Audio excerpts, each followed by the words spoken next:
What the buck is up, every pony? How we doing today? Tuesday morning. It's Tuesday in improv. It's Tuesday. I was. What's up? What's up, gamers? Monty, Panda. What's fucking cracking? I'm.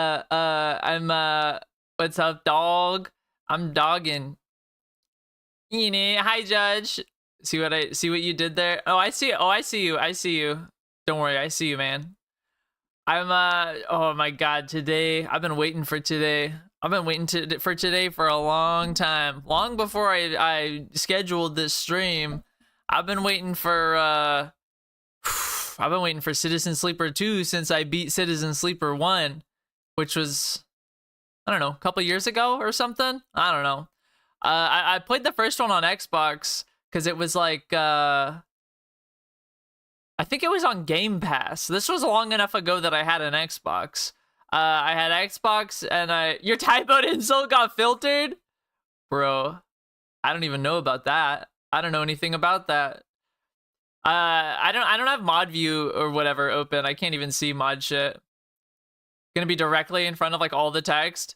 Yeah, it's once we start the game, I'll move somewhere else. I just need to get a read on it. I might go over to the other side. You called me a name for a female dog, bro. I'm question marking you. Let's see here. There's no settings page. There's no settings page directly accessible on the main menu, so I can't change the volume yet. Oh, thinking of the volume, there's the volume. It's a little loud. It's a bit loud in it. Empty, empty, empty. That's me after I go to the bathroom. I know, right? I forgot I muted it because I literally can't figure out how to make my audio not come out of my starting soon screen. The audio source is not a part of that scene, but it leaks through anyway. I don't know. I don't know what else there even is to try, so I just mute the audio until I start stream. So let's see. Safe, boring, dangerous, unnecessary. Right? What the fuck, man?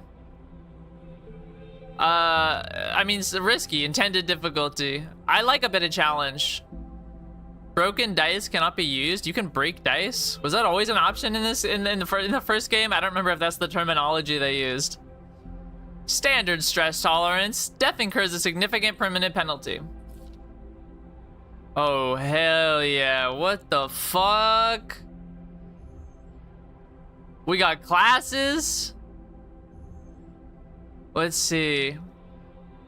Machinist. This is gonna be the next fucking 10 minutes. This is gonna be the next 10 minutes of gameplay, guys. Focus. Accrue stress to focus and action die. Focus config. +1 stress, +2, and focus lowest dice. That's okay. -1 stress on focus die positive outcome.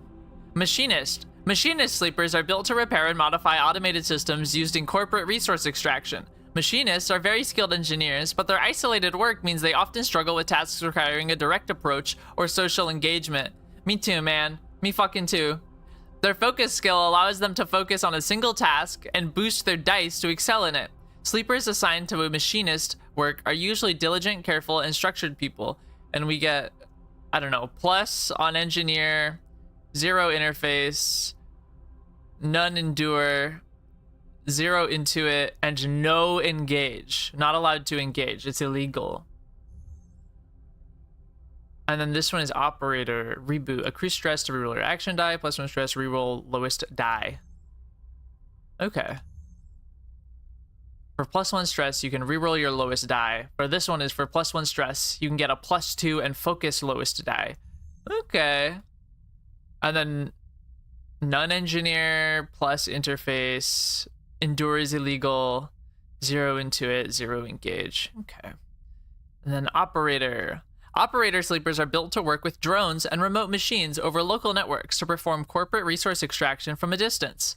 Operators have expertise in working with interfaces and computer systems, but are more physically fragile than other sleepers. Their reboot skill allows them to hack their own systems to reroll dice, a risky but potentially powerful move. Sleepers assigned to operator work are usually cerebral and precise people. That ain't me. That ain't me, yo. I really hope that once we get into the game, I can turn the volume down a little. I'm liking what I'm hearing. I just like also need to hear other things. I need to hear myself talk. I really need to get some open back headphones so that I can like hear myself talk when I'm doing anything at the computer. You know what I mean?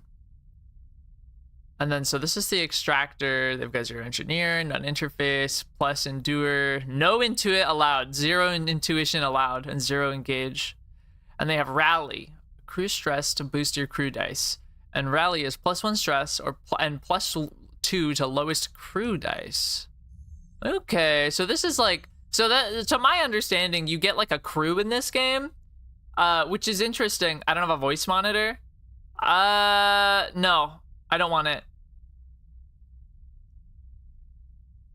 I like, I don't know. I like can't function when my own voice is in my ears. If there's like literally any delay, I can't do it. And I don't know. Whenever I try to do it, there's always like a little bit of latency, and I don't know. I like can't speak when I have when that, because then I just like, I don't know. I like can't help myself from slowing down my voice to try to match the latency, but that doesn't actually do anything.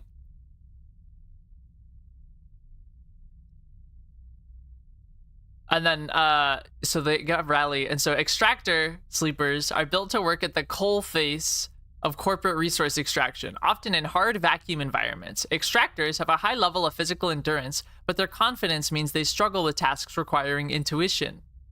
Interesting. Their rally skill allows them to motivate those in their team, boosting their crew dice. Sleepers assigned to extractor work are often confident, self-sufficient, and have a high level of endurance. I think I'm gonna go machinist. I kind of liked machinist.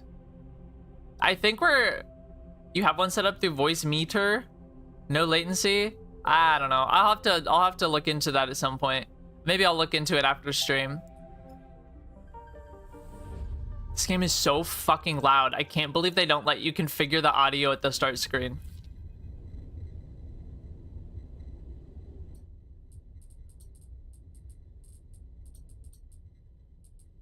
Okay, 3's probably fine, right?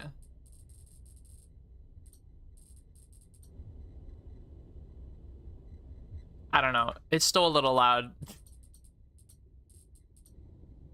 game's loud as hell, man. The fuck? And I'll put the audio back up just a little bit. Okay. So, yeah, so I'm gonna have to move my silly doggy ass because it's in the middle of, it's hiding the text. Let's, hold on a second. Let me sort of, how about that? What if I'm like just sort of in the corner?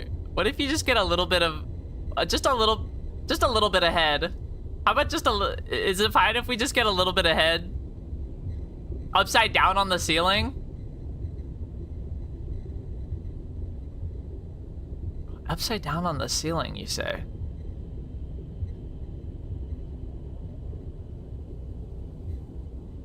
Australia mode? Yeah, we're playing the Australia video game. Yeah, hold on a second.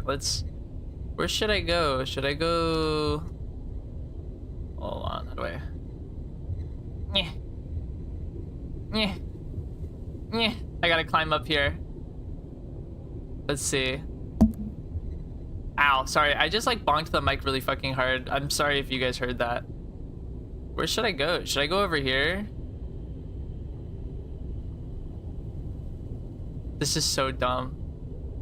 Will I be in the way of Assetcher if I'm over here? It's such a good and normal VTubing position. You're so correct in saying so. And I thank you for it. Bottom left? What, you just want to take all the fun out of it? You want to take all the fun? You want to... Am I not playing right? Judge, am I playing with my toys wrong?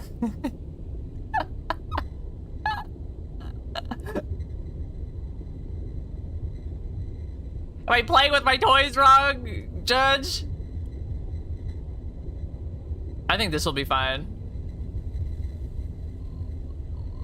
Let me... Hold on a second.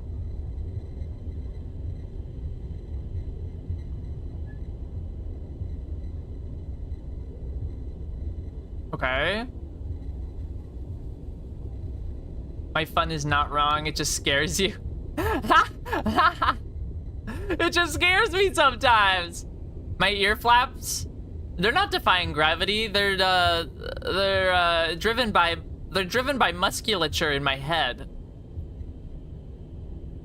I'm actually holding them up. Normally when I'm upright, this is flexing my muscles, but actually right now I'm flexing my ear muscles.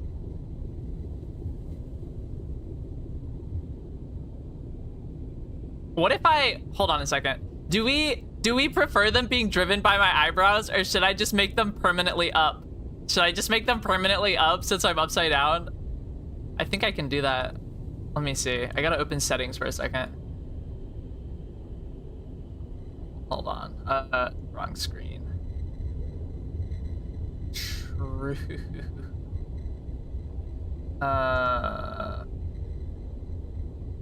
Okay.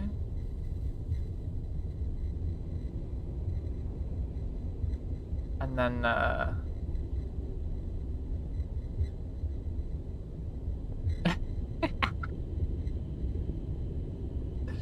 okay. They're just up now. They're hanging. My ears are hanging, man.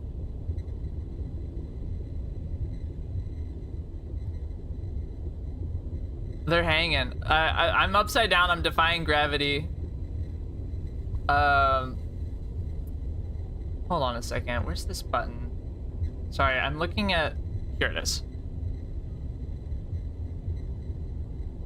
Oh my god. Okay. Sorry, I'm oh, hi Midwesterner. Yeah, I'm just fucking with you like the thumbnail? Thank you. I spent a lot of time on it. I actually made a little I got a little fucking the guy that's like in the icon for the game. I had the guy on there, and then I was like, how do I get Sappho in here? And then I was like, wait a second, Sappho can be the sleeper, and so I'm the sleeper now. What if hold on, what if I also, would it be fucked up if I also inverted the chat? Like, same place, just also upside down. Would that be terribly unpleasant?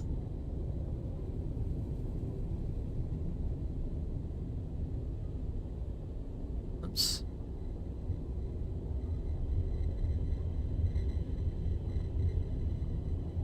Am I ever gonna play this video game?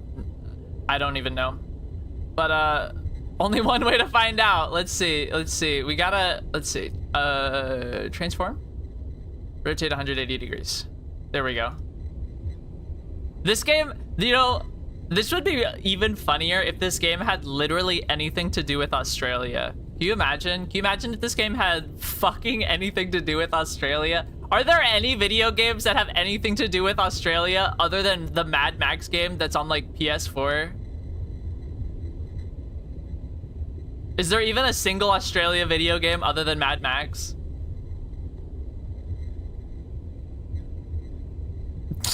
Yeah, you're right. There's a, it's kind of, all my streams start with about a half an hour of yapping before I actually play the video game. It's simply the way it is. It's simply the way things are. But now, okay, now it's perfect. Now it's perfect. Now we're actually ready to play the video game. This shouldn't be particularly obstructive. I think we might actually be able to play. I think we might actually be able to play the video game. Let's see. Okay, unknown. We're starting. Crash Bandicoot's supposed to be set in Australia. I don't want to play Crash Bandicoot. I've seen a lot of gameplay of Crash Bandicoot and it looks super uninteresting to me. I know that's fucked up. Forza 3, it's in a fictional Australia. Like Forza Motorsport 3 or Forza Horizon 3? You guys got me. Yo, you sly dog, you got me monologuing. Any Incredibles heads in here? Any fans of the Disney Pixar movie The Incredibles from 2004 or 5? Horizon? How come for Forza is pronounced like that, but Horizon isn't pronounced like Horizon? Does anyone know? I mean, probably just like different etymologies. Never heard of it. You know what? It's so funny. Goop Lord, who you probably have seen in chat, Goop Lord and I, for some reason, just like always have Incredibles on our brain. We're just always thinking about it, and we'll always be like referencing it, right? And so sometimes we'll just like reference or quote it to each other, and we always get it. But the other day I was talking to my family and I made an Incredibles reference and nobody got it. And I wanted to, I felt like I needed to die in that instant. Forza is an Italian word. That makes sense. You don't say Forza? I mean, in the video game, they say Forza. Hitting the Ford Zaza.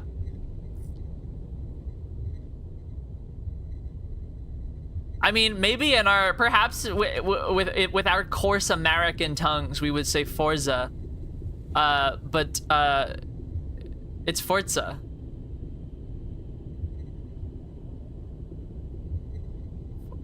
Felt like treason. Look, is it really treasonous to be I was gonna say, is it treasonous to play Forza? But yeah, actually the answer to that is yes. It is treasonous to play Forza. It's anti-American. The espresso of car games. Dude, you know what's the best car game? You know what's probably the best car game? Is not Ridge Racer Type 4. That sounds wrong to say. Now saying that feels like treason. Ridge Racer Type 4 might actually be the best car game. Car game, not card game. No, not Burnout Paradise. Fucking Racing Lagoon. What do you guys know about Racing Lagoon? You guys ever played motherfucking Racing Lagoon? It's like, it's an RPG. It's an RPG, but it's a car racing game. But it's like, it's an RPG. Burnout is really fucking good though. I actually have, I have Burnout 3 for original Xbox. Y'all remember Wipeout? I do remember Wipeout. I didn't play it, but I do remember it. Gooplord fucking loves Wipeout. Y'all, okay, I'm going to name a racing game right now that none of you have ever played. And here it comes. Are you ready? None of you have ever fucking played Quantum Redshift. None of you have ever played Quantum Redshift for the original Xbox. It's one of the early first-party titles, the Xbox exclusives. Quantum Redshift! Nobody's played Quantum Redshift, even though it's so fun. It's like Mario Kart. There's like combat and items and shit, but you're racing, but it's futuristic. So you're racing like hover cars. It's kind of like Wipeout. It's like an Xbox version of Wipeout, honestly. But like, dude, Quantum Redshift. I'm gonna stream that someday. Whenever I get around, when I reach the point that I can stream original Xbox games, I'm gonna stream Quantum Redshift. But that's one of those games. That game did not do very well. It did not sell very well. I don't even think it reviewed very well. And so it just died on the Xbox. One of many titles that was born on the original Xbox and died on the original Xbox. Unfairly, I think, unfairly, like Phantom Crash. Phantom Crash is one of the fucking coolest mecha games. Phantom Crash is one of the coolest mech games to exist. And it's dead. It's dead as hell. It's never leaving original Xbox. Oh, it's so fucking good. Do you guys know Phantom Crash at all? I'm gonna stream that. You don't have to worry about it because I'm gonna stream it. But like, holy shit, it's so fucking fun. It's got so much aura, honestly. Every time I see the word aura, my brain wants to pronounce it aura, but that's like, it's sort of a different thing.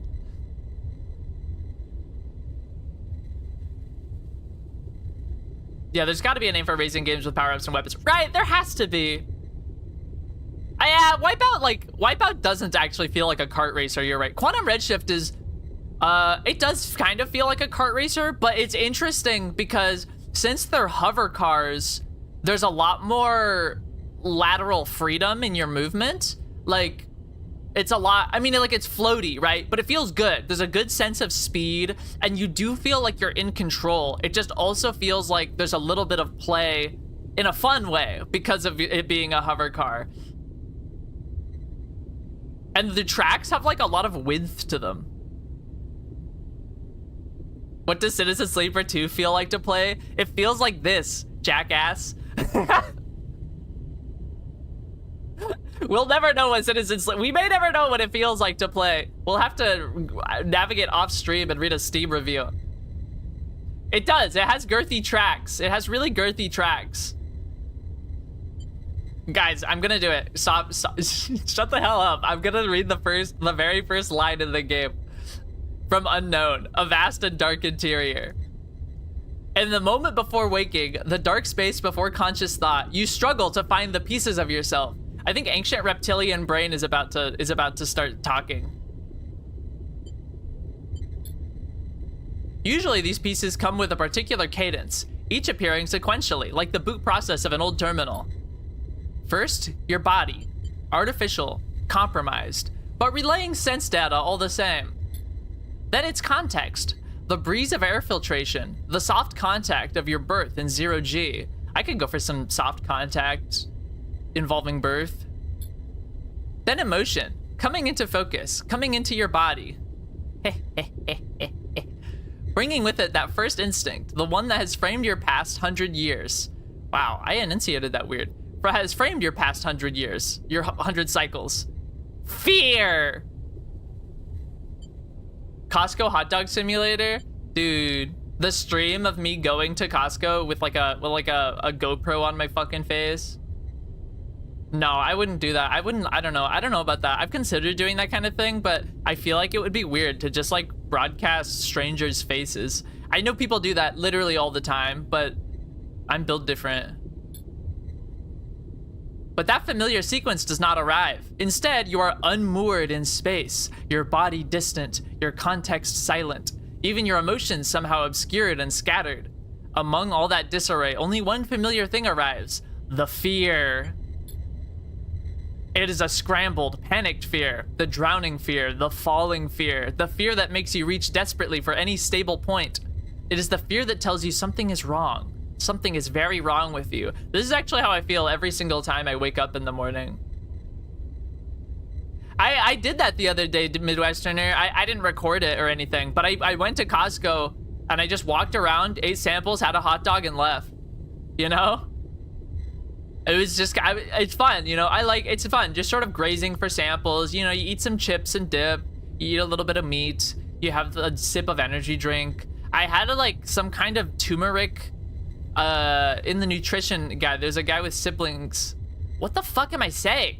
In the nutrition area section, there was a guy with samples, and he had like this kind of turmeric supplement juice that I took a sip of. And then also he had like magnesium supplement gummies, and I had some magnesium, and I was like, oh, hitting the mag, you know, it made me think of Disco Elysium. In the nutrition area, there's a guy with syphilis. Yes, that's exactly what I said. That's precisely what I said, and it was what I meant as well. Siblings. Is that what I said? Did I say siblings? That's fucked up. Something is very wrong with me. Dude, it's that, here it is. Here's that ancient reptilian brain. Wake up, sleeper. I can't really do the voice. The voice is whispered in your ear, an act that makes you suddenly aware of your head, pulsing in pain, your body rigid with tension. Sleeper, a familiar name, a mind copied, emulated, a body built, implanted. One person sleeping until their debt is worked away.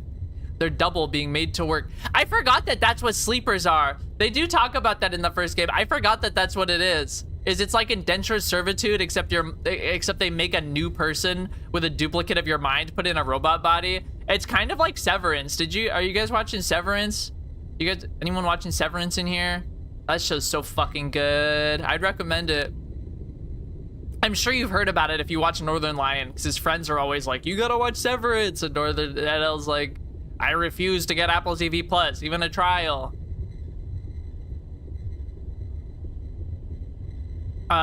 It's a good show though. It's really fun. And it's got good editing and good acting, and the story's great. It's got a lot of like mystery to it, you know? There's a lot of like, what the hell's happening? And then shit gets revealed and you're like, whoa, that's crazy! In a good way. That's the most what's the point punishment ever? Yeah, it kind of is. I don't know. It feels like it's cruelty for the sake of cruelty, but I mean, isn't that kind of like the point of capitalism? It's just sort of cruelty to demonstrate that you're capable of doling out cruelty. Like, they don't have to. They could just copy your mind, put it in a body, and send you on your way. But they're putting you in cryo sleep because they can. So, like, watch the fuck out. Cruelty for the sake of profit? Well, there's certainly profit happening here. There's certainly profit happening here. It just, like, the cruelty is unnecessary, which is similar with capitalism. I mean, the cruelty, I guess, is necessary to extract every last penny from the working class. But, I mean, people could be really, really rich with less cruelty.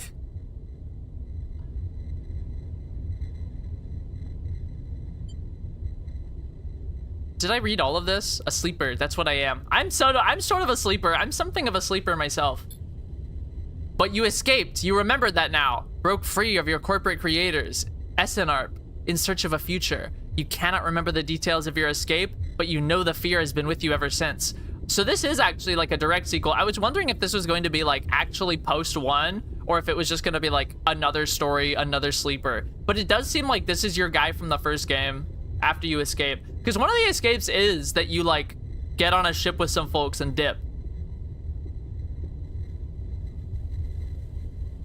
There's not even extra profit in this. They just made a second dude to suffer. Yeah, exactly. It's crazy. One person's worth of work plus the money required to keep them under. But I mean, no, but like that is so still capitalism. It's like measurably true that the cruelty enacted in pursuit of maximum value extraction is hurting the value extraction. Like, when workers are treated better and paid better, they're more productive. And when consumers are more stable and have more money to spend, they spend more money. Like, it's hurting the system to squeeze so hard. That's why they have to squeeze even harder, because the harder you squeeze, the less value you can extract.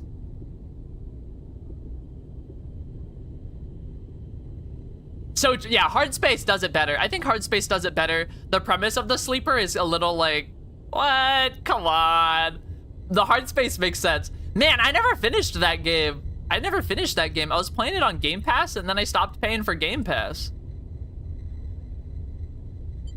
I do really like the game though. The sleeper premise is a little flimsy, but I really like the game. Like, it mechanically feels good to play. I like the character writing. The art is really pretty. All of a sudden, you remember you have eyes, and your eyes flicker open. Oh, Lane. Who's this feller? I'm reciting the plot of the 2008 Jim Carrey movie, Yes Man? Bro, what? What? What are you talking about? What do you mean? Pale eyes and a pale face. Lane. The name comes with its own specific sensation of fear, one you recoil from instinctively. Sorry to interrupt, a sharp smirk, but this ends here. You search your mind for more than a name.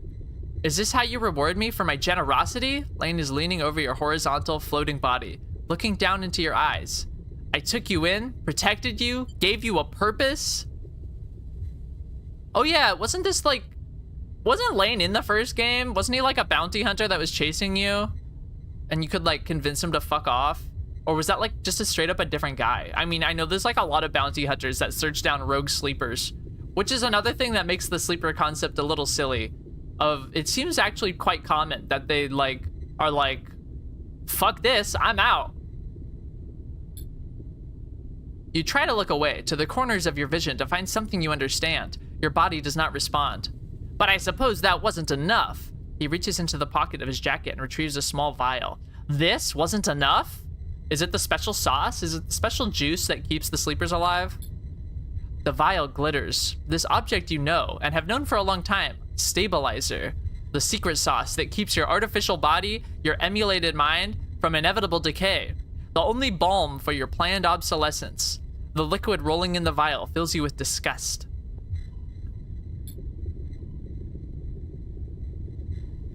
Right? It is. It is just slavery with extra steps.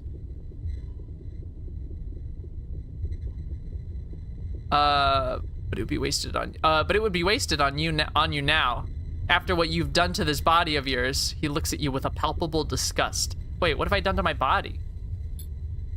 Lane's eyes scan your body, and as they do, you become aware of the wires and tubes attached to you.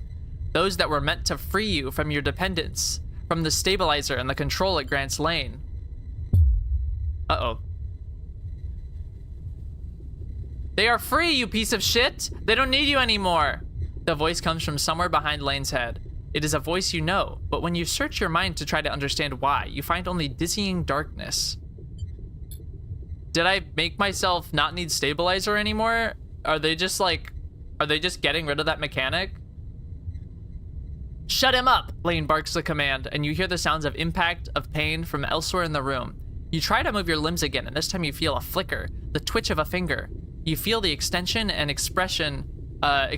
compression of synthetic muscle. He's talking about smoking. Bruh. I don't know, nicotine's pretty cool though. Free, are ya? Lane smirks. You were free when I disabled your tracker, when I gave you the stabilizer you needed. He scans your body with angry eyes. Now you aren't free, you are just broken. I had such big plans for you, sleeper. I invested in you. Lane grips your arm hard, and you feel a jolt of reaction. You will the arm to move, but you have ruined all that. Lane speaks louder, over the sound of the struggle behind him.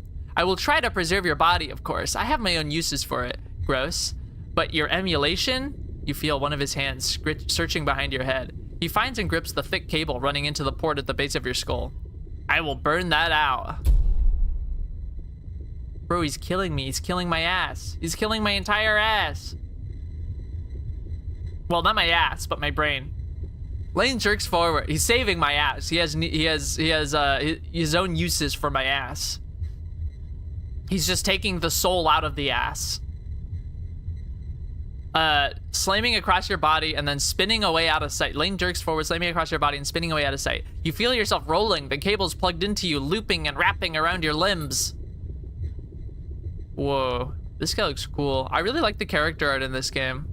Then you feel hands steadying you, pulling cables. You glance around wildly and see someone diligently unplugging you. You meet his eyes. I don't know if the body works without the mind clone. I think it's like, I think it would become a husk. I think he just means that he would then put like a new brain inside of it.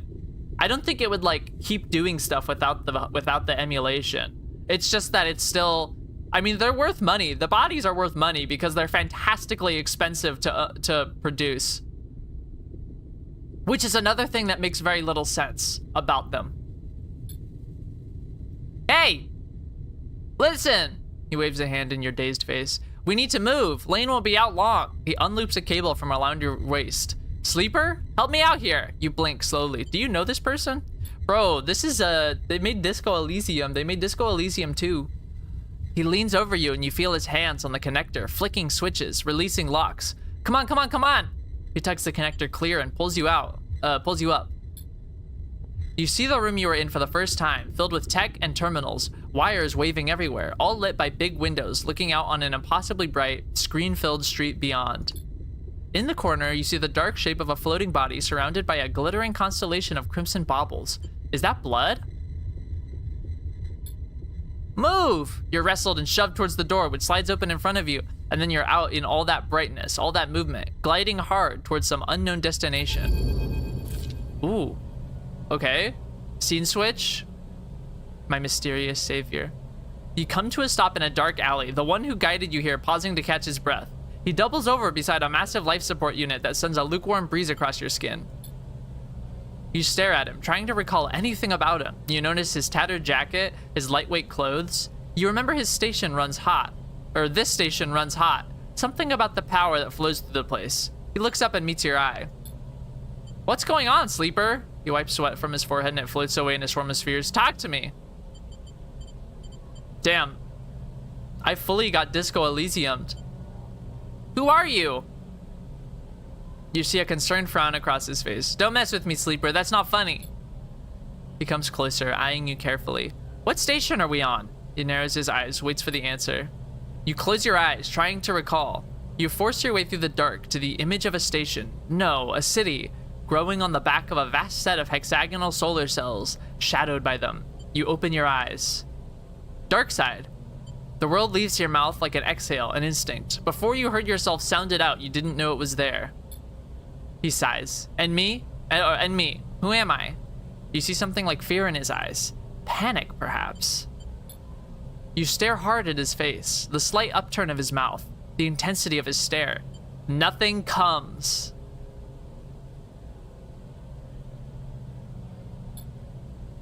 He closes his eyes and drops his head, putting a hand to his temple. The reboot. He's speaking quietly to himself. Lane interrupted the process and he lifts his head and stares at you. We need to keep going. We need to leave. He turns and kicks off down the alley. Come on, the rig can't be far. Am I gonna like regain my memory at some point? I wonder if that's gonna be like a quest line or I just gotta...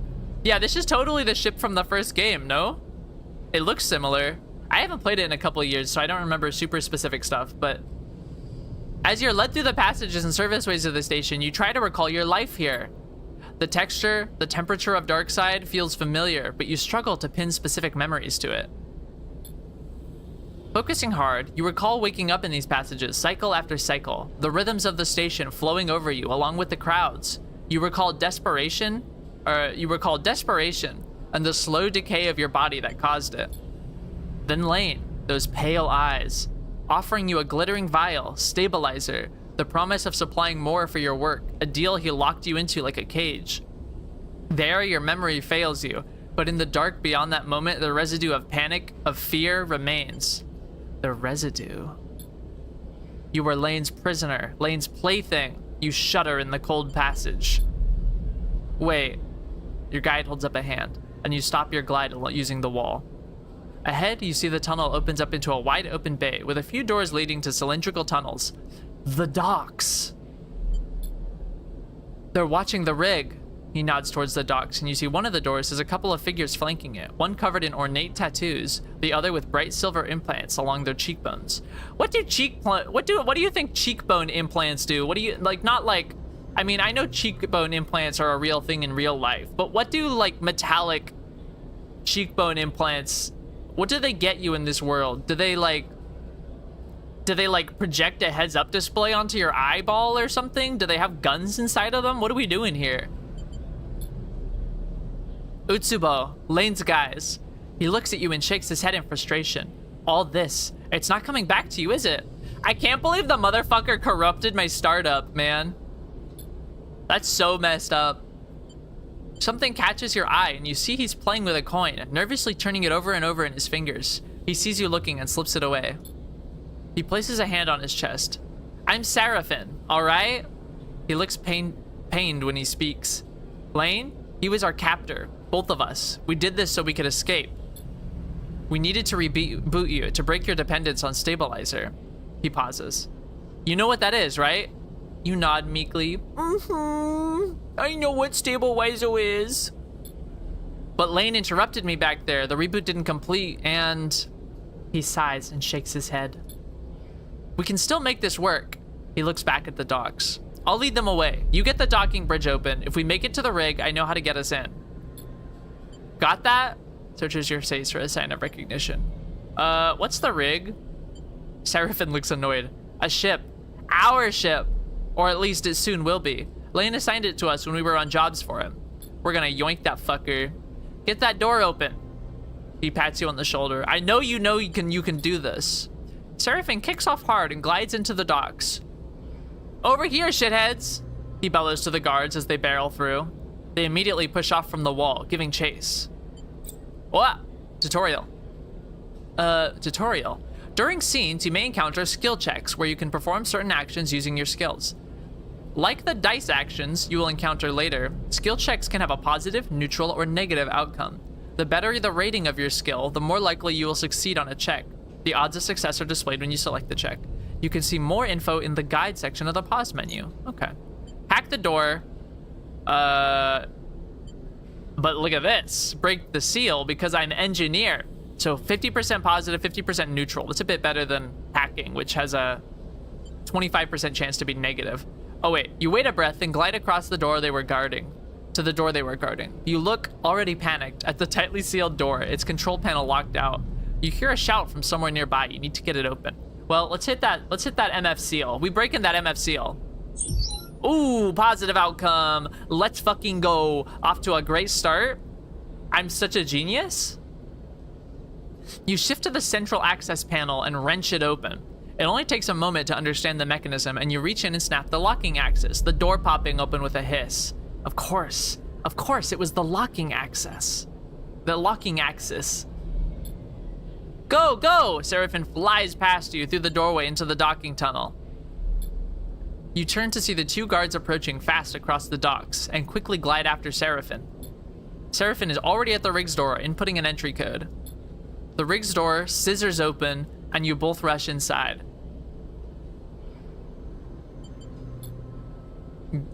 Girls named Door and Open. Quickly, Seraphin grabs you by the arm and drags you up to the cockpit, the ship's layout hazy in your mind.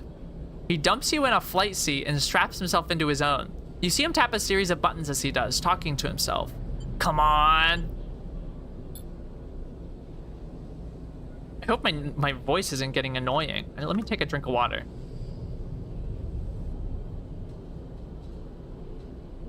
I mean, this is basically a Zatsu, except that it's scripted.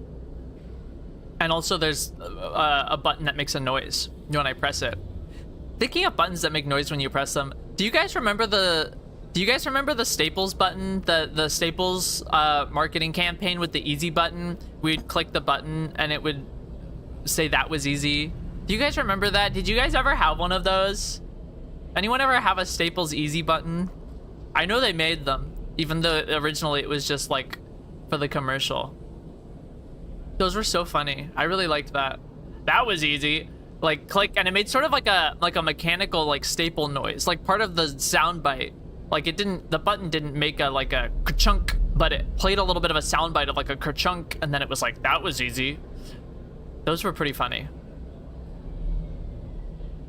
I also had one. I'm gonna bare my ass to you guys for a second. I also had one where it was from Rooster Teeth.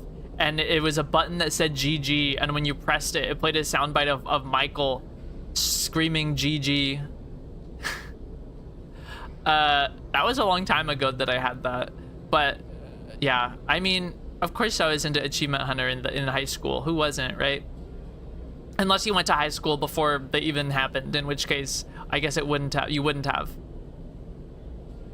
Anyway. The rig's drive rumbles into life, and Seraphin slams a button on the console. You feel the force of the ship's acceleration as it pulls away. Meow. We gone. We out this bitch, man. Ooh, a 6 dice. This sucks. It's 2 dice. Okay. As the ship glides into place on the connecting bridge, its automatic systems nudged there by the port's docking protocols, you feel a sense of relief. As the ship, I already read that. Seraphin burned hard out of Darkside, and you dropped in and out of consciousness in your seat as the rig made its way across the belt. But now, with open space between you and Lane, you feel fresher, more awake. Seraphin breaks the silence. We're good, sleeper. His eyes don't leave the monitor, and you realize this part of your escape is routine for him. You and he must have docked the ship countless times in your work for Lane. The problem is, you don't remember any of them. We made it, he whispers, closing his eyes and letting out a sigh. We certainly did. He turns, and you see a pained look on his face, as if remembering something difficult.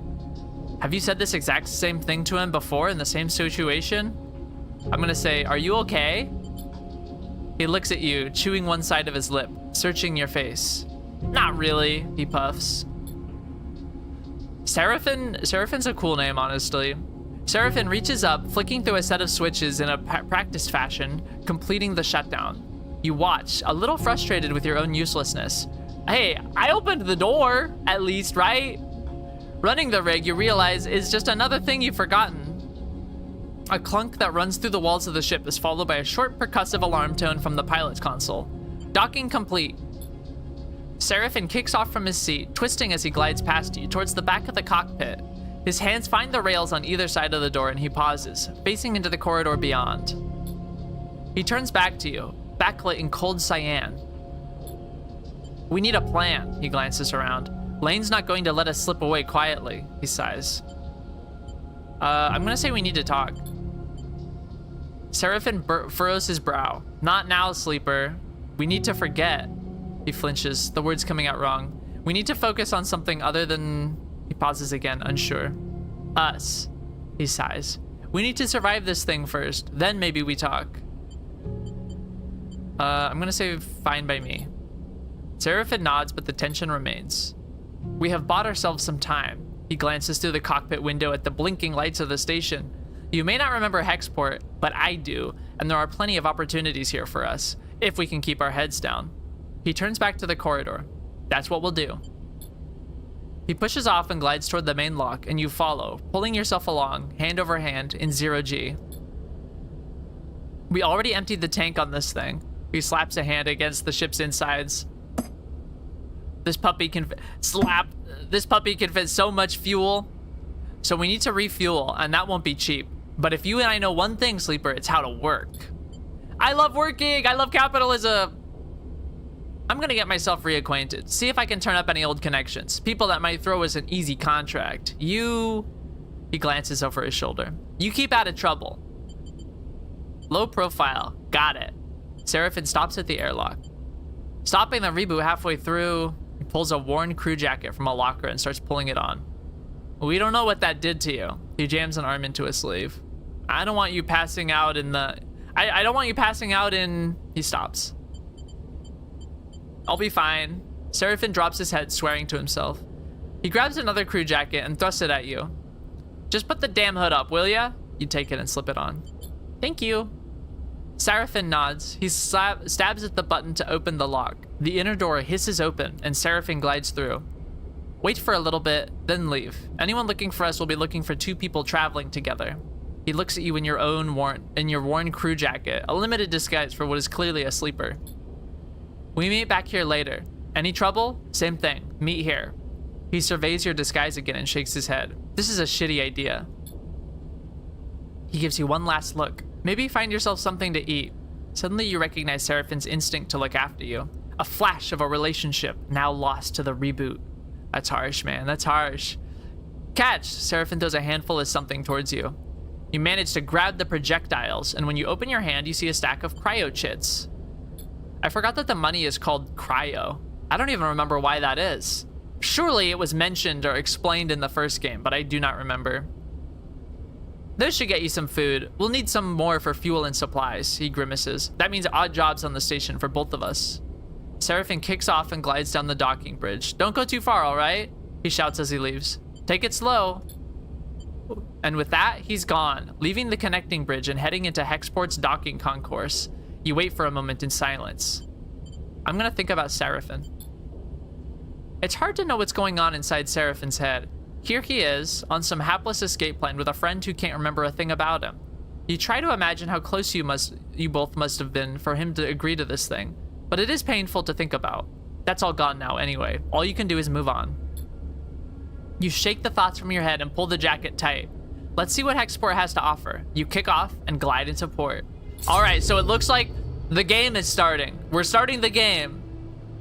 Welcome to Citizen Sleeper 2 Starward Vector.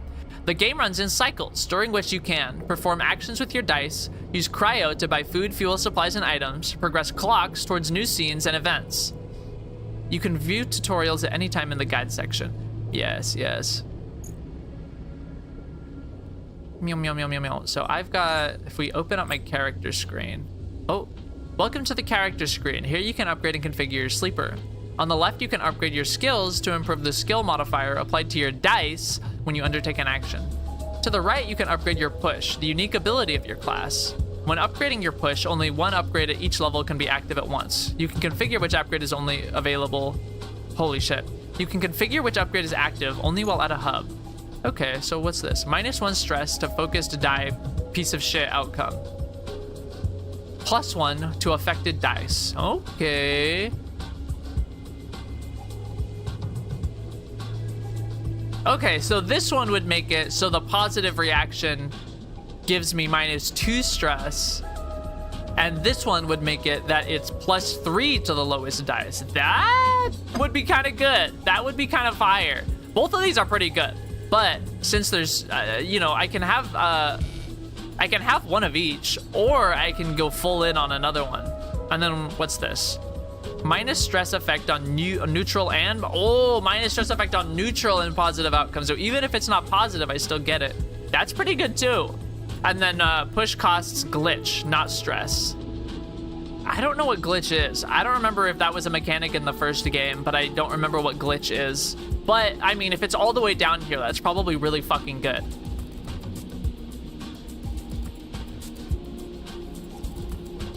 And then all this. Okay.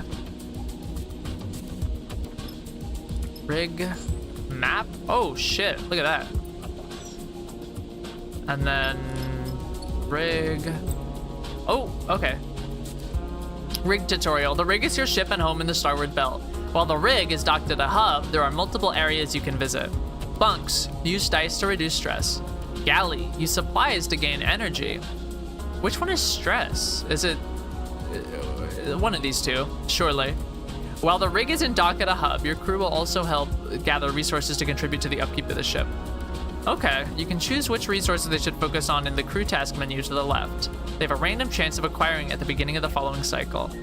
Okay, oh, and here's the cycle clock for on the run. So I've only got this much time before we gotta get the fuck out of here. So I just got bunks and rig galley, that's fine. Wait, how do I get out of here? I don't want to end this cycle.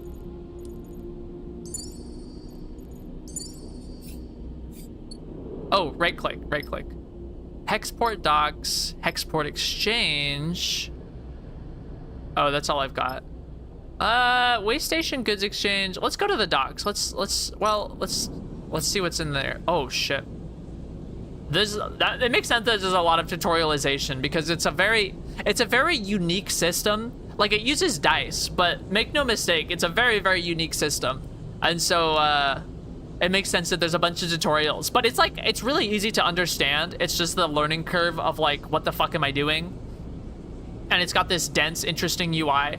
Did anyone here play In Other Waters? I never played that game, but I found, I'd seen it before, but I didn't realize until very recently that that was this developer's first game. They did In Other Waters, and then they did Citizen Sleeper.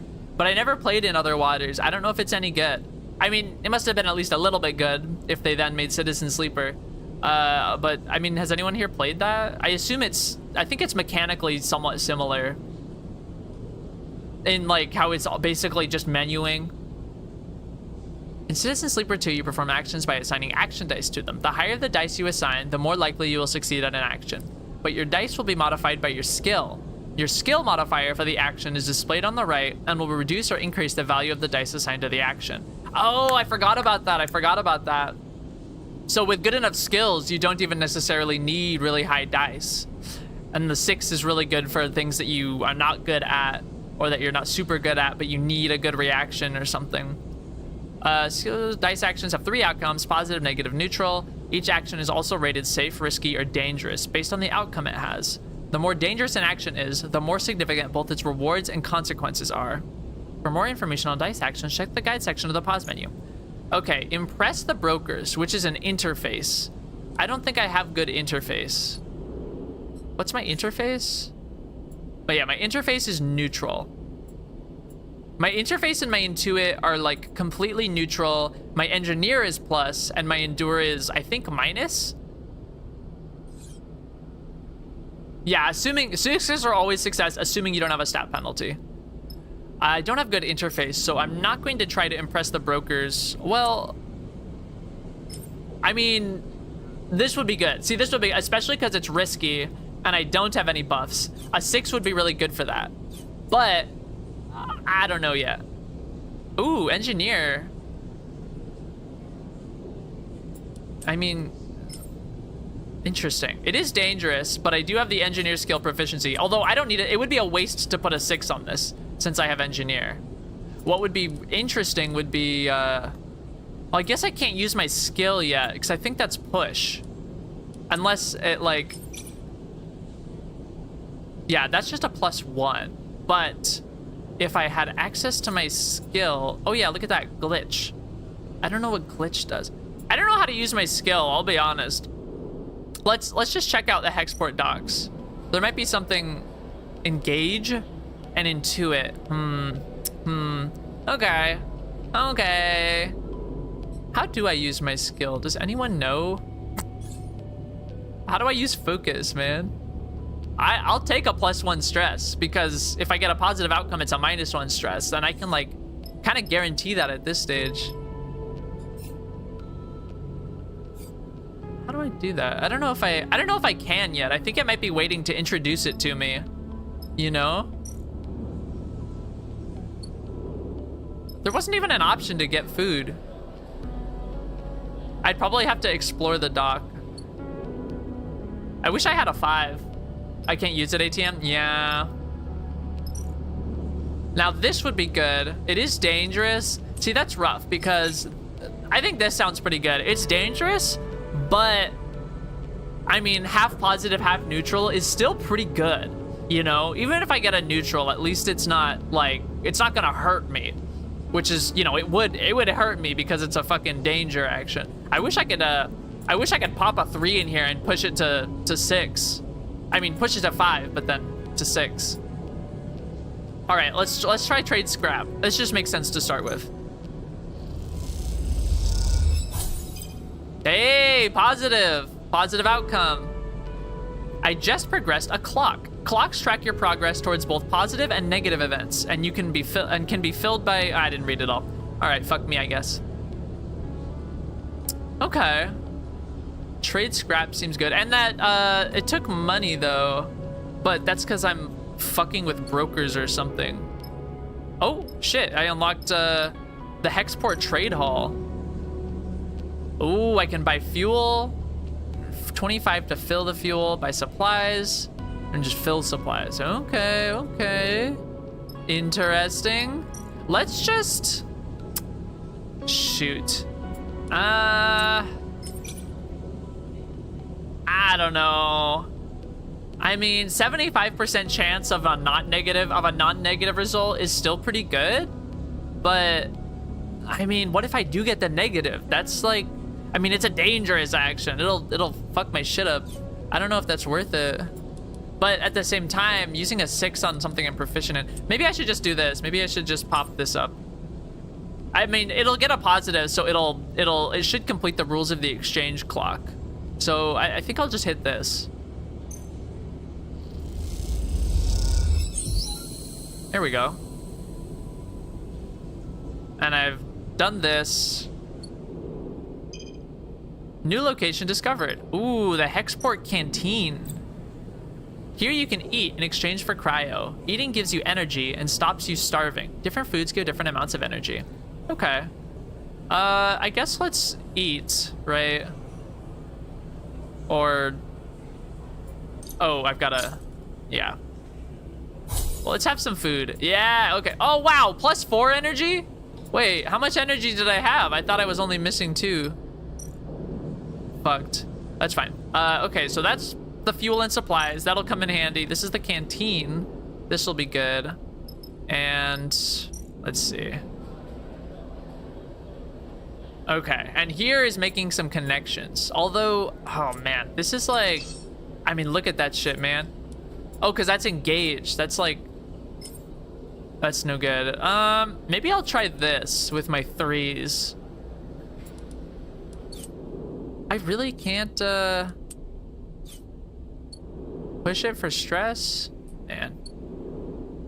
I wish I had my skill available. I mean, maybe I'm just like built different because I already, let's try this. Because I've already played the first game, but like, shit. That's fine, whatever. Let's plug another one in. That's not even that dangerous. Just losing a danger or an energy, that's not terrible. I should have tried this before eating. I feel like an idiot suddenly. Really, another negative outcome? That's kind of sad. What did I get? Oh, the bends. Oh shit, dude, this is much cheaper. Play Star and Stoker. No, I don't think so. I don't think I will. Interesting. Well, there's nothing like neutral to pop a die into. I mean, there's that, but that's not great. Although, I mean, if it says it's dangerous, but if it's only gonna cost me an energy, then I should probably, I mean, maybe I should just do it and then I can just fucking go to sleep, you know? Neutral, +2 hexport energy, okay. And then minus an energy. You've used all your dice for this cycle. Yeah, so I need to go to bed anyway. Ooh, the warehouses. Endure, I don't think I have any endure at all. Yeah. Yeah, okay. So I guess let's go to bed. That's really all I can do right now. Sleeping uses energy? Oh shit. That's fine. That's fine. We're gonna figure this out, man. I'm gonna solve this. Look at this. Look at these rolls, man. I'm gonna solve it. I'm gonna get some money and I'm gonna buy more food. Witness my brain at work. Witness the mind of a strategic genius. And I've got 13 cryo. I can almost buy the +4 energy food.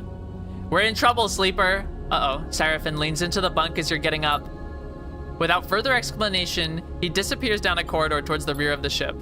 You drift out into the passage, pulling on your clothes, and glide down the length of the rig, the cool air making you shiver. Seraphin is a silhouette, silently leading the way.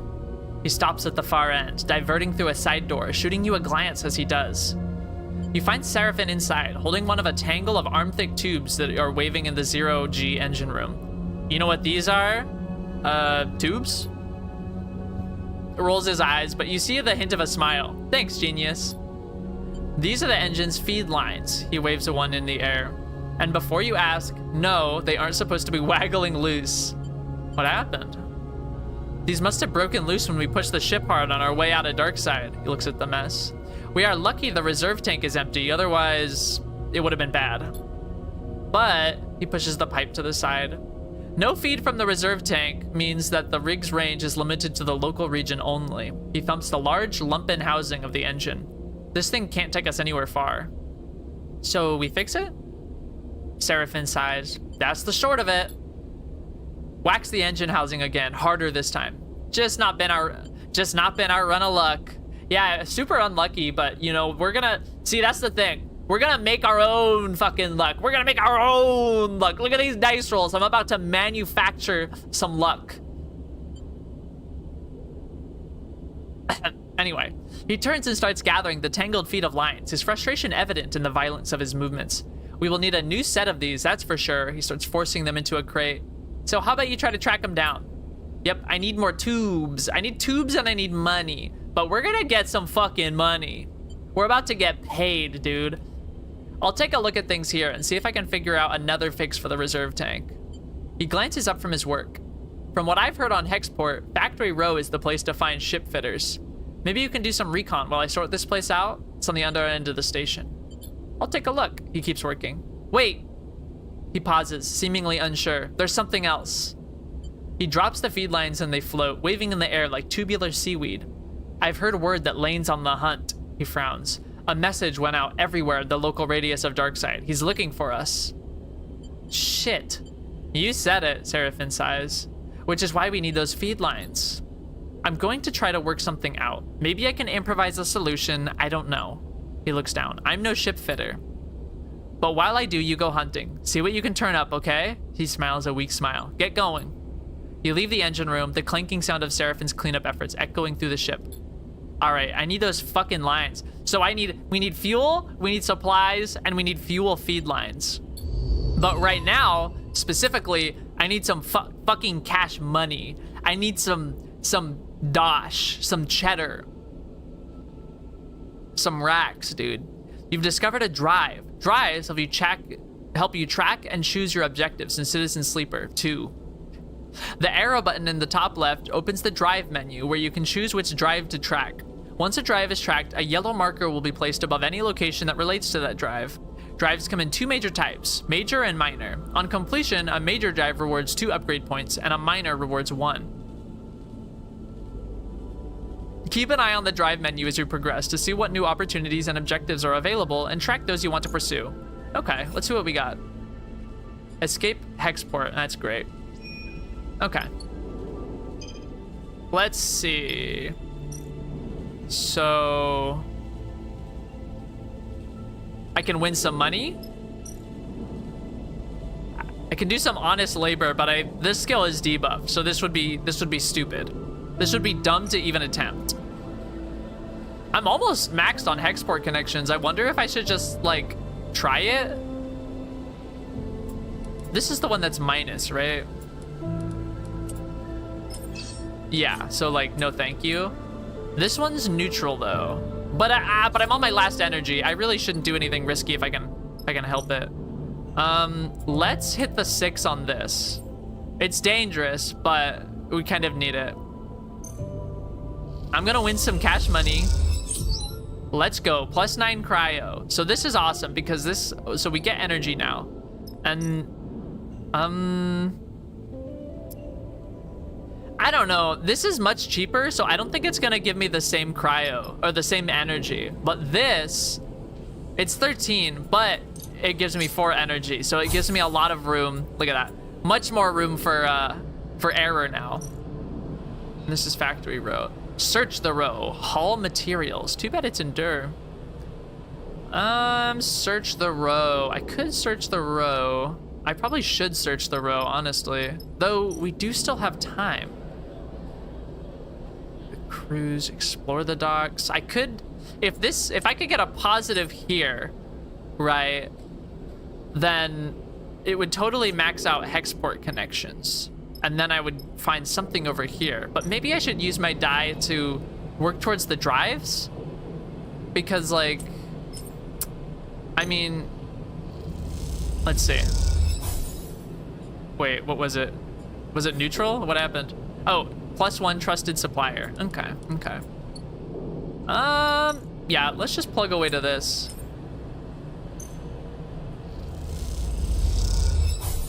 Neutral outcome again. Okay, but I got a new location. Aha, the scrap. Data diffusal shift or scrapyard shift. Oh, but I have a plus to this one. Okay. Although I don't have any good die. Well, I guess I'm gonna have to go for it, right? I know it's dangerous, but... You're gonna dip? Okay, good luck. Have fun. Let's give it a shot. Positive +12 cryo! Yes! Yes! Yes! Yes! Oh, yes! This is a little scary to do on a danger action. Although, I mean, what does a failure for danger do? It just costs energy, right? That's something that, like, we could totally handle right now. And it gives money, dude. A skill I'm proficient in that gives money. That's sick. And I think I'll just use my last dice on this to see what's up. Yes! Okay, that's awesome. That's really good. Okay, so now we're just gonna complete the cycle, I guess. Not really anything to do. Rig engine. What does the galley do? Oh, it uses, okay, so you get food, right? But it uses up a supplies, and I have limited supplies. And then this is the bunks, I think. Oh, yeah, okay. So ending the cycle uses an energy, but I could use a dice for this. And this reduces, oh no, this reduces stress. Whatever, it doesn't matter. I'm ending the cycle. We got this, I got this on lock, brothers. Ooh, okay, these are solid. So wait, so this is the drive. What is this? Tasks? Scavenge fuels, salvage supplies, and odd jobs. Okay, so no, not that one. It was I think this one. Maybe. Let's hang on a second. Yeah. Okay.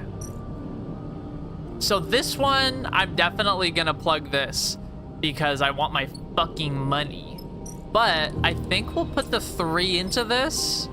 75% chance. I only need +1, you know? I only need +1, so a neutral is totally good. Oh, they give you a chance to get that type of resource when you sleep. Okay. Well, having cryo is good because we need a nice safety net. Ah, negative outcome. I lose an energy, but hey, I still finished trusted supplier. So like, I mean, who really winning here? Hustling while sleeping, on my grind set, even in my dreams, brother. Factory Row howls as you glide through its cramped passages. Whatever its many bays and rooms once were, they now serve as containers for industry of every kind. Whirring manufactories precisely engineer components with rapidly shifting arms, while scrappers hammer incessantly at bend-ship plates. Everywhere you look, there's energy and activity, and for good reason. Hexport itself is built on the derelict fragments of a solar reflector, and even the small amount of energy generated by its remaining mirrors is enough to power a city of machines. It is familiar to you, of course, in a strange, far-off way, because of Darkside. That place and your memories of it are a muddy haze, but it is hard to forget the glint of its hexagonal reflectors, 10 or 20 times more in number than Hexport's, and that wild, flickering city growing on their back like a tumor. In comparison, Hexport feels provincial, but deep in Factory Row, you could almost be back in Darkside. And then you see them. Tubes, just like those Seraphim had waved in your face. The feed lines. Let's go, we're finding the feed lines? You push over to the display window of the unit, marked Karsten's Supply in block capitals cut from hull plate. There, amongst an angled shelf of oversized ship components, sit the feed lines, like some large biomechanical tangle of snakes. You slip inside, where the sound of Factory Row is still screened, or is a little screened, and spot a large figure working at a bench. Hunched over, concentrated, it seems he doesn't notice you enter. Hello? A sharp eye glints as the figure looks over his shoulder. Intimidating shipfitter, Karsten. Can I help you? His accent is heavy but unknown to you. Those feed lines, how much? There's a sharp clink as Karsten places his tools in the component against a magnetic plate on the wall. He turns with surprising grace and begins cleaning his hands on a cloth. Those sharp eyes scan you, but Karsten's thick-set features do not betray the results of his assessment. Interesting. Custom built those for a client that never collected. He looks at his hands while he speaks, checking for stray oil stains. You have one of the old MEVs then? He sounds out the letters in a way you don't recognize as he speaks. You try to recall anything you know about your ship, but the memories elude you. Perhaps Seraphim should have come along. That's right. Karsten nods. Always good to see one of those still running. Look. Karsten drifts over to where you are standing, his opposing height evident. For a fellow enthusiast like you... Ooh. He continues in a distinctive monotone. Let's say a few hundred cryo on clean chits. What? He shoots a glance at the feed lines. 400, let's say, to be precise. 400's a bit much for some tubing. I know it's custom made, he alleges, but 400? 400, Karsten says back, repeating your question without the emphasis. It's expensive, I know. It's a shame, but it's just what they're worth. He screws up his mouth a little into something that might be a smile. However, I'm more of the bartering type myself anyway. Barter sounds good. I do love a barter. I love bartering. There's a little favor I need a crew for. Oh, here we go. Here we go, guys. And well, you look like you might be a good fit. He tucks the cloth away in a pocket and clasps his hands. I know of an old Solheim wreck out there. Very old, pre-collapse. It's tucked away in a dead zone, so no one has ever really cut it. He shrugs. Not only that, but Solheim derelicts have a habit of triggering nasty security protocols when approached by an unfamiliar ship. So it's been left well alone. My ears went back up. But a salvager like you with an old Solheim rig? I bet it wouldn't even flinch if it saw you coming. He smiles. I have a special interest. A need for that old tech. All those Solheim ships had a data core, and while I don't care about the accounting reports or material ledgers or whatever they keep on the damn thing, I do care about the hardware. So if I was to find you back here with that data core in your cargo hold, clean, cut, and complete, well, then I could see my way to doing a straight barter for those feed lines. Karsten pauses, sniffs at the air again. You just need the coordinates. Simple as that? Simple as that. He repeats in his monotone way. So, you interested? Because I'm a busy man. I'll do it! Alright then, he holds out a heavy hand for you to shake, and as you automatically reach out, he grabs your forearm instead. Karsten pulls you closer, squeezing your arm. Let's keep this one between us. Alright? He half smiles, his face huge and close. It's our deal. Yeah, I mean, I wasn't about to go yapping anyway. Before you can respond, he thumbs a little drive into your palm. Those coordinates. And then he lets go of your arm with what you swear is a wink. You take a moment to gather yourself, and by the time you do, a whirring fills the air, Karsten having returned to his workbench. Hell yes. You turn and glide out of Karsten's supply with a growing mix of anxiety and excitement in the pit of your stomach, and the cacophony of Factory Row in your ears. A contract. Seraphin might even be impressed. You look at the drive in your palm and smile. This could be a route out. You think of leaving this place behind, in possession of an improved ship, too. Suddenly, a small but firm hand falls on your back, an equally small voice coming with it. Hey, wait up! What the hell? Whoa, Junie, secretive data extractor? This seems, you know what? I'm digging that bio. For this job, I'm digging the bio. You turn in the passage to see a young woman, her hair waving from the rapid glide she clearly just came out of to catch you. She steadies herself using your shoulder. Sorry. She smiles a quick and flat smile. Wanted to catch you. I'm Junie. Her dark eyes flick around nervously. You notice the portable terminal she carries, something data scrapers call a deck, and her backpack full of components and trailing wires. What's up? Karsten. She starts, still catching her breath. He sent me to grab you. She smiles that flat smile again. Wants me to come with you on that job. Her eyes shoot down to the drive in the palm of your hand. She smiles again. Are you sure? That's what he said. Okay, well, let's go. Karsten's always sending me on things like this. I guess he wants me to help you out. Keep an eye on things. She pauses. I can be pretty helpful. So, she looks around the passage. Should I meet you at your ship and you can tell me when you're ready to go? Sounds good. Okay, great. Her eyes light up. She notices she still has her hand on your shoulder and takes it off. Junie pushes off and waves. Looking forward to working with you, she calls back as an afterthought. What about the ship? Oh, I'll find it, she calls back and then disappears down the passage. You watch her go, glad of the contract but nervous too. Will Karsten keep up his side of the bargain if you deliver? Well, I sure fucking hope so, man. Oh, we're here at the ship. I don't know about this, sleeper. Seraphin looks nervously out of the rig's windows as you finish explaining Karsten's deal, as well as Junie's offer of help. If this job was easy, Karsten would have done it himself already. That means there's a catch. I mean, the catch seems to be that he doesn't have a ship that could simply approach the vessel like I do. Right? There's definitely something going on with this Junie girl. He shakes his head. She would be useful, though. I think it's a lucky break. Honestly. Gives you a look. No such thing. This is the belt. That means someone's getting dicked over in all this. We just have to make sure it isn't us. What if... He narrows his eyes. We could get the cryo together to buy the feed lines. Why? Karsten wants to barter. You're right. I just can't shake the feeling that we're wandering in blind. Plus, he gives you a sly look. I did manage to turn something up in my station wandering. I found a contract board at the exchange, further in station. He gestures towards Hexport. We take on a job? That might get us some of the way towards buying those feed lines. Plus, even if we do want to take Karsten's job, a bit of money to get ourselves prepared wouldn't be a bad idea. Fill up on fuel, supplies, be ready for whatever comes. Do we have time? Probably not, but without cryo for fuel and supplies, we aren't going anywhere. He sighs. Just take a look at the contract board, see what you think. Okay. While you're at it, you might want to see if you can scare up some freelance crew too. He shrugs. Many hands make light work and all that.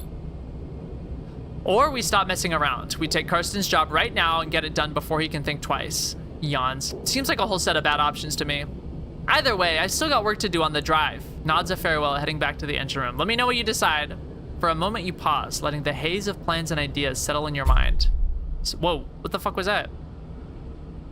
Suddenly, you curl up again, pain shooting along your spine. You grit your teeth, your muscles locked tight. Your vision narrows as you squeeze your eyes shut. You feel a shift, as if some connection has broken. It's almost impossible to describe, like you're floating away from your body, dispersing, dissolving. There's nothing familiar in the pain, nothing to hold on to. You grit your teeth. And then another shift comes and you're back in your body, trembling against the metal wall of the passage. Huh. The pain slowly fades, becoming a pulsing throb and then a residual flicker. You flex in 0G, stretching out the tension. There's a strange sensation of distance that persists beyond the pain. A disconnection between your body and yourself, a flickering numbness that refuses to recede. You wonder if the reboot has done something to your body, or if this is some new sensation you'll have to live with indefinitely. Well, of course it done something to your body. It made it so you don't need the fucking thingy, the juice. It strikes you that you know so little about the body that houses you. It could be moments away from collapse, or it might persevere for countless cycles like this. You try to shake off the feeling, pushing your hands against each other until they feel like they are yours again. Oof, it's getting kind of warm in my room. I need to take my Hunten off. Yeah. I mean, I imagine it's feeling warm because of the Hunten, but also because of the gamer, the gamer warming. Time is the only thing you need, and right now it feels like it's running out fast. You head for the airlock. You have work to do. Whoa, a whole bunch of shit. What the fuck? New location, new drive, new contract. You've unlocked a contract. Open the map view or screen to view it. Oh, so complete the board contract, escape Hexport, and recruit local crew. I don't know. I feel like it could be good to recruit someone, but at the same time, I mean, we're not like getting paid for this. We're just trading for a part for our ship. So I don't really know. I mean, maybe you pay the freelancers up front, but that still seems kind of expensive. Let's where was the map? I don't remember where the map was. Oh, wait, it's up here. Okay. Contracts are high-risk, high-reward jobs that you and your crew can take on. Contracts require preparation and care to succeed. You'll need to gather enough fuel to travel to there. Gather as many supplies as you can afford to keep you and your crew going. Look for opportunities to recruit crew to help you on the contract. Consider which crew to take carefully. They have different skills and stress resistances, and who you choose can affect the story. Once you're ready, select the contract from the map and then your crew to proceed. Okay. It needs 3 fuel, and I have fucking 0 fuel. That's crazy, man. Buy feed lines for 400, deliver the data core. Yeah. Okay. And here's the contract board. Oh, client Hexport, type risky. 200 cryo, though. Station management have located a Conway signal. They are concerned to see one so close and are looking for someone to disable its source. That could be something. Shoot. I say let's buy some fuel. Well, hold on. Let's buy out the contract. I'm interested in this. And where was the wait, was it in the contact board? No. Let's see, recruit local crew. Let's toggle this one. Oops, not what I wanted. Oh, over here, the docks. Oh, I still have to explore the docks to find that shit. Oh, chat to crews, look at that. Although that's something that I have a minus on, so that seems fucking rough. That seems really rough. Maybe I'm not gonna chat to crew just yet. Wait, was that -2? Holy hell.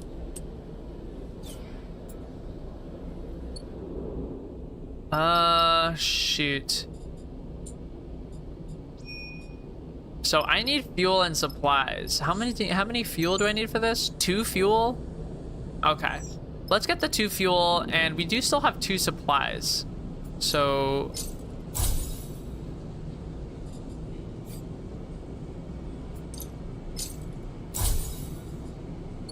okay, we have fuel.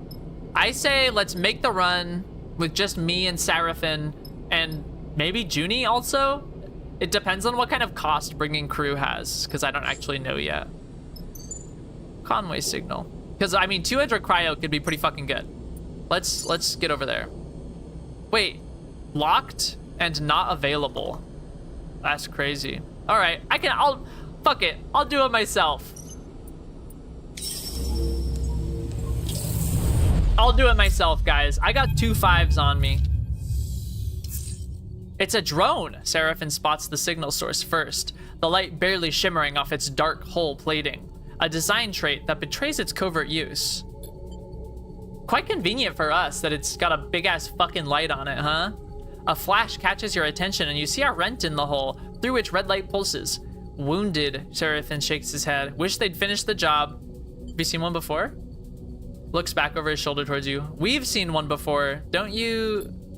Sorry, I know it isn't your fault. He looks at the drone. Lane had us work on one in a dark side bay, though it was barely a shell.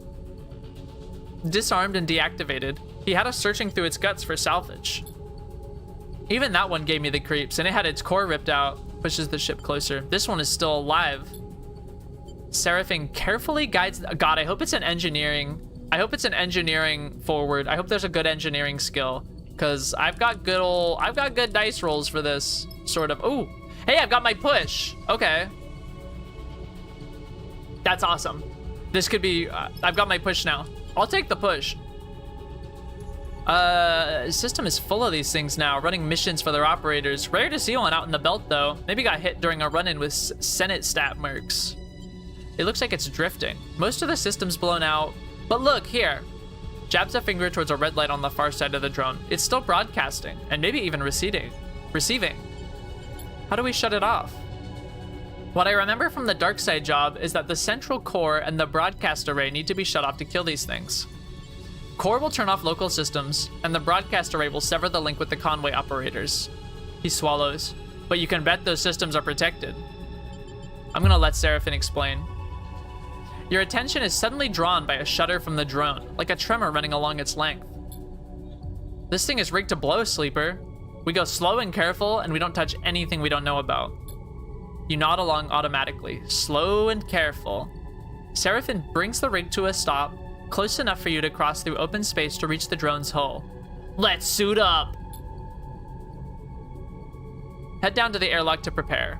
As you get suited up, you think of the corporate war taking place in the inner system, the war that this drone was driven from. Out here, on the shore of the conflict, the biggest danger is that this flotsam and jetsam drifting in with the tides and orbits of the system might, one cycle, bring the war with it. For now, the belt is outside its reach, but looking out at the red pulsing drone, that doesn't give you much comfort. Alright, let's see. My first contract. While on a contract, you'll be able to assign 2 dice for each crew member, as you would assign your own dice. Pay attention to the crew's skills to use them effectively. On certain outcomes, crew will take crew stress. When their stress is full, you will no longer be able to use them to perform actions. Okay. While on a contract, your energy bar will automatically be supplied for each cycle that you have available supplies. When your supplies are depleted, both you and your crew will take 1 stress per cycle. That's not too bad. Contracts also have their own contract stress. When this bar is filled, the contract will fail. Good luck. Good luck. Good luck. Like the game. Okay, so reprogram hatch. Oh Lord. Release the hatch. Ooh, engineering. Okay, so he's got a 1 and a 3. That sucks. That sucks real bad. And the whole damage. Neutral minus. He doesn't have plus anything, but I imagine I'll fix that later. I feel like I want to push my lowest die because a 3 would be pretty solid. Let's do it. Because I can pull a 3, or pull a 1 into a 3, and then I can just toss a 5 in here. 100% positive reaction, positive outcome, and it'll take the stress away.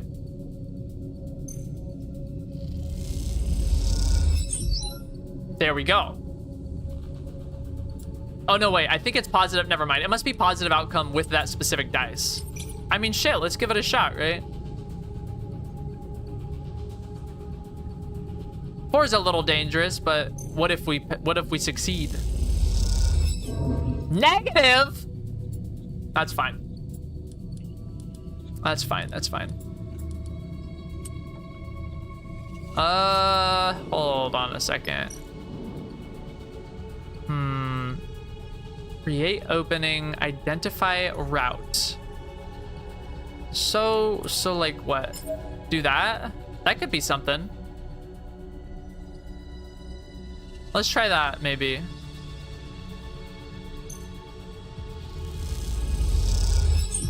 Hey, look at that. Broadcast access, +2 broadcast access. Okay. Maybe I should have got some more supplies. Maybe I should have worked a little. I know, it can only take 3 more stress. I know, I see it. Don't worry. I gotta figure this shit out. Let's try this. I know I'm proficient, but I really need a dub here.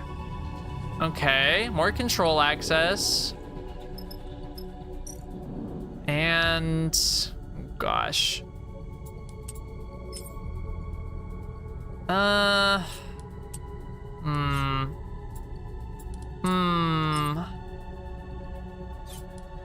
Let's go to the rig for a second.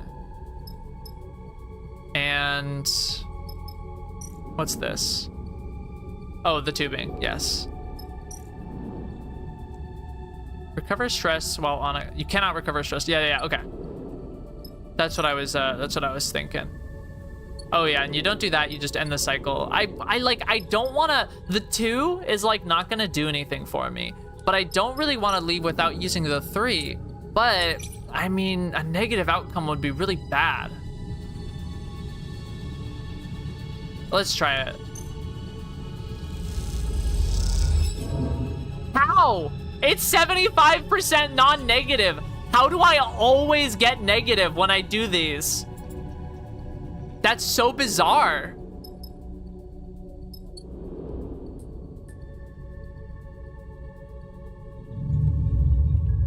That feels like wrong. I swear every single one that I've done has done that. Okay, let's see.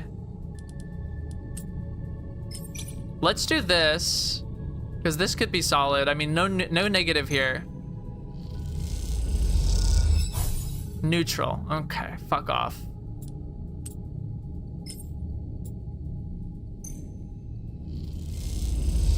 Oh shit, he got a 6 and a 4. That's pretty good. Oh, during a contract, you can use your push ability once per cycle to give you an edge in a tricky situation. Pushing accrues 1 stress, but will give you a key advantage based on your chosen class. You can see your current push configuration if you hold your mouse over the button and on the character screen.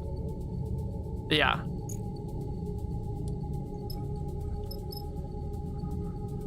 +1 stress, but Okay. Well, let's try it. Let's give it a shot. I know it's a stress, but let's push this in here. Because even a neutral is good. A neutral is totally fine. Okay. We've got hatch access. You hear the bleeping immediately. Among the chambers and cabling of the drone's interior, something has started counting down. Shit. Comes hissing through the suit's comm channel. This is what I was worried about. Are we screwed? I mean, okay. If it explodes, isn't that good? They just want us to disable the signal. Wouldn't it be good if we trigger the self-destruct and then dip? I can't be sure. Are we screwed? Dropped his voice to a whisper as if it might make a difference. Either this thing's about to send out a distress call or it's about to blow. Okay, yeah, a distress call would be bad. We've got to shut this system down fast, he pauses. Then we move on to the other side, because I bet you there's a surprise waiting for us there, too. You take a moment in the silence. All right, time to deal with this fast, then get over to the other side before something happens. Okay. Intuit. That's rough. But I have this. Let's see what this does for us, right? Okay, pretty good. And then, yikes. And then, how are we on this still? Create opening. I don't know how necessary this is, I'll be completely honest. All right, I'm gonna give it a shot. How? How? How is it always negative? That's numerically so unlikely. It's 75% chance. It's 3 out of 4 to not be negative. How is it negative every time? It's not that it's particularly improbable to do it once, but the statistic likelihood of it happening over and over and fucking over again is so bizarre. No, I'm not doing that.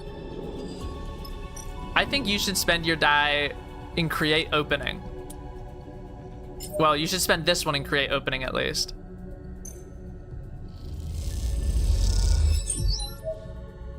Interesting. I'm out of dice. The 4 is too risky because your skills kind of suck. What is this one? I don't even know what is that? Oh, it's engage. Okay. Okay. I think we're gonna end the cycle. I think we can do this next cycle, assuming the rolls aren't ass. I know we're starving. Don't worry about it. I've taken damage to a dice because of stress. When your dice are rolled at the start of the cycle. Oh yeah, I forgot about that, huh? Okay. Don't worry, we can do this.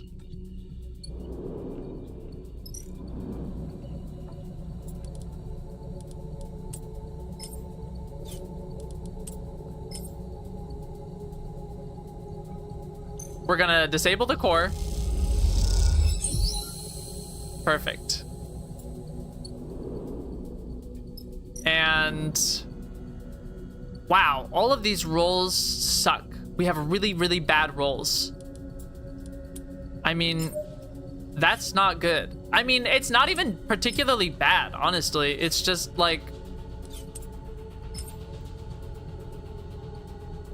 it's not even particularly bad. It's just my awful, wretched luck. You know?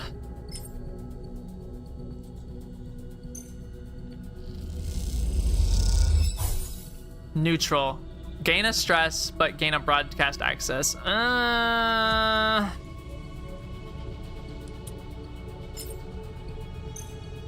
gonna give it a shot. Okay. This needs a lot of broadcast access though.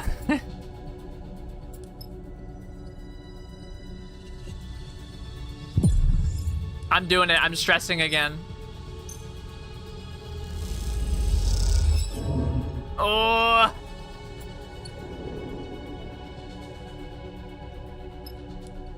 I think we need to end the cycle. I need better rolls.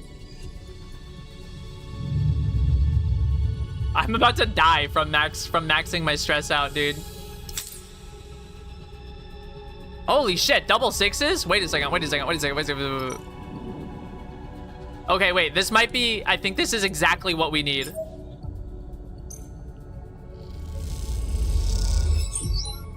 Okay.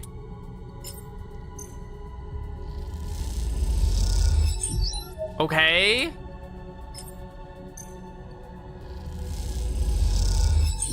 Oh my god. Yes. Holy fucking shit, man.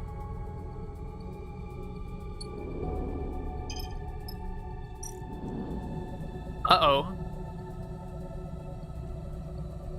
Okay. One last one. Although it just needs 3. And it's a skill that he doesn't really have, but it's only risky. All right. I'm gonna do it. Unless, I wonder if, does maxing your stress just straight up kill you, I wonder? Let's see. Well, hold on. Let me see about the 3. Maybe the 3.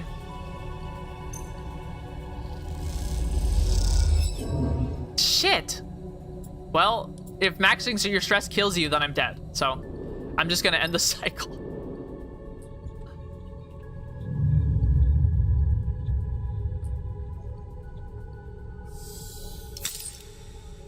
Oh my god, the double sixes. We're doing it.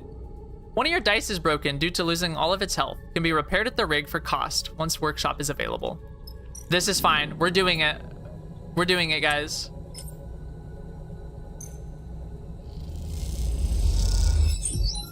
And the 5. That's too bad that he got double sixes and it's on a skill that he can't even really use. Yes. Yes! The thrumming, pulsing interior of the drone goes still for the first time since you boarded it. You look across at Seraphin and share a smile. You exhale so loudly it can be heard over the suit's shared comm channel. The drone is dead. Slaps the metal inside of the drone. Too easy, you ugly bastard. I don't know if I'd say too easy, but you make your way back out the hull, the drone now faintly rolling in one direction, its stabilizers offline. You and Seraphin glide out across the hull towards the rig.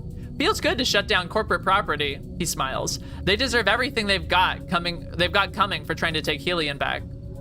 You reach the rig's airlock and take one last look at the drone's dark hole. It catches the light as it rolls in the vacuum. At some point in the near future, this drone will likely be smashed to pieces by one of the many asteroids of the belt, spread across this place as twinkling dust. The thought pleases you. As does the thought of all that cryo Hexport now owes you. Time to go collect. Holy hell, man. -5 stress during travel. Let's go. Let's go. It's not looking good though. But we're about to have so much fucking money, it'll be okay. I'm still gonna do the job. I'm still gonna do the job for the tubes. The money is just money. I just wanted money. Feels good to make a contract work, no matter how we pull it off. It's hard not to agree. And it feels better when the Hexport courier comes with a lockbox full of chits. Lane may still be hunting you, but this should help the effort to slip his net. All right, let's get a fucking meal, man. Let's get some grub.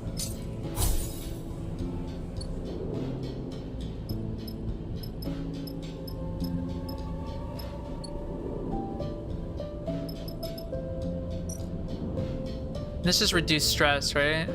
Yeah, let's hit that real quick.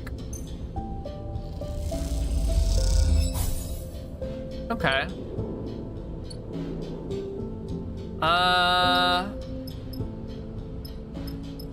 Now what?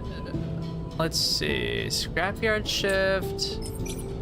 That's just basically money. I mean, okay, if we're gonna take on the job, then what I need is this. Because I need, okay, how much fuel do we need for the job? 3 fuel, okay. So I'm gonna get 3 fuel.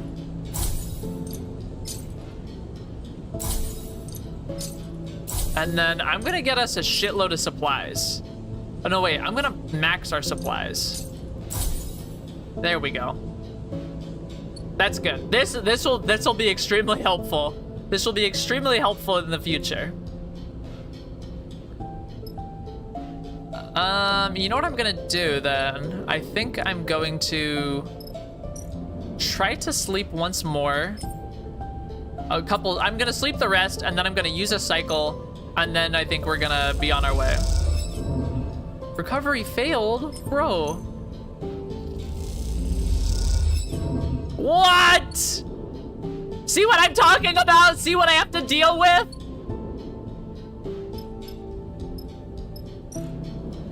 I'm buying it. I'm gonna get some food. Oh no, wait, I'm gonna end the cycle and then get some food. My bad. I need my dices.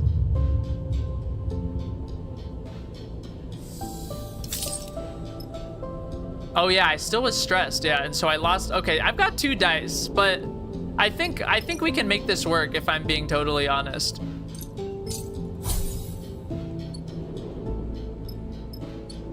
I'm just gonna use up 1 more cycle on getting rid of some stress.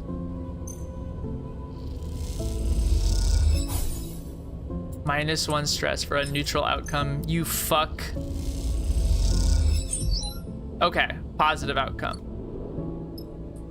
And I'm gonna sleep for fuel. Let's see.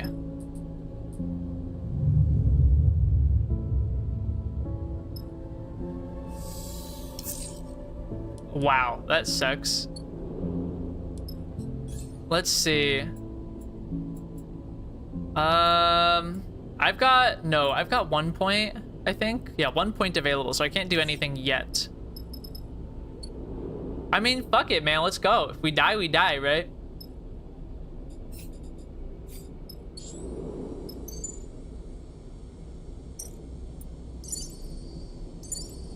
All right. Seraphim and Juno. I think we got this. I think we can do it. I know I only have 2 die, but I know I've only got 2 die, but I've also got 2 crew members. Oh, fuck. I forgot it gives you new die when you go to the thing. I should have used the 6 to try to recover my last bit of stress. The Solheim derelict fills the cockpit windows, all twisted plates and skeletal strutwork.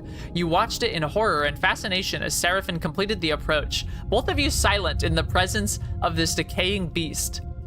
Now, as you settle beside it, Seraphim is first to break the silence. Yeah, my stealth. I need my stealth stat.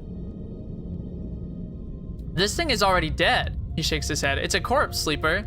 He nudges the ship closer, looking for a place to dock. I touch this thing too hard, it'll crumble into dust. What were you expecting?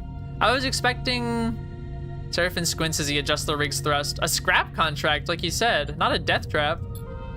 Well, it's not scrap, it's a data core. We're not like pulling the hole off this thing. Take us up there, that's the bridge. Junie points towards the one end of the ship, and both you and Seraphim turn around, having forgotten she was even in the cockpit. She hasn't said a word since you departed. She glances at both of your bemused faces. What? She looks away. Sorry, that's where we need to go. She stops pointing. Seraphim nods toward Junie. She's not wrong, sleeper. The bridge would be a good start. I'm hoping to God I access the workshop like after completing this job and get the tubing. I'm hoping, because it said once you unlock the workshop. I don't know if that's like a money thing or if it's like it'll just happen as we progress through the story, but I'm hoping it's sooner rather than later because I have 2 dices. To the bridge then. Let's do it. Seraphim takes control of the ship, avoiding the debris field closer to the center of the wreck. Sorry, I'm just looking at it really quick. This is as far as he settles in position near a protrusion at the far end. This is as far as I'll go. Taps at the anchoring controls. We should be able to anchor the ship to these plates. You hear Junie begin to protest from behind you, but it is too late. Seraphim fires 2 python-tipped anchor lines at the nearest solid hull plates. The pitons slam into the plates, and despite their solid appearance, they instantly shatter. The fragments spin out across the wreck, slicing into other plates and building a spiraling storm of debris. Fuck. Shit! Seraphin nudges the ship back and steadies it as the debris cascades around the surface of the wreck. The damage seems mostly superficial, but it underlines just how fragile the derelict is. Let's not do that again. Junie glances between the two of you. The data core will be very fragile. We've got it, Seraphin snaps. He angrily unclips from his seat. Last thing I need is a backseat driver. He kicks off and glides past her into the corridor. Sorry, Junie. No problem, she smiles a weak smile. We all want the same thing here, right? We'll work it out. You follow Seraphin down the passage, with Junie close behind. As you reach the airlock, he is already angrily suiting up, his frustration evident. I'm gonna stay silent. I don't think he really needs to hear me. I don't think I need to chew him out right now. I don't even know who I am. The rest of the preparation process takes place in tense silence, each of you considering the delicate job ahead. You suit up too. Though you don't need a helmet to breathe, you slide one on and lock the seal for protection. The Shrek isn't going to give up its salvage easily. The core should be near the bridge, maybe even inside it. But there's a lot of wreck here, and there might be good salvage tucked away in the cargo hold. Once the suits are on and the seals are checked, you cycle the lock and stare out at the vast expanse of the twisted hulk before you. Time to go to work! Okay, let's see. Oh shit, look at this. Okay, so, engineering, lock dissection. This is all me. Force the lock. This is all Seraphin. But what's over here? No. She's just got engage. Intuition. What is this? Endure. Intuit and endure. None of us are particularly good at that. So let's focus on this. I'm going to, I know it's going to use the stress, but it brings it up to a 5. And so with the 6, I instantly gain the stress back. I refund it. So like, it's all good. It's all good, you know? I'm putting your 6 right there because that makes the most sense. Awesome. And then I'm gonna put the 4 in here because pause neutral is still pretty good. Maybe I'll even get a positive. Okay, neutral's fine. Neutral's okay, I guess. But now we're basically out of options. I mean, I can't really do anything with her dice, with Junie's dice. I mean, that's nothing. That's just gonna put undue stress on the ship. You know? I mean, I don't know. Maybe if Seraphin had some extra 6s or something, maybe clear cargo doors, because it is only 4. It's just, you know. Yeah, rough. That's really just gonna be the end of the day right there. If only I had more dice. Ooh, a 6, 3, 4, 4, 5. Okay. Here we go. I'm gonna push this again to a 5, and then with the positive, it's guaranteed success, so I get my stress back. Very nice. And positive gives +2, so I could just use my 6 on here, couldn't I? Yikes. That just seems no good. I'm just gonna do this. I mean, this is literally step 1, you know? We gotta get in this fucker. We gotta get in this fucker as quickly as we can. The bridge of the derelict lies silent. The pale beams of your suit lamps catch rows of terminals and clouds of glittering dust. Wires wave like seaweed, and the whole scene appears as if underwater. Chaotic, but still. Junie glides past you, disturbing the dust and taking you by surprise as she does. She has been a stoic presence so far, but in this moment, she seems drawn forward by some force of curiosity. You watch as she bats away debris and begins checking terminals. I'll let her work. She's already prying an access panel off one of the more intact-looking terminals, and as she does, puffs of rust color the vacuum around her red. color the vacuum around her red. I'll approach her. She turns back to the terminal and finishes prying off the plate. Then, quickly, she reaches inside, fishing around for something. Her hand comes out with a waving cable and topped with a thick connector. As soon as she sees it, she slips a keyboard-sized deck out from somewhere on her person. She runs her hand across the back until she finds the right port and slots in the connector. All of this happens in a few seconds, the routine practiced and precise. It is hard not to be impressed. I'm gonna say, not your first Solheim ship? She glances at you, a nervous look on her face. Does she think you are accusing her of something? She shakes her head and goes back to work. Junie's fingers dance across the deck's keyboard and a burst of static lights up the Solheim terminal screen. The sudden burst of light and color take you by surprise. Junie's fingers tap away, the terminal screen flashing with blocks of color and lines of code. It buzzes and vibrates, its long dead systems forced back into chaotic life. Then, all at once, it goes dark. The terminal is dead. Shit! Junie hisses under her breath. Useless! You cannot tell if the insult is directed at the terminal or herself. I'm gonna say, find anything? She looks up at you, as if she was just waking from a dream. No, nothing useful. She protectively slides her deck away. The cradle with the data core can't be far. She pushes off from the terminal, gliding away from you. I'll start looking. She calls back and heads to the other side of the bridge. Seraphin glides up beside you. Everything all right? What do you think of Junie? The kid? Shrugs. You'd know better than me. Keeps to herself. Squints at her retreating form. Stretches in his suit. I have to admit, it's nice to be back working, especially now that we're the ones who will reap the benefits. He claps you on the shoulder. Feels good to be taking our fate into our own hands. I know it's pretty rough there, back on Hexport, but out here, we're just as likely to get shredded by debris as find the damn data core. But aren't you glad we made a break for it? He pauses and looks down, having asked the question almost by accident. I mean, I am. I just don't want to speak for you. I'm gonna say I'm glad too. I like being my own person. I think it's epic. You better be. I didn't give up that little dark side cupboard I was living in for nothing. He laughs at his own joke. Look, checks his suit's wrist seals. Once we've got a bit of space behind us, once we've gone the distance, if we even manage to get that far, don't feel you owe me. I'm no charity case. You want us to go our separate ways? Fine by me. He meets your eyes. Just do me the favor of telling me to my face. I say, I will. Nods but doesn't respond.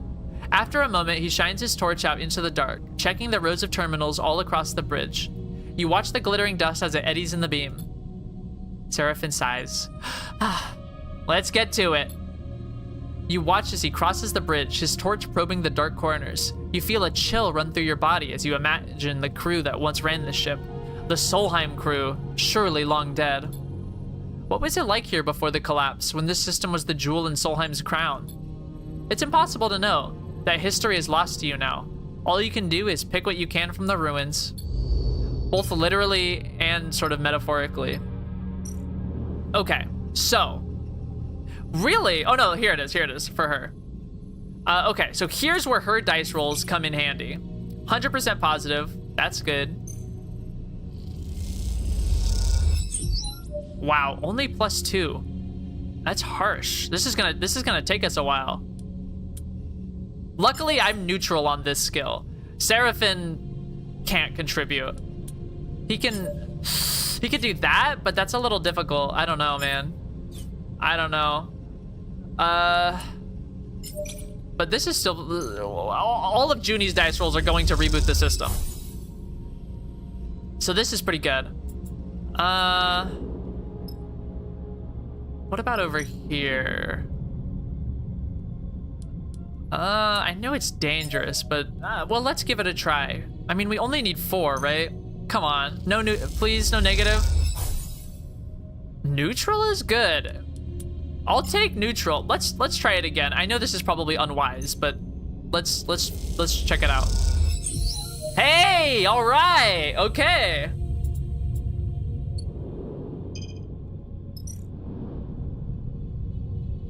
Oh shit, this is something Junie can do. And it is only 4. Okay. We could definitely expend a cycle on that and then get back to work on this, I think. Assuming, you know, assuming solid rolls.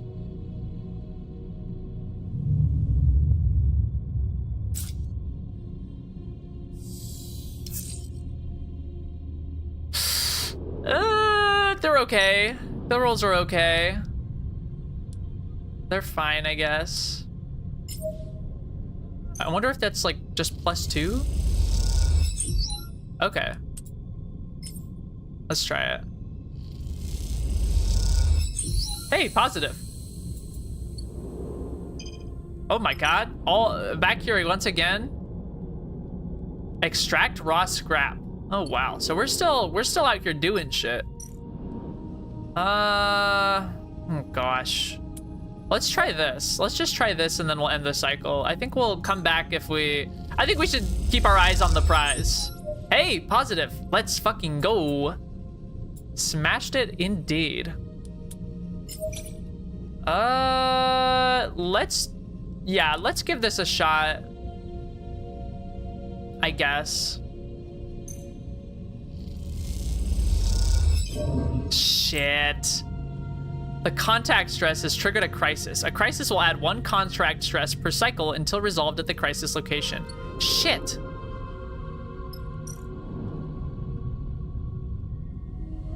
Hell. I got nothing for that.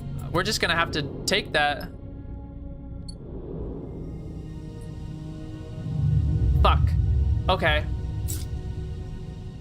Come on, good Seraphim rolls. Yes! Great Seraphim rolls. Great rolls across the board, really. Let's see if we can't seal this fucking thing up.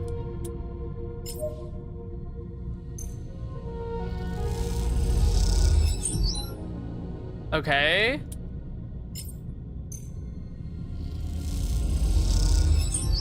Okay, that's looking really good, although neither Junie nor I can particularly contribute to this. So, let's see. Let's get back to work. Let's I mean, we still gotta find the location. Okay, that's looking good. The 1 is simply not happening. That's not going anywhere.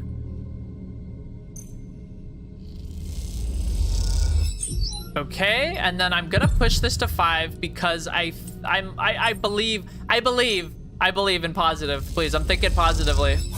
Neutral outcome. All right, I'm fucked. It's over for me. I'm dead forever. That's fine. Let's see what the next cycle brings us. We're running lower on supplies now, though. I will say. Yikes. Okay. Well, if we can get a positive outcome on this, then the breach is sealed. Fuck. Well, I guess we gotta give this a shot. Okay. Oof. Okay, well that's situated then. Let's see. More dice in here. And I think this gets us to it, actually. Yes! Okay. Okay. Data core damage, data core extraction. Oh, geez. Oh, engineering. Hold on, let me try this. I literally can't fail this. Neutral is not great, but I literally can't fail it. Positive, 2 data core extraction. That's really good. This feels like an unnecessary risk. I don't want to damage the core. Well, fuck. Let's give it a shot.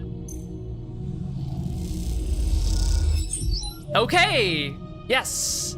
All right. Very nice. Very nice. I think we can do this next cycle. We just gotta...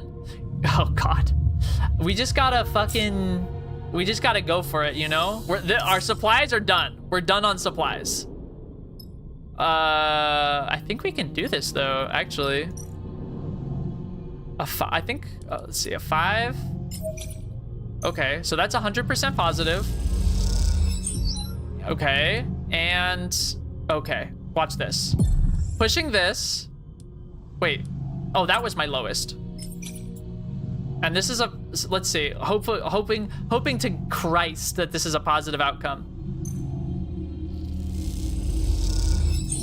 Yes, I got the stress back. Okay. I recovered the stress and we found the data core. Perfect, or extracted it rather. Let's get the fuck out of here, man. You watch nervously as Junie guides the core out of the cradle. I know we didn't get the extra salvage, but we really, we did not have the spare dice rolls to spare for that.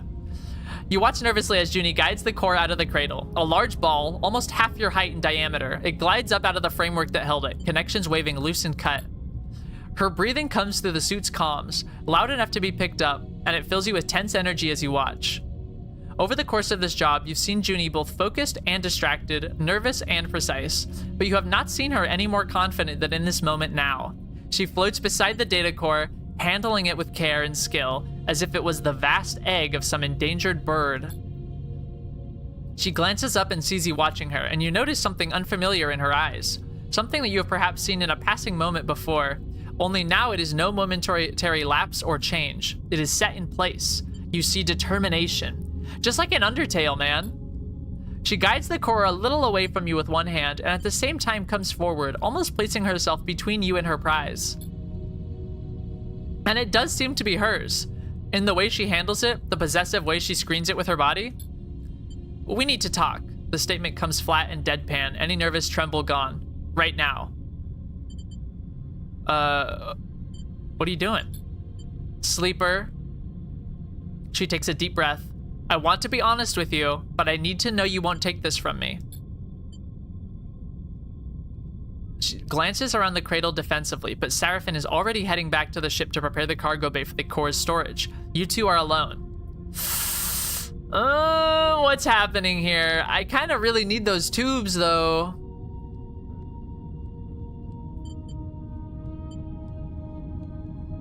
Tell me and we'll see. Fine, she folds her arms, but it's staying with me.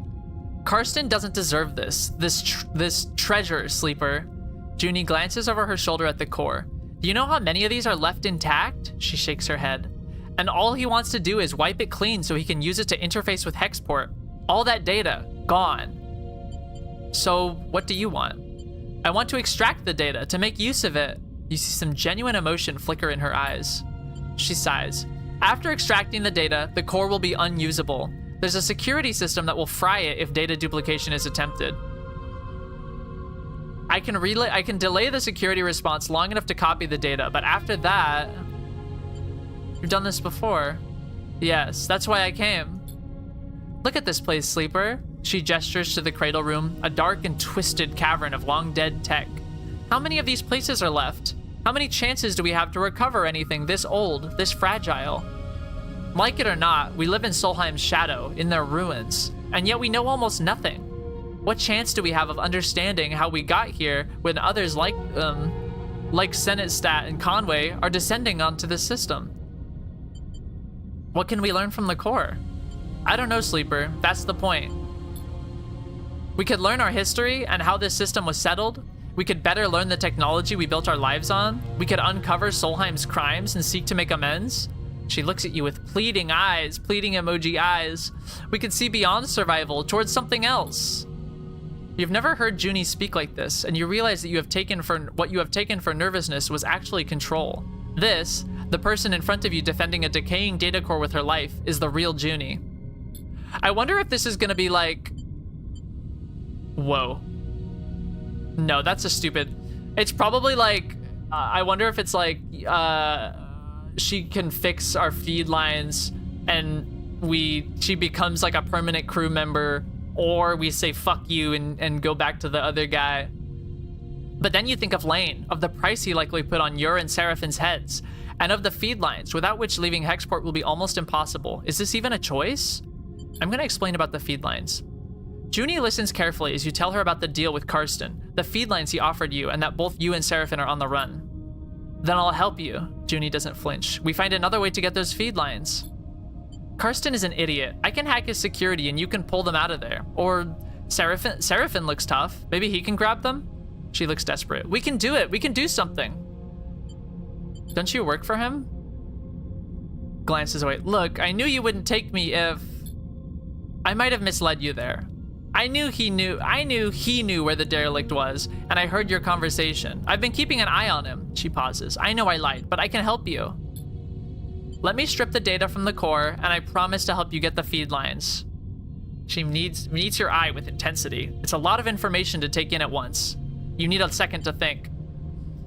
I think I'm gonna do it. I actually quite like Junie, and I think we can figure this out. I think we can do it.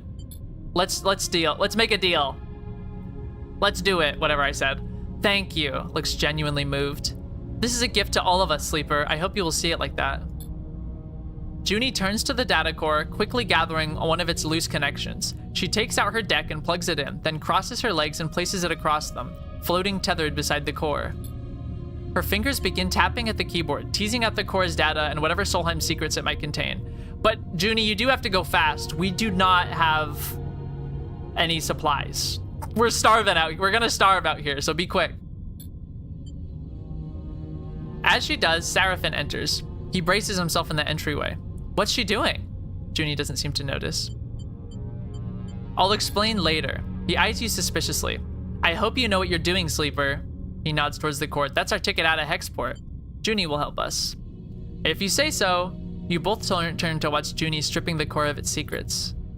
A little while later, once the core has been emptied out and its defense mechanism has scorched its seams black, you watch the metallic sphere spinning gently in the room and wonder if you have just made a terrible mistake. Contract failed. I don't think I've made a terrible mistake. I think this is just a new path. You know? I think it's just a new path forward.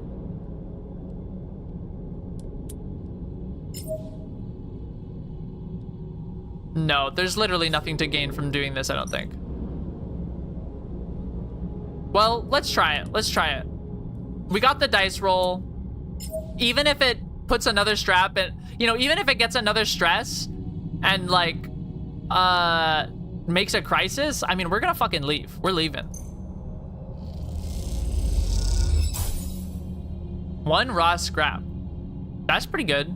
I'll take that, man. I'll fucking take that. Let's get the fuck out of here.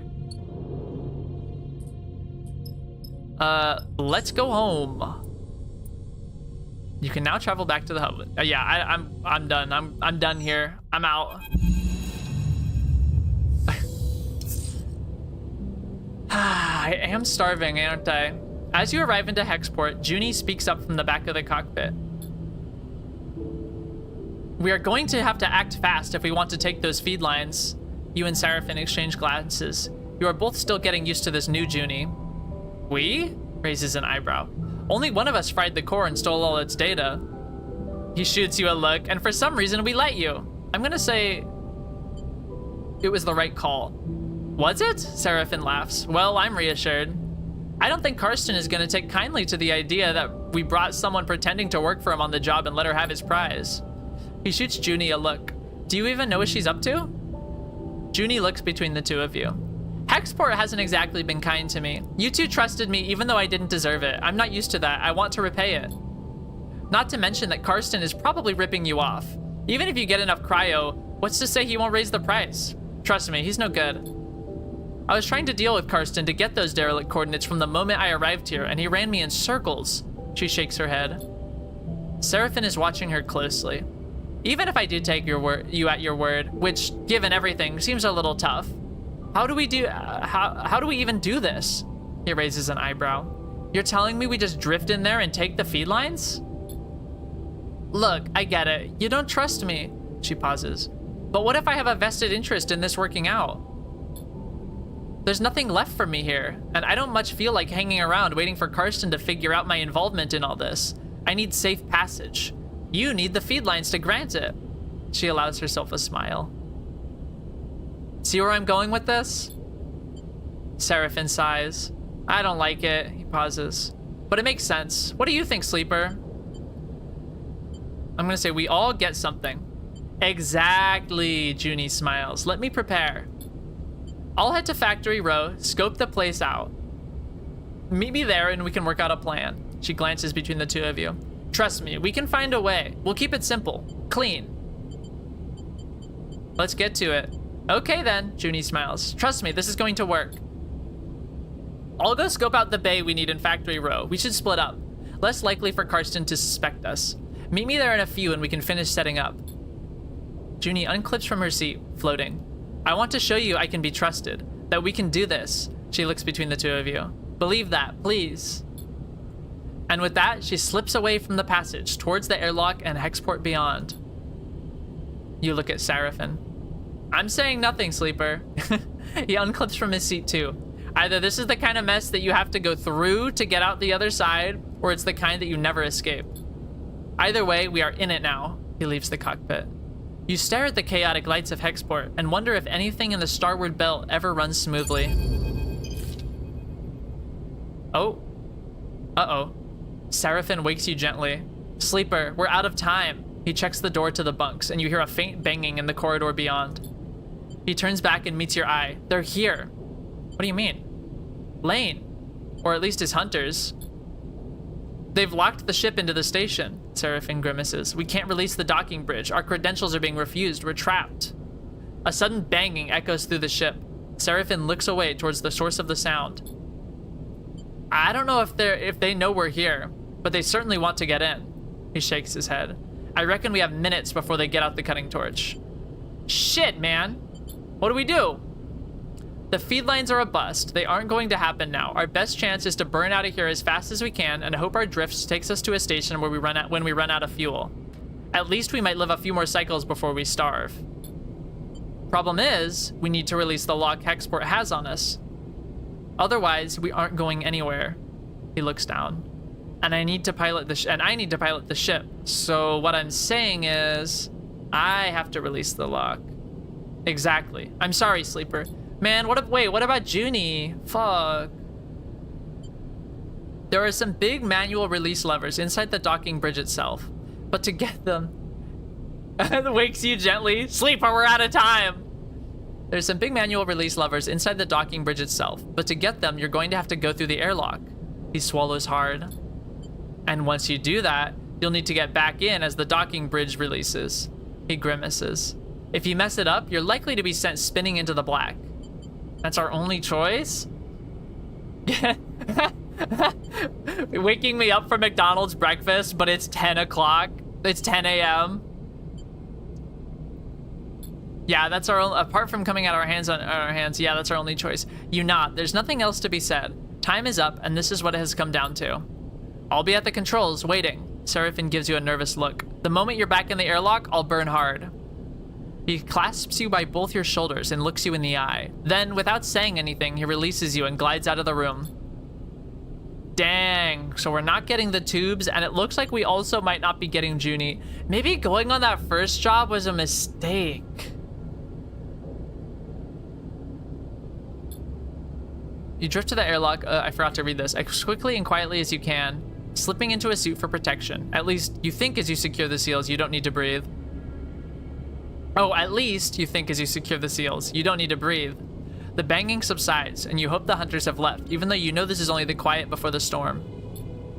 You take a moment, waiting inside the airlock as it cycles. The second the exterior door begins to open, you go. As you dash out of the airlock, the scene in front of you appears as if in slow motion. Oh, shit. You see two figures a little way down the docking bridge, wearing dark spacesuits, a canister being carried between them. Meanwhile, floating between you and them is a heavy-duty cutting torch, knocked spinning by the opening airlock door.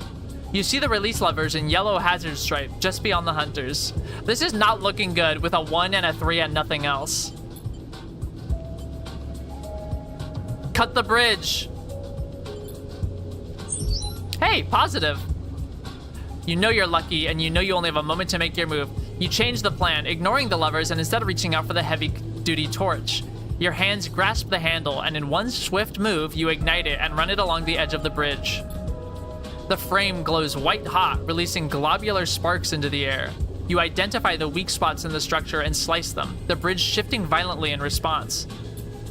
Man, I'm kind of sad about Junie. Maybe we can come back at some point. As it shudders and twists, the frame melting away, you feel the fizz of projectiles slicing through the air around you. The hunters are firing. A scream blocks out all sound, and you feel an urgent pull tugging you away from the ship. The tunnel spins sickeningly and then comes apart. You're close enough to the ship that you manage to kick back, away from the twisting storm of debris that the tunnel becomes. You see the dark suits of the hunters among it, retreating towards the station-side airlock. But as they do, a hail of projectiles slices across the void from their direction. You have no time to react. Shit, what was that? You're carried backward by the hunters' stun rounds, their impact shutting off whole sections of your frame. Shit.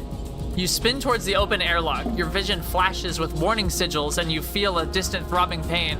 Let me drink some water.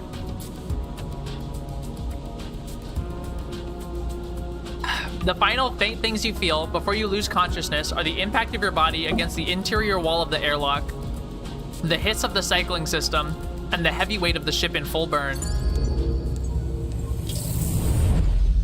Shit. At least we've got a bit of cash. A Moget. What the? Seraphine's quiet question wakes you from your haze as the rig cuts across the belt. We don't even have any fuel.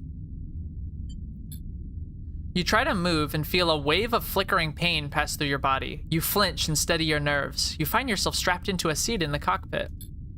Seraphine doesn't seem to have noticed you're awake. You open your mouth to speak, but no words come out. There's a crackle of noise that echoes through the ship's comms. Seraphine is glancing nervously at his console. Something has him spooked. Sleeper. The voice, as distorted as it is, cuts through you. Lane. Uh-oh. I know you're there. A hissing pause. You are slipping away. A squawk of noise, but we can't have that. You don't understand why Seraphine isn't reacting to the sound of Lane's voice. Then you realize he can't hear it. The voice is in your head. I take this personally, Sleeper. A sharp intake of breath. After all my investment, all my care expended upon you, this is how you repay me. I see a little something glinting out there. Could that be you? You don't move. You don't breathe. All you hear is Lane's voice. Something shifts in you, a sudden impetus, a will to move that is not your own.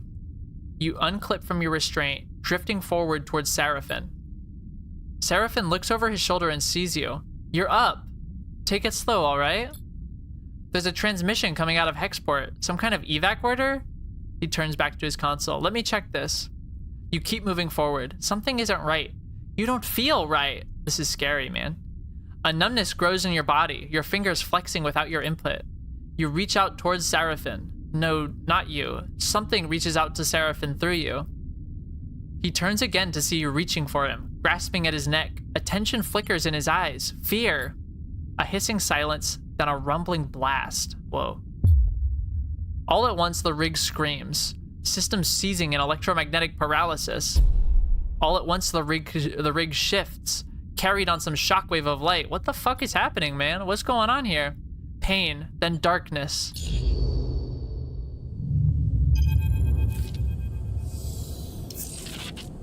Whoa, what the hell is this? Wait, I only have one dice left? What happened to my other dice? Oh, I've got 2 glitch. I don't know what glitch is either, but now I have 2 glitch. Voices echo warmly through your mind. You can't quite make out what is being said, and any attempt to focus causes a growing flare of pain, so you let them fill the air, unidentifiable and soft. You are floating, and so you cannot yet feel your body or its weight. The feeling is pleasant, soothing, and yet the moment you realize this, it begins to fade. Pain shoots through your system, a reminder of the terrible damage you have suffered. It is bright, white hot for a moment, and then it is gone. Something spasms in your fingers, and you flick it away. A sensation crosses the sole of your foot, and you kick your leg. A weight settles itself in your chest. You are awake. You open your eyes to light playing across a surface patterned with stained cushioning. You are alone. The voice is replaced by the hum of air cycling, the distant clank of maintenance systems. You're alone, and this is not your ship. This isn't my ship? Yeah, it looks like my ship. I don't know. You jerk upwards against the straps that hold you loosely to the berth, suddenly confronted with the last things you remember. an overwhelming numbness, and below it, an insipid animating force creeping through your mind. Whew. You pull at the straps and free yourself, floating up into the small habitation room, cushioned and worn, your mind racing. Where is this? You glance around, taking in the small room with its knickknacks tucked behind webbing, its stained and worn storage units, its faded padding. This is someone's home. Cold light fills the room, and you float over to the dark square of the window. You see stars, the bright pinpricks of drive trails, and skeletal docking bridges. This is a station. A sudden hiss draws your attention to the door, which slides open with a puff of equalizing pressure. Whoa! Bliss, troubled repair technician? They're kind of cute. Actually, the entering figure jumps as they see you're awake. You're up. They hesitate in the doorway. Who are you? They laugh nervously. Right, we didn't meet. They glance back out of the doorway as if looking for help. I'm Bliss. They shrug, not sure of what to add. Your friend Seraphin is out, sorry. He brought you here. Here? Right, they nod slowly. This is my room. They glance around. Not much, I know. We are in my repair bay on the far spindle, if you know what that is. In the belt? Yeah, they smile sympathetically. In the belt. They look around at the room again. Come on, let's go somewhere a little more comfortable. They hold out a hand. You're safe, don't worry. Is this a non-binary baddie that saved my life? Let's fucking go? You follow them out into the corridor, gliding behind them. They move with the ease of someone who is either born in 0G or has spent most of their life in it. They guide you to an enclosed balcony. Yeah? Hell yeah. Where heavily scratched, thick acrylic windows look out onto a chaotic-looking wet dock. At the center of the dock is the rig, scratched and worn, but still your ship. It's a reassuring sight. Is she okay? She will be when I'm done with her. Bliss sees you staring at the rig. Took some damage, but she's a hardy old thing. Your ship. Bliss pauses. You were lucky I heard your distress signal. You sense they're holding something back. I guess that expensive long-range array I was tricked into buying finally paid off. Well, at least for someone. You were out cold when I got there, and have been for all the cycles since. Your friend wasn't in great shape either, but he bounced back fast. Whoa. He's got a new sprite. I make a habit of doing that. Seraphin's voice makes you spin around. Good to see you up. He can't suppress his smile. Are you okay? He smiles. Don't start fussing over me, sleeper. I'm good. He's got different camo pants. He's got a brand new pair of different camo pants. Your eyes fall to Seraphin's bandaged abdomen. He notices and pulls his jacket over the wound. Certainly looks better than when you came in. Certainly looks better than when you came in. You should have seen... Bliss abruptly stops after Seraphin glances in their direction. Here, Seraphin pulls a few chits out of his pocket. Catch! He slings them over to Bliss. That's all I could get for now. Working in your condition? Please, I'm fine. Bliss looks at you apologetically. I know what it looks like, but I'm sorry, I can't work for free. Keeping this place going is bad enough. I get it. Seraphin nods. We're just thankful you towed us in. We aren't freeloaders. Bliss looks between the two of you. I'll let you two catch up. They turn to you. I'm glad you're awake. We were worried. They pat you on the shoulder and glide back down the corridor. Let me drink a little more water. This is a lot of talking, even for me.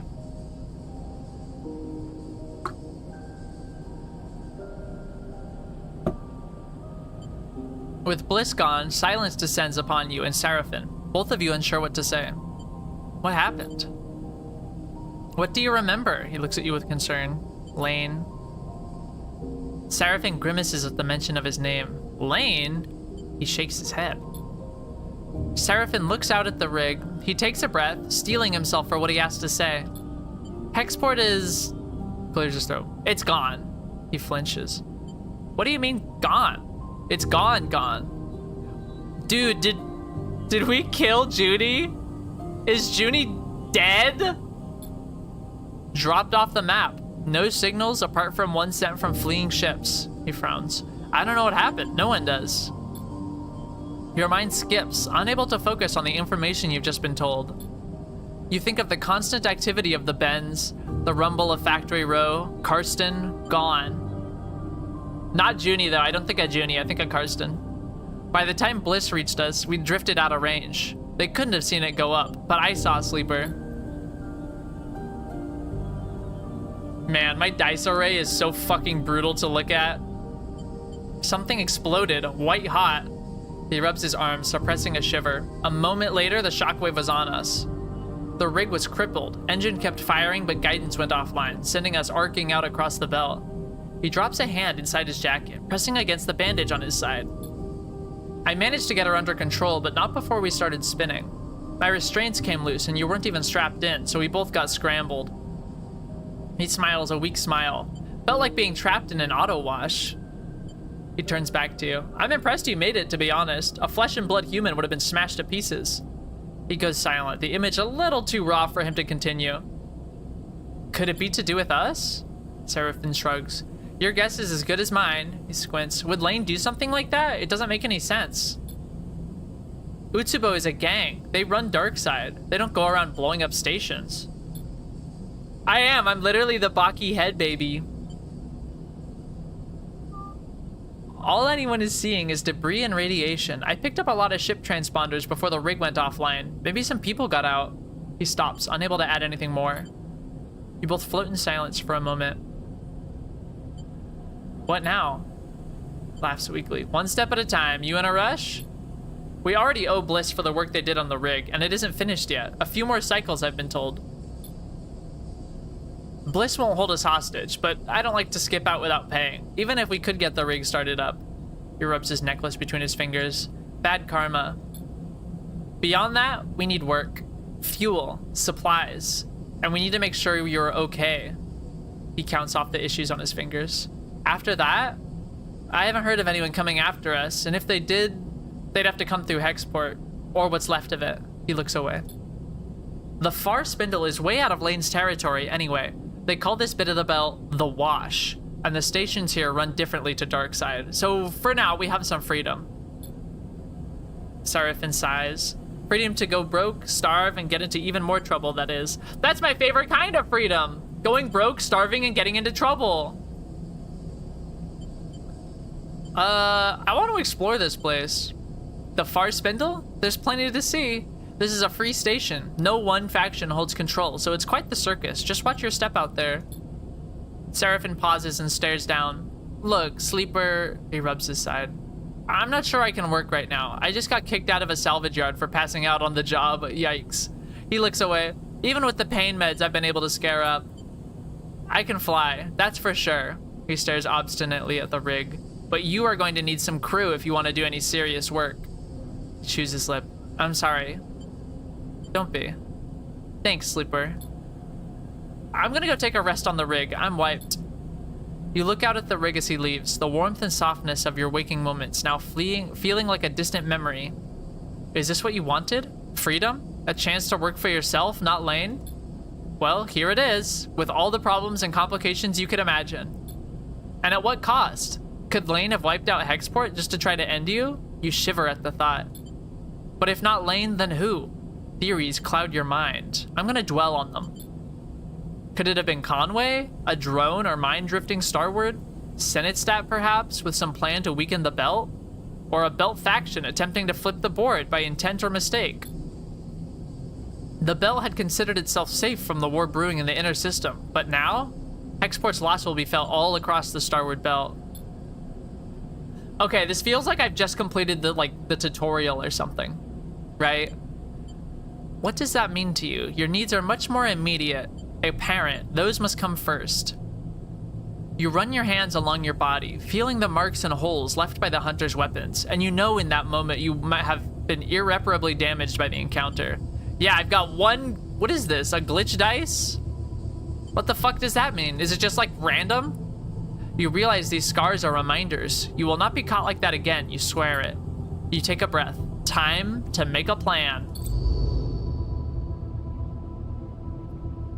A glitch die looks like, okay, you have gained some glitch. Glitch is a penalty you gain from repairing dice and from Lane's attempts to hack your system. Interesting. I see Lane's attempts build glitch, but also repairing die. Your current level of glitch is represented by the glitch clock to the right of your dice. You can have a maximum of 6. Each level of glitch you gain will increase your chance of rolling a glitch dice at the start of the cycle. Each time you roll a glitch dice, you clear 1 level of glitch. A glitch dice has an 80% chance of a negative outcome when used and a 20% chance of a positive outcome. That fucking sucks. No neutral, baby. Glitch dice look like this. The glitch clock tracks your level of glitch. Okay. Can I... New drive available. Oh yeah, let's look at that. I'm gonna toggle the tracking for Explorer. I've got Sleep and Rig Galley.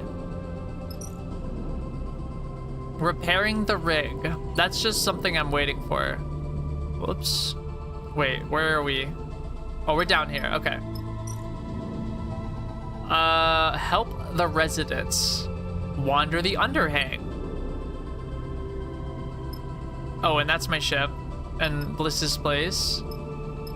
Spindle core. Chat to cruise. Explore the core. And the docks. Let's see. Roam the docks. Study the manifests. Okay. I can't really do like any of this, man. I guess I'll toss a die on this.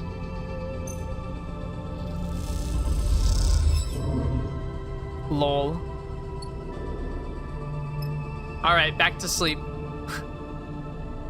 Back to bed.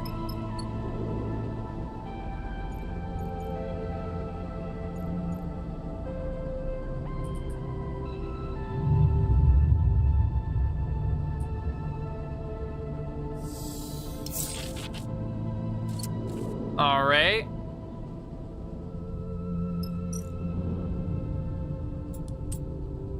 Help the residents. Hey, positive. I just got an achievement for get a positive outcome with a glitched dice. Hell yeah. Aw, hell yeah. Oh. Aha. Oh. Earn a meal. I don't think I need to earn a meal. I've got some creds. But anyway, it's back to bed for now. This is such a rough situation.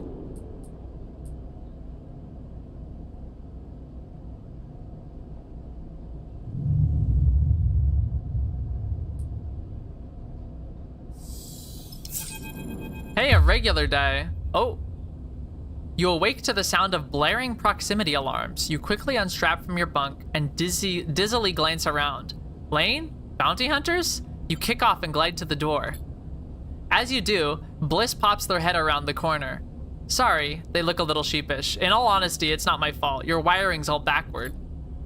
It takes you a moment to understand what's happening. You steady yourself against the door frame. Sorry, I'm just a little jumpy. I get it. Bliss looks down. Didn't mean to wake you. It takes you a while to get ready and drift down to the mess to see what's happening. By then, Bliss has turned off the alarms. You find them unspooling wires from a hatch you'd never previously noticed in the mess's ceiling. Sorry again, sleeper. Their voice comes through the ceiling panels, muffled and dull. You settle at a stool, neatly tucking your legs behind the crossbar. How are the repairs coming? Bliss spins deftly, hooking their legs into the open ceiling so that, from your perspective, they're hanging upside down. Almost done, if you can believe it. Their messy hair floats around their head. A couple of cycles worth of diagnostics, and I'll be happy enough to release her back to you. Man, I can't wait until I can repair die. I'm gonna max out the glitch clock fucking immediately. A yawning Seraphin drifts in. He looks between the two of you, amused. What are you both doing up so early? You and Bliss exchange amused looks. What? Seraphin asks. You didn't hear the alarm? He shrugs. Heavy sleeper. He drifts over to the mess's cupboard to hunt for some breakfast. You turn back to Bliss, but they have disappeared back into the ceiling panels. Before long, the mess is filled with the shrill screech of a power tool. Oh, I've got 5 fuel. I should definitely change my sleep thing to supplies. Seraphin looks totally unaffected and hooks himself onto a stool, lazily sucking at a ration pouch while he taps away at his slate. The screech finally stops. After a while, you kick off from your stool. Time to head out. Bliss rushes after you, stopping you in the passageway before you leave. I have something I want to show you. What is it? Bliss leads you off the main corridor into a corner of the ship you don't remember visiting before. You come into a room with low, sloped ceilings, a single round window illuminating some neat tool storage, and a workbench. Yes, yes, set into the wall. Look, I'm no specialist, but I'm a quick learner and good at repairs. They smile. And I think you have need of me. They glance at you, the terror in your thick vinyl skin. Can I take a look? Okay. I need this so bad. I have 1 die with 1 health. This is as bad as it gets.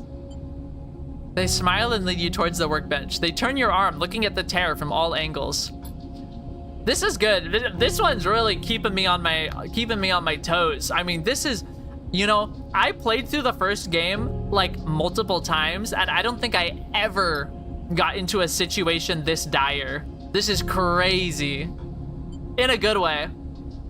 I mean, the first game was billed as being like, as having times that are brutally difficult.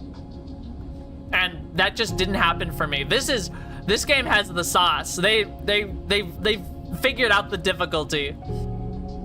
I mean, I did also fuck myself a little, but I don't wanna, I'm not like, you know, I'm not gonna like save scum or start a new game because it didn't go out well or something, or shake out well.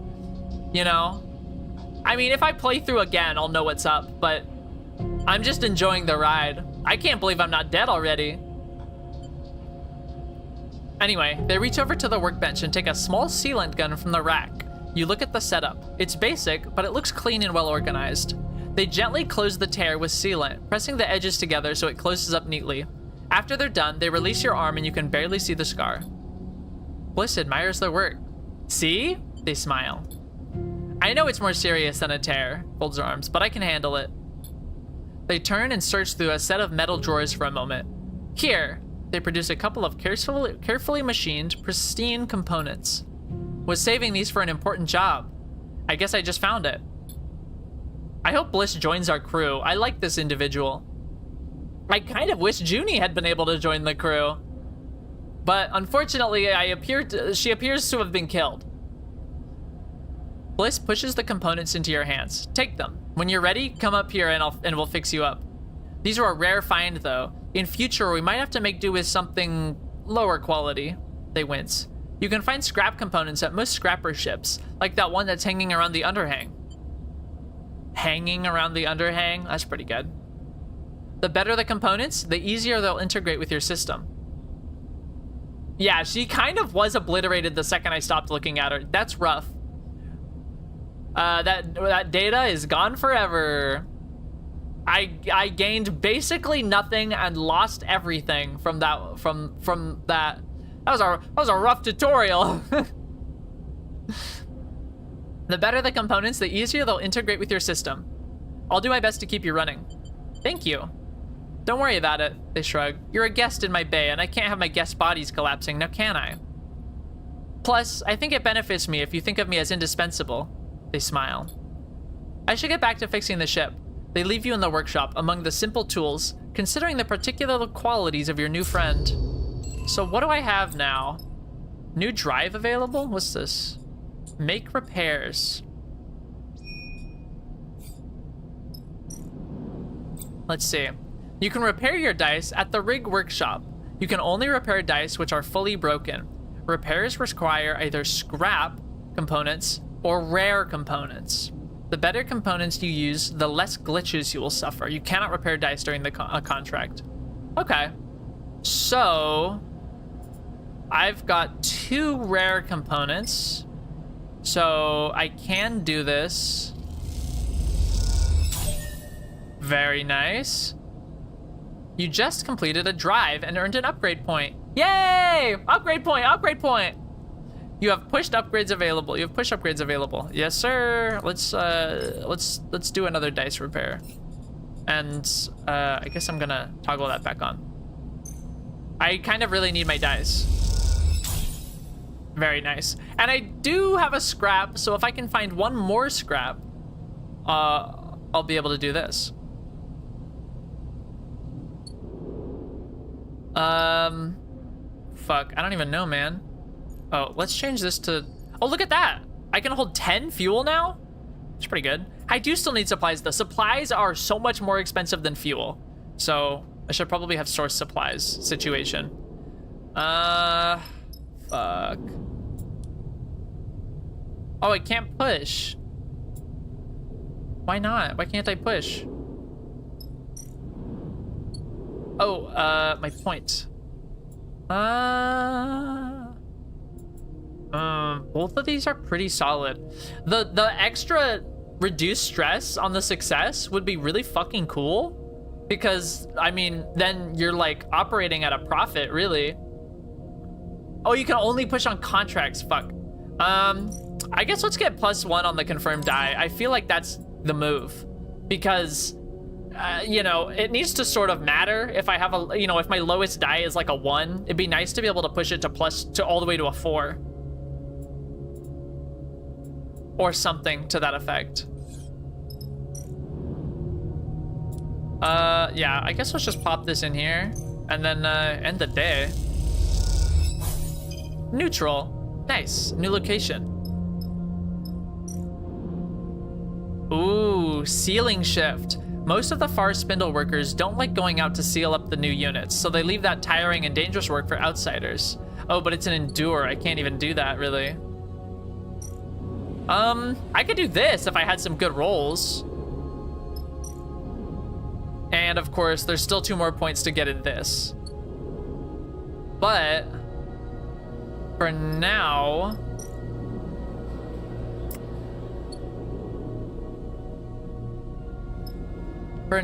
it looks like I'm just gonna have to go back to sleep. It's too bad that I'm having to cook all of my time that I have. Ooh, I got a supply. Are we sleeping? Hi, Judge. No, we not sleeping. I was just taking a little... Oh, shit. My glitch dice. Wow. 2 glitches and a 3. A fragment is lodged in your mind. A shard of sound. A signal. A tone. It resonates like tinnitus. Obviously internal. Inescapable. You look down to see your hands blurred. Your fingers dancing as if they were typing. Settle them. Your fingers flap like caught birds. Take control. It takes all your focus to settle them. How you doing, Judge? You force yourself back into them, a sensation like squeezing on a tight pair of gloves. You flex your hands a little to feel them. Test them. What was that? You take a deep breath to calm yourself, but as you do, you are reminded that you don't need to breathe. It is a claustrophobic sensation that you cannot shake. Played some Portal Reloaded? Yo! Is that the one with the time travel? Or is that Portal Revolution? Which one's the one with time travel? Oh yeah, that is the one. Oh my god, I'm never playing that one. That's so crazy. I'm looking forward to Revolution though. After I finish 2, I think after I finish Portal 2, I think I'm gonna begin Half-Life 2 and play that. And I don't know how long that's gonna take me. I mean, I don't know how long the game is, right? Maybe 3 streams, 2 or 3 streams. Half-Life 2 is after Portal 2, and then after Half-Life 2, I'm probably gonna do Portal Revolution because I'm actually kind of feeling that one. I'm looking forward to that. That seems cool. And I think I'm gonna be also picking away at Citizen Sleeper 2 because this fucking rips. This game is awesome. I like this game quite a lot.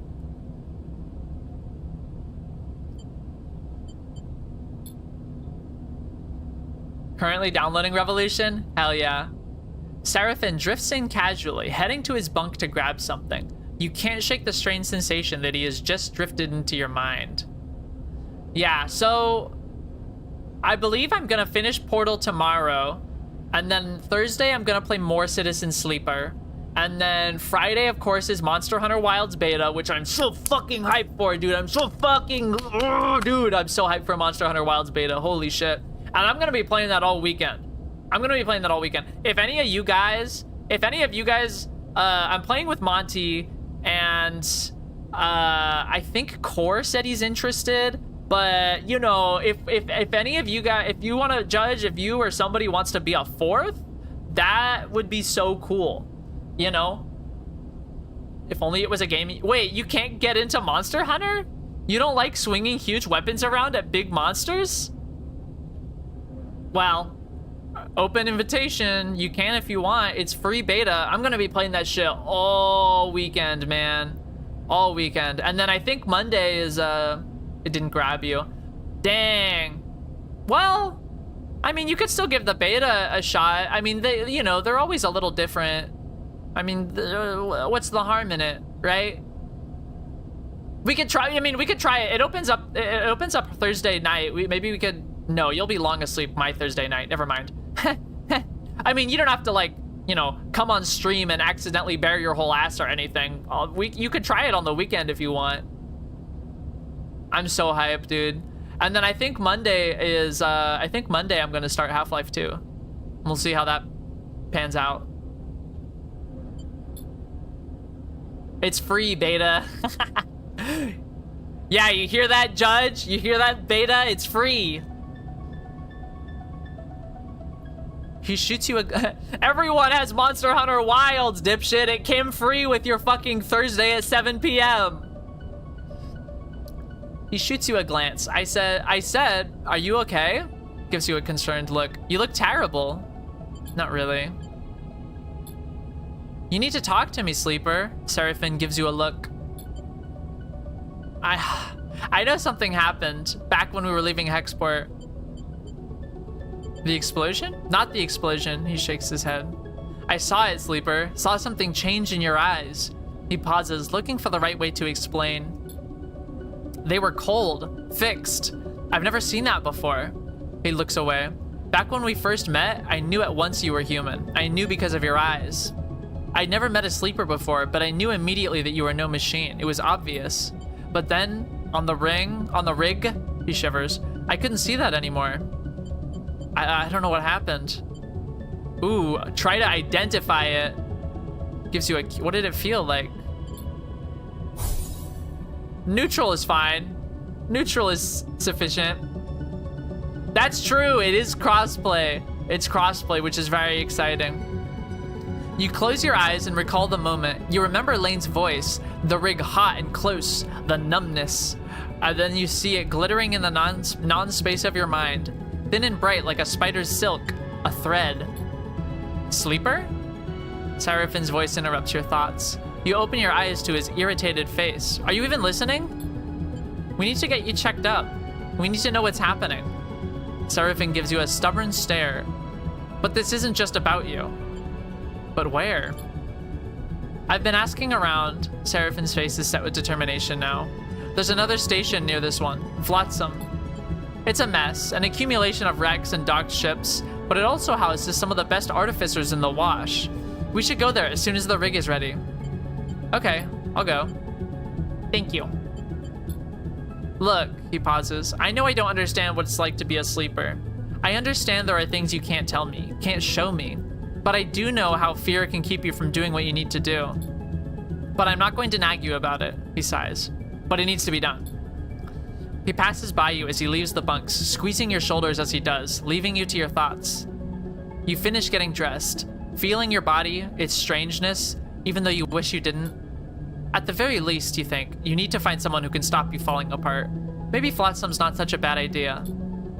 You push the thought to the back of your mind. There's a cycle ahead, and the rig isn't ready. When it is, then you'll see. Yeah, I guess we'll go check it out. New drive available, and this is the diagnose your frame. Shoot, man. I need energy.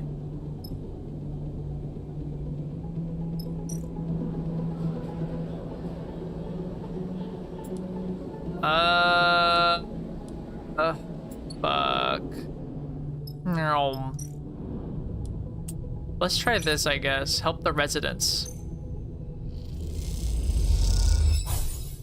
Ugh. Well, neutral's not awful. And then earn a meal. I guess let's give it a shot. Negative outcome. Hey, plus energy on a negative outcome. I'll take those odds. Hey, positive outcome. Holy shit, look at that. Okay. You know, I was starting to get worried about our energy situation, but now I'm feeling a little confident. Of course, I'm out of dice, so I need to get the fuck out of here. Oh, I need to end the cycle. And I shouldn't have more than one glitch die.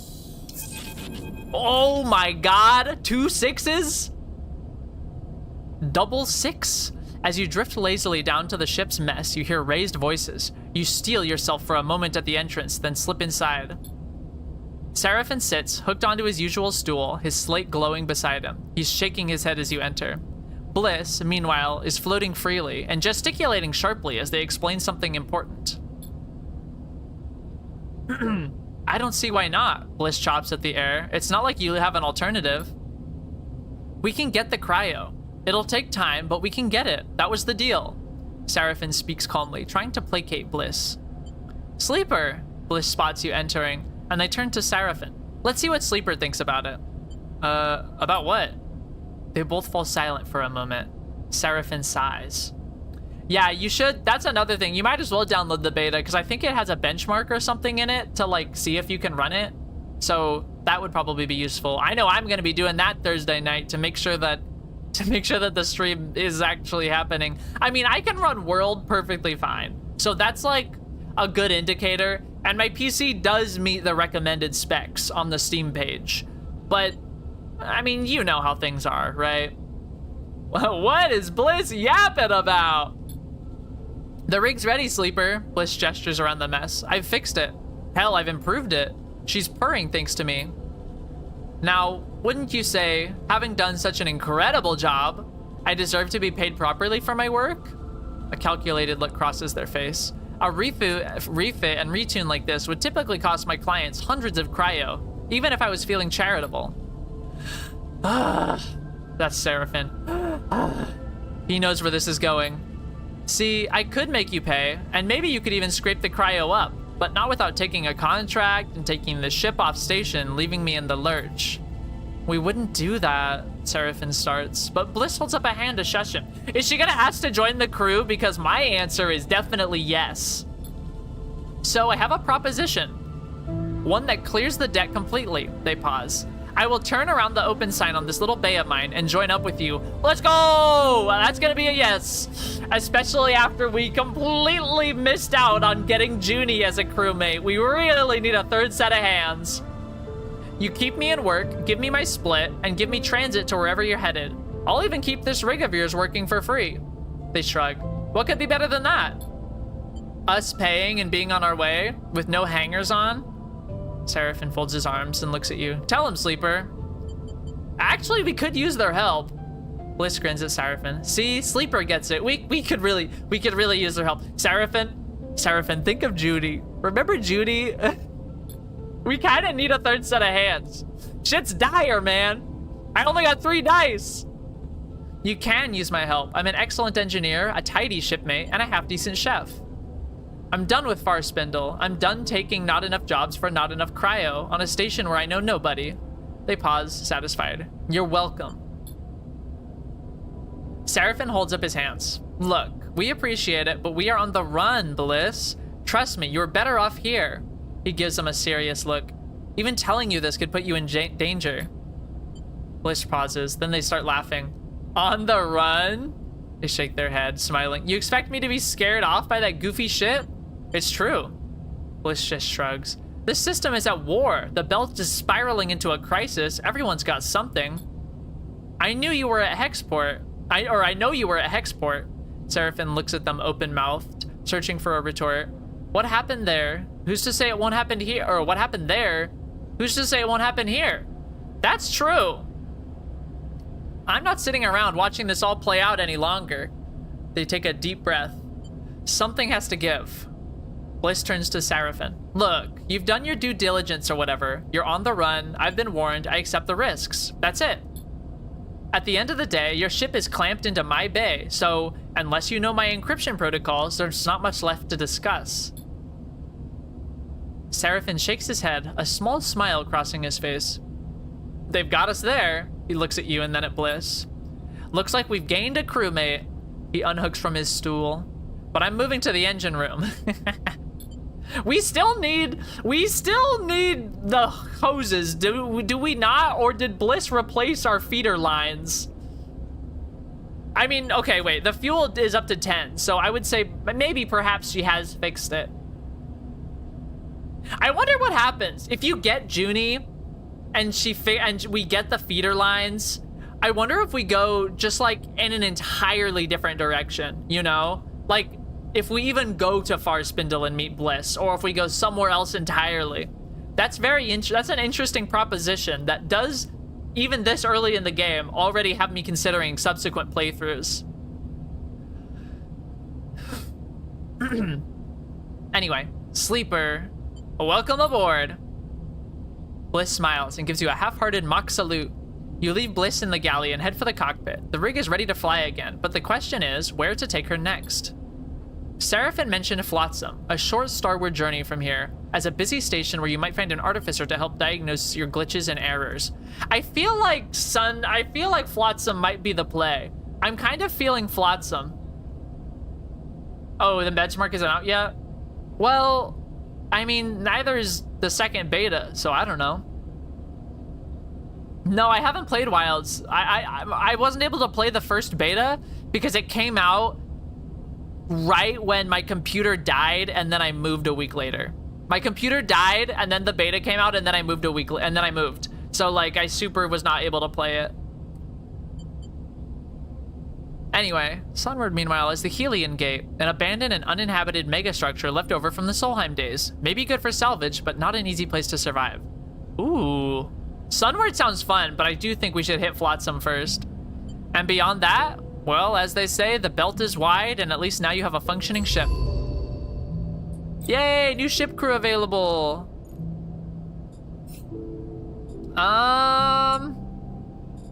Yeah, I don't know.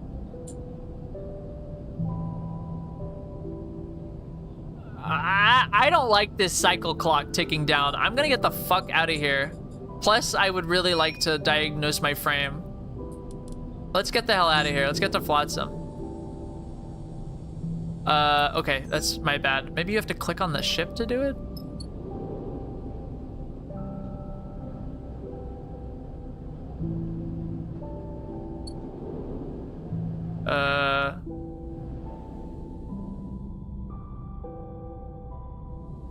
How the fuck do I get out of here?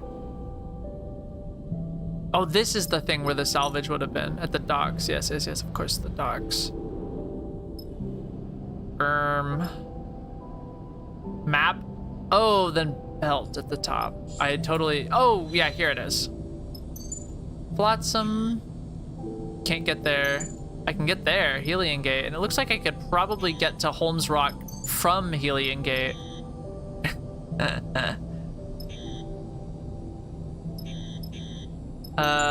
Okay. And then what's this? Wellspring. Interesting. Yeah. Yeah, let's get the fuck out of here. Although it would be nice to find some scrap for my glitch, but, you know, maybe we can do something like that in Flotsam. Oh, wow. 4 fuel.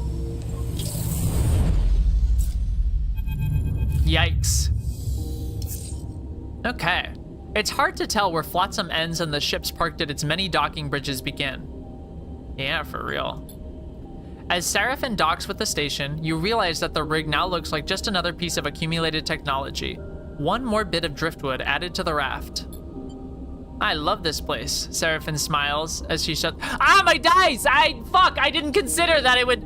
Ugh, that keeps happening, man. I keep forgetting that it re-rolls your die when you go to a new location or enter a contract or something. I had 2 6s. These rolls are ass. Anyway, I love this place. You never know what you find. You've been here before? Yeah, back when I first came to the Belt. The crew I signed on with used to run salvage jobs out of here. Fun place to spend your wages. You see Bliss eyeing the station with what looks like both horror and fascination. You see the seals? They point out some twisted assemblage of ship parts. Total cowboy welds. They could pop any moment. Seraphin waves away their concerns. Oh, that's just the outer layer. I heard there's 6 or 7 in all, so if one fails, it's no problem. He stretches and turns to you. You gotta taste some of this stuff they grow in old Takahe. He kisses his fingers. That's the good shit. Oh, great. Bliss sighs. So many layers of redundancy and fallbacks that you have no hope of isolating a leak and fixing it. They rap on the wall of their rig. Sounds like a ship I know.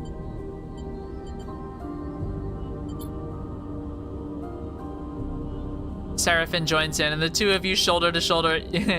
She got you out here, didn't she? She shrugs at Bliss. No sense of gratitude. I was joking.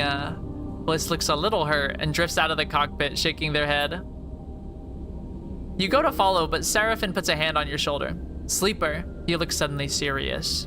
Serious mode. Remember what I said about getting checked out. There are artificers all over this place. It'll take a bit of searching, but we need to know what's going on with you. He meets your eye. That's why we're here. Good. Let me know what they say. I'm gonna go see if any of my old haunts are still open. He drifts out of the cockpit with a mock salute. Catch you later. You are left alone in the cockpit with a view of Flotsam's chaotic structure. You look over the multicolored plating. It does, you admit, have a certain charm. Let's see. Flotsam Hub. Ooh, look at that.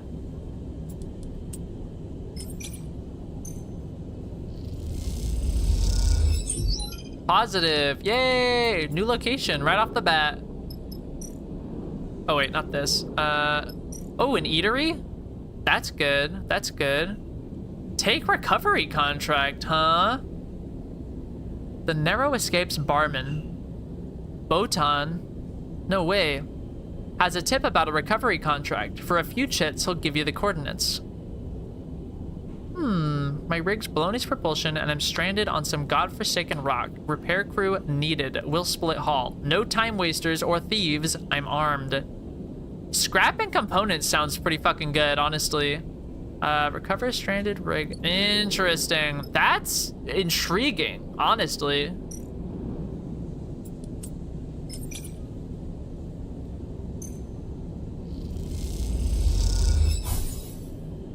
Neutral, pretty good. And let's see about this one.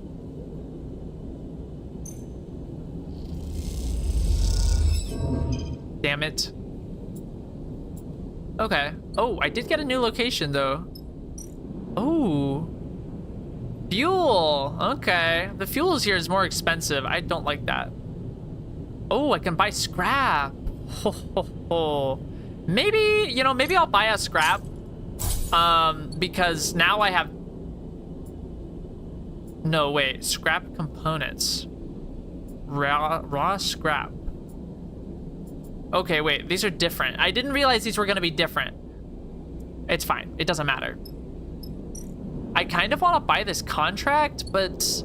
I mean, we don't really have any supplies or fuel. Yeesh. I don't know, man. Scrap components. Yeah, scrap components over dice repair. I know that. But was the raw scrap what I already had? Oh yeah, scrap components. Okay. The raw scrap is what I already had. This is just for selling, the raw scrap. Okay, sorry. I thought that I bought the raw scrap and already had the scrap components. And so I was like, huh? What? But I misread. I gotta go to bed. Let's source some supplies let's source some dream supplies. Okay. Not great. In fact, awful, but the 6 is good. Something flickers in the back of your mind. You stop. You have to stop to blink it away. It is a tightness behind your left eye, an aching point that refuses to move. And then the voice begins, hissing through the background noise of the rig's systems, a new whine amongst the chorus of the life support and ventilation. Sleeper, the hiss brings Lane's sharp features to mind. I suppose you thought you had slipped my net. Hexport jumps into your mind, an image of the station immolating in white light, though you were not conscious to witness it. You are distant, his voice hisses into white noise, but you are not free of me yet. I'm coming, Sleeper, the hiss drops, and I will retake control of what is mine. The closer I come to you, the more you will feel it. Lane moves his finger to tap your forehead. In here. until you cannot resist. A bright smile, pale eyes, a growing hiss that hurts. Ouch. Then the hiss is gone. The rig suddenly quiet, the stinging tightness diffusing behind your eyes, but the fear remains. Sleeper, you good? Floating by your berth. You were talking. Lane is coming. Seraphin looks alarmed. You feel him, right? He looks away. We can use that. Stay ahead of him. He squeezes your shoulder. We can do this. We are fast and smart. We keep moving, we don't stay anywhere for long, and we find a way, somehow. Honestly, I probably should have bought another scrap component and repaired my die before ending the cycle. I know it would have given me some glitch, but it would have also given me 4 die. Anyway, you nod. You do not know how Lane is able to reach into your mind like this, how he's able to speak into you, but you want so desperately for it to stop. You must find out what he has done to you before it is too late. You must stay ahead of Lane at all costs. For real. Lane is hunting you once again. His progress will be tracked by the hunt clock. If this is filled, he will catch up with you. It will increase once every cycle you spend in a hub. However, each time you travel, the hunt will be reduced by 3. If you keep moving, you can stay 1 step ahead of Lane. Yikes, dude. That's mad scary. Let's see.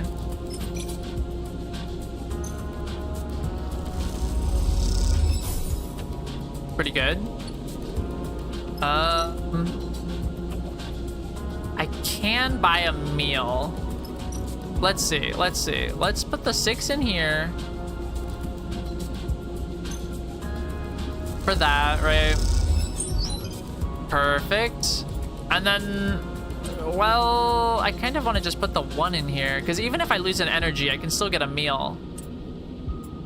Well, I guess let's see what the new location is. Old Takahe. Oh, this is the place he mentioned.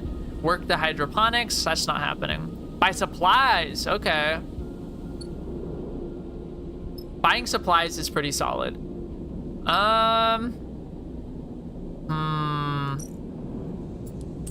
Let's toss this in here. Ah, nuts. Well, I did complete Flotsam Explorer. That's the point. The chaos of Flotsam intrigues you. Passage to passage, it is the most incoherent place you have ever visited. Plating, cladding, and cushioning of all kinds of conditions hides a forest of wires and ducts interfacing in ways their manufacturers would never dream possible. I'm gonna take a drink of water.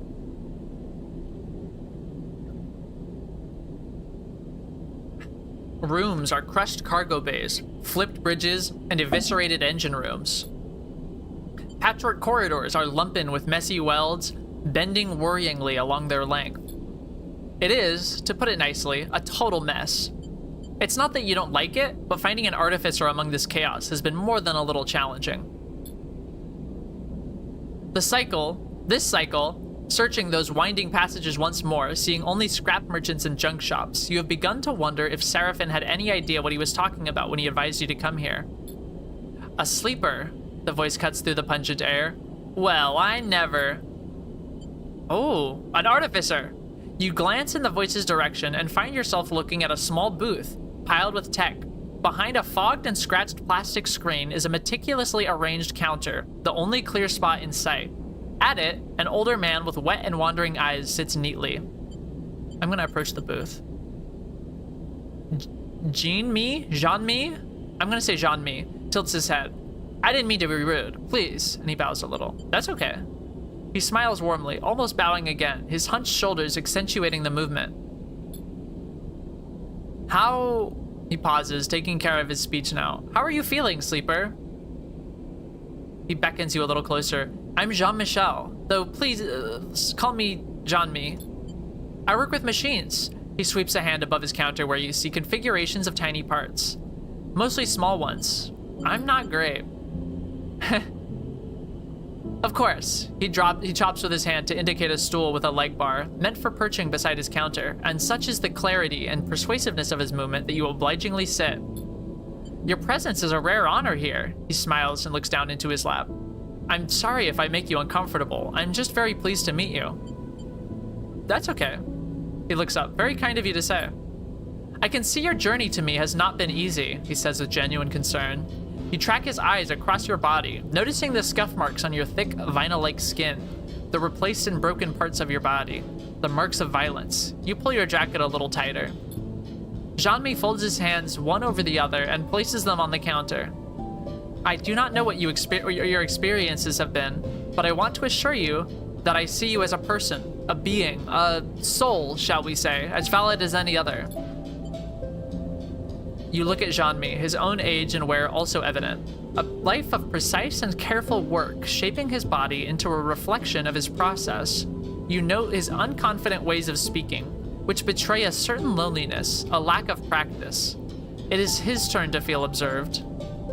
I understand. You are kind. The frankness of the remark takes you by surprise. He looks down at his counter and begins to take apart a tiny piece of machinery that sits there. Many years ago, when I began my apprenticeship, I would find that whenever I saw something that, was not working well, I was fixated on it and its repair. He tinkers with the parts, twisting them precisely. Of course, the belt is filled with this kind of dysfunctional detail. And so I was busy for many years with these small fixings. He smiles in reminiscence. But now, I find that when I am interested in a thing that is not working as it should, he sharply twists one of the parts between his fingers. It is because it might have some quality not yet foreseen or discovered. He releases the altered object into the air where it balletically... It has to be balletically. It wouldn't be balletically, right? Balletically twists in a hypnotic display, like a spinning top whose movements are totally unpredictable. Jean-Mi smiles at you watching his hypnotic toy. I can see that you are in a process of becoming, Sleeper. He catches the spinning toy between a finger and thumb. Let me aid you in this. What do you mean? Jean-Mi's precise hands drop to a device around his neck. He deftly pulls a pair of goggles up to his face, masking his wet eyes. Hold still, Sleeper. Something flickers inside the goggles, their face blank. Jean-Mi's hands play across buttons and switches on the exterior. Tuning, focusing. I'm gonna let him work. When the goggles are finally lowered, they reveal a look of concern on Jean-Mi's face. I think you better come inside.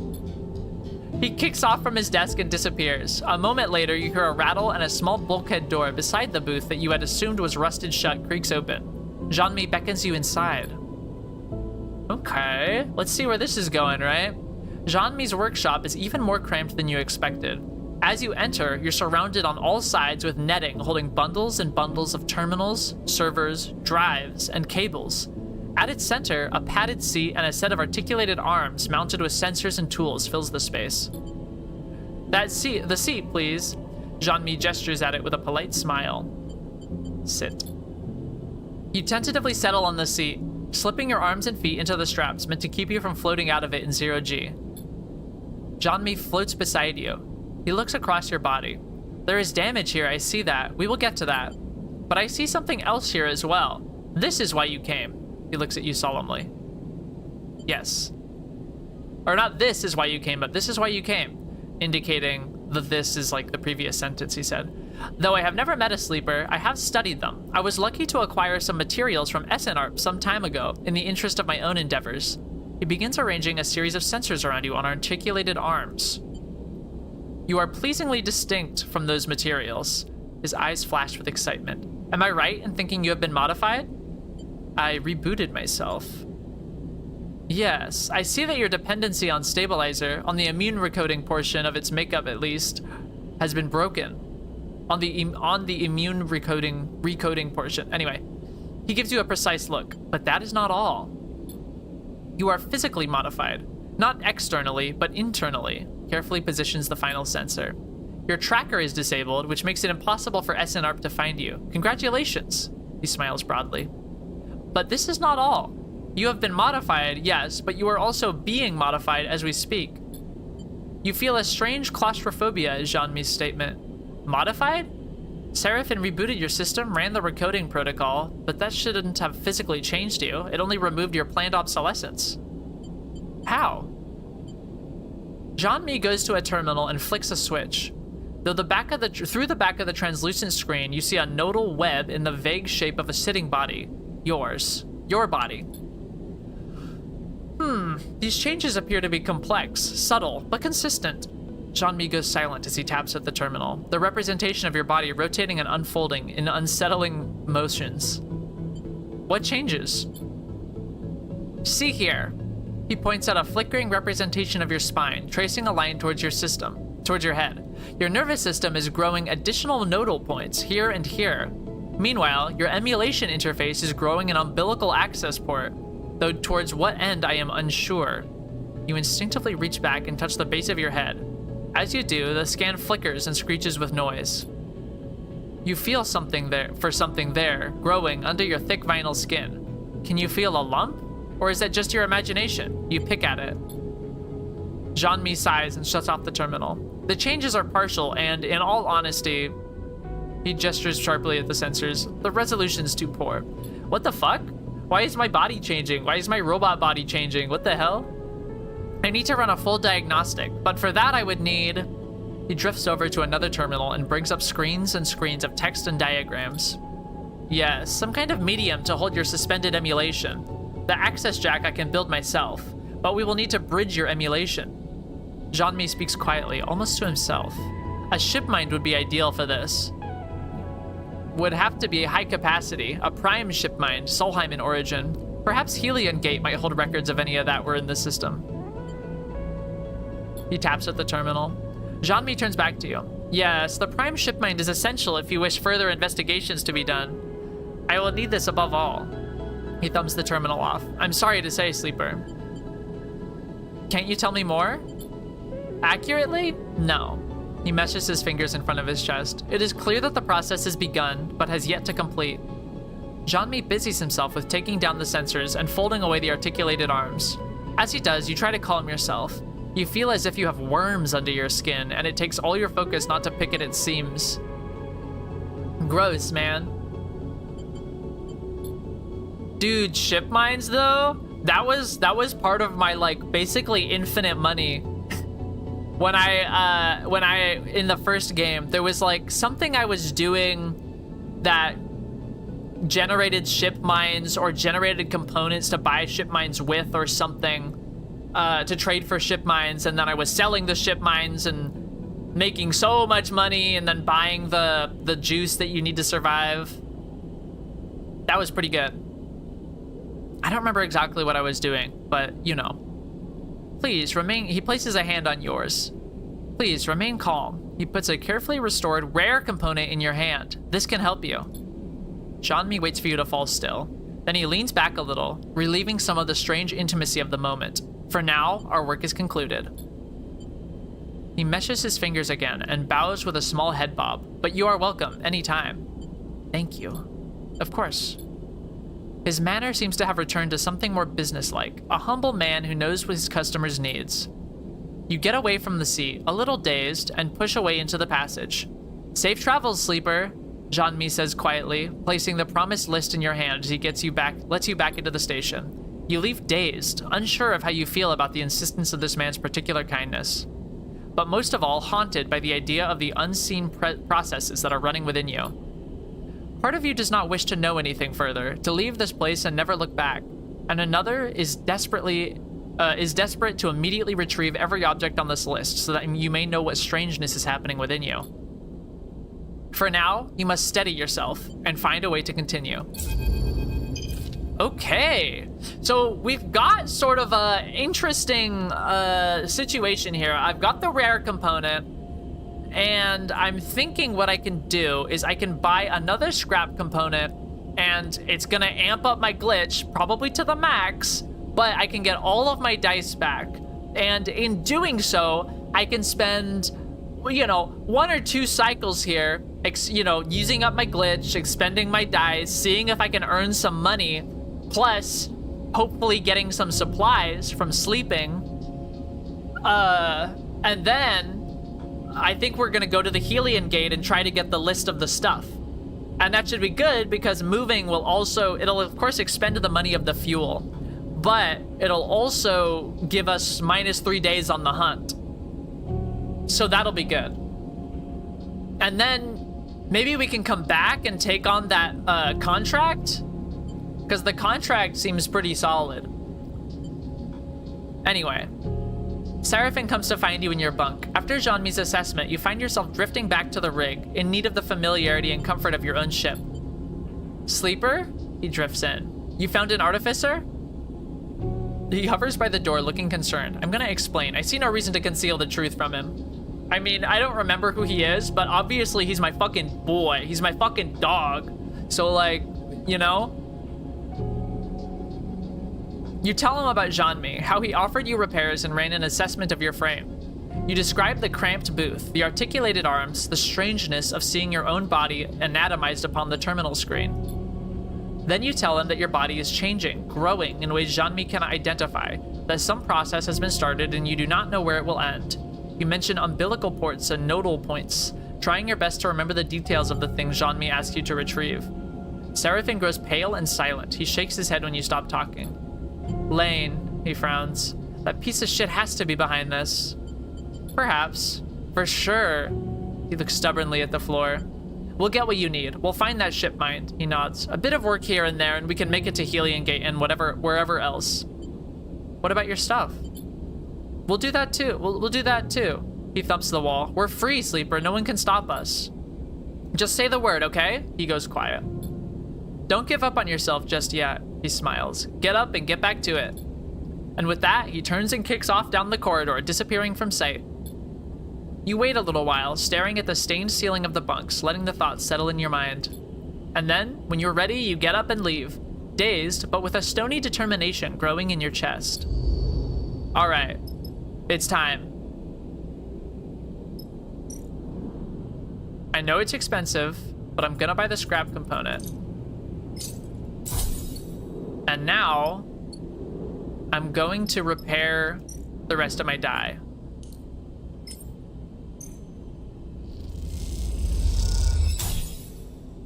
And scrap component. And I believe it's gonna max my glitch out. Yeah. So tomorrow is the next day or two is almost certainly going to be a wash. But, you know, we'll see what happens. What's going on here? This is new. Flotsam maintenance. Okay. Flotsam integration. Integration means meshing systems as well as scrap. The integrators will pay for anyone skilled with meshing networks. Buy engine components. The integrators usually have some engine components to spare, but they know how valuable they are and price them high. Eesh. What do I need engine components for? Fill supplies. Fill fuel, buy scrap components. I don't think there's a place to, oh yeah. I don't think there's a place here to sell scrap, so I'm just gonna end the cycle.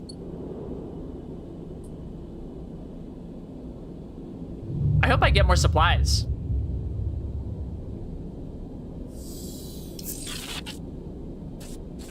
Oops, I'm starving. I forgot about that. That's fine.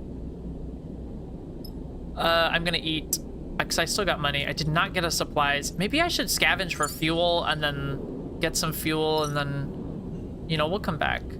Let's buy a meal. We're gonna need that. Or energy, very nice. Only half of my glitch is kind of rough. Let's see. So, not gonna go for the recovery contract just yet. And work the hydroponics is like not happening. Fuel.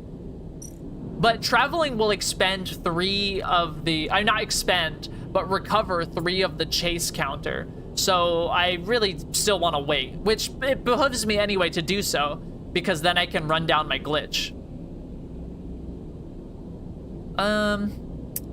Maintenance and integration. I guess I'll try integration?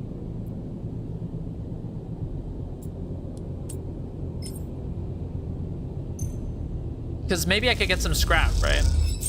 Yeah, look at that. More scrap and also a bit of money, which is still good. Because the scrap can be sold, not here, but sold at all, which is still good. And then, shit, I don't even know. Let's just try this. Hey, look at that. That's awesome. Okay. This is suddenly, I'm feeling more positive about this. Let's try this again. I'm expecting this to fail. Yeah, you still get the cryo, you just lose an energy instead of getting a raw scrap, but that's fine. Yeah. That's still chill though. I'm chilling. I'm really just trying to run out the clock, so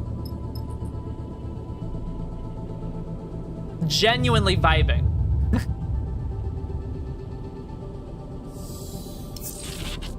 Oh man, these rolls are foul.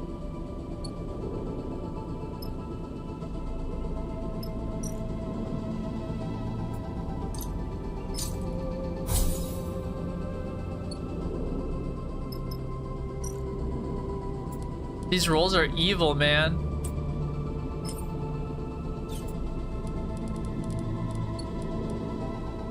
I mean, what do I even do with this? The glitches are the only ones that even have a chance of succeeding.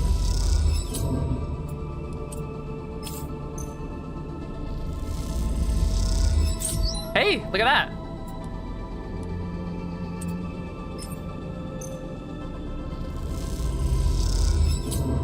Negative. I mean, you get money regardless. That's the point. Look at that. That's free money. Okay. And then I'll sleep again.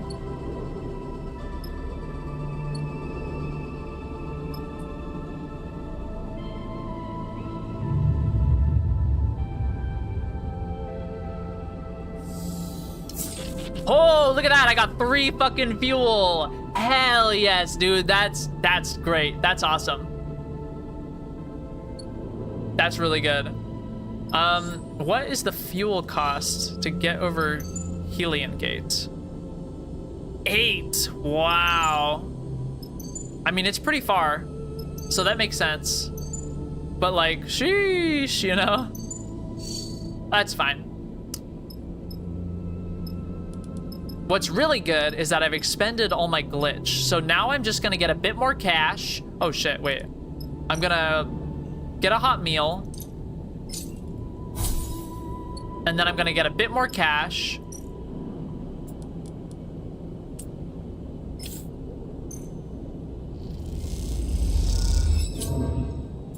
Well, it is what it is. Hey, look at that. Cause like, okay, so 4 energy is 15 cryo. So like 4 energy is also 32 cryo in pure failures. If I fail this check 4 times, I'm down 15, but I'm also up 32. So like, I mean, that's like really fucking solid. That is a really good ratio. And then when I succeed, I don't lose energy and I get scrap. Look at all this fucking raw scrap I have. I need to find someone to trade this to, man. This is fire. Okay. Nice. Okay. Okay. We're looking solid. I'm gonna sleep again, of course. We're gonna sleep one more time. And then if we're gonna buy any remaining fuel that we haven't scavenged. Oh my God, look at these rolls. Shit, okay. Jesus. Okay, well, since traveling resets our dice, of course, I'm gonna put it all into Flotsam integration, you know? I'm gonna get some fucking money. I'm gonna get some scrap, and then I'm gonna get a hot meal and buy whatever the rest of the fuel we need, and then we're gonna be on our way.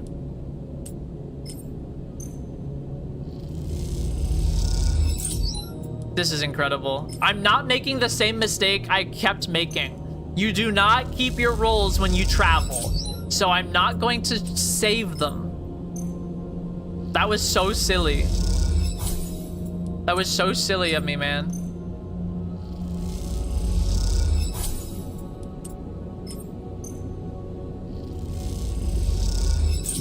Nice. Look at all that scrap. Oh man, I can't wait to get to a spaceport that will let us sell scrap. What is an engine component?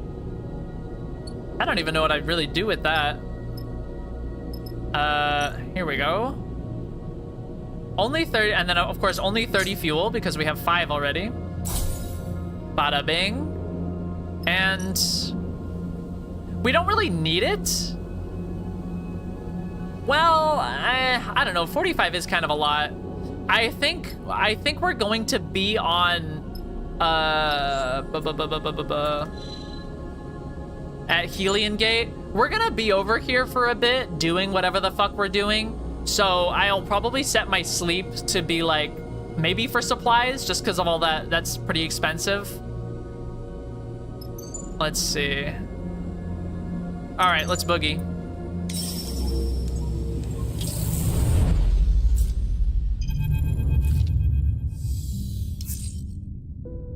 Wow, these rolls suck shit, man.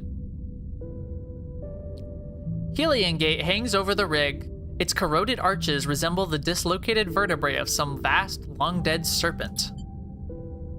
That's one big, ugly scrap pile, Seraphin whistles from the pilot seat. Solheim didn't like to build them small. What was it for? Seraphin shakes his head. System's biggest door, only opened if you ask nicely. Gotta be big if you want to fit every ship that visits the system through it. Bliss cuts in from the back of the cockpit. Impressive, really, building something so massive out here. Solheim liked to impress visitors, sure. Seraphin leans forward, looking for the best place to enter the structure. But they also like to scan entire ships and impound those that didn't enter through the gate. Seraphin catches your eye, looking for some agreement. Not the most admirable qualities. I want to say Solheim was a curse on this system. Because, like, let's be real. Nods. Better off without them, that's for sure. I agree, but without them, the system would just be 2 gas giants and a load of rocks. No harm in recognizing it. You look out of the cockpit towards the gate, its layers of systems and rooms slowly opening to the void, peeling away cycle after cycle to reveal the bones beneath. This is where Jean-Mi mentioned you might be able to find the location of a ship with a prime ship mind among the old shipping manifests and Solheim records. You look over the towering structure of the gate. This is going to take some work. Suddenly, a flash high up on the gate catches your eye. A light turning on and off again for a moment. You lose track of it. Is this place inhabited? Seraphin raises an eyebrow. I doubt it. He winks and smiles. You hoping for a station-side bar? I'm hoping to not be killed. I have a feeling you'll be disappointed, unless we find an executive's old liquor cabinet. Bliss pats you on the shoulder and drifts out of the cockpit. Time to see what secrets the gate has left. All right. The rig. There they are. Let's see. Yeah, that's the first spindle. I'll do this at some point. I'm gonna go back to the far spindle at some point. Let's see. Solheim records. What do we got? Ooh, engineering. Very nice. Big clock. And what's over here at Customs Hall? Intuit and interface. Scan the hall, explore the corridors. Well, I think I'll save any 6s I roll in the future for this. But for now, I think throwing 5s at this is going to be the best course of action. Very nice. In my bat arc? Yeah. Oh shit, energy. Oh, I forgot to eat before leaving. Shoot. I kind of... Yikes. Man, these are so expensive. Well, not more expensive than the 15 credits for the meal at the other place. But I only have 2 supplies. Maybe I should have got more supplies. I didn't think about it like that. How am I gonna get out of here? I don't... Yikes. I mean... There just straight up isn't any way to get fuel here. So, like, if it costs 8 to get here... Maybe I fucked myself. Maybe I should have flown back to the other system and used that as a checkpoint. Well, you know, we'll see what happens.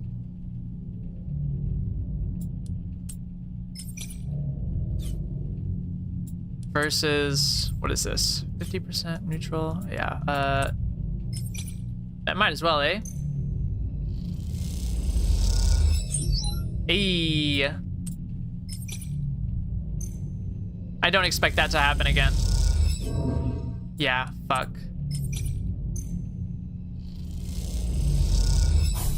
Hey, all right. I'll take it. I'll take it. Wow.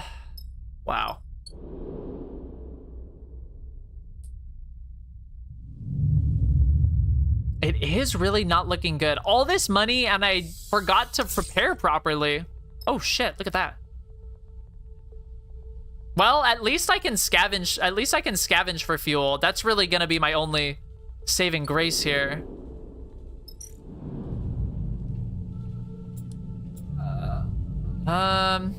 Okay. 5 in here. Guaranteed win. And it should finish this clock. Nice. In the dark and airless void of the archives, something flickers. You have been working in the dark, picking through the guts of corroded machines, skimming the data in their corrupted memories, digging through a graveyard in search of ghosts. Actually, hold on a second. I know this is gonna be a whole thing. This is about to be a whole thing, so let me, I'm gonna be right back. I actually have to pee really bad. I have to pee. Hold on. Also, hi Cow. Sorry, I saw your messages. I just I didn't notice that it was you because I was only half paying attention. How you doing? We did joke about Australian. At first, I was in my normal bottom right area, but then like a bunch of text is there, and so I didn't want to cover it. And so someone was like, "Oh, why don't you go upper left?" And I was like, "Ooh, I can be upside down." It is kind of Australian. If I ever stream a game that takes place in Australia, you can bet your ass I'm gonna be up here again. But yeah, there's UI everywhere. There's not really anywhere I could be that wouldn't cover UI. Maybe like right in the middle. But okay, I'll be right back. I gotta go pee. Just a minute.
MILF rights! Okay, I'm empty of pee now. What a good feeling. This is true relief. Anyway, time to drink some water.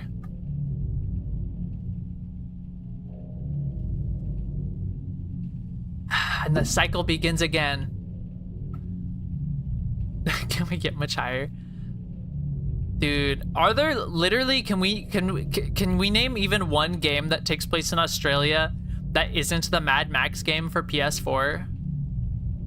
I'm serious. Anyway, you've been working in the dark, blah, blah. Oh yeah, Ghosts read that. But now, with another flicker, the place begins to come back to life. All along the rows of benches, some of them crushed by fallen ceiling panels, terminals begin to flicker into uneasy life. A cacophony of distorted sounds accompany the machines, as some of them immediately glitch and spark. Did you do this?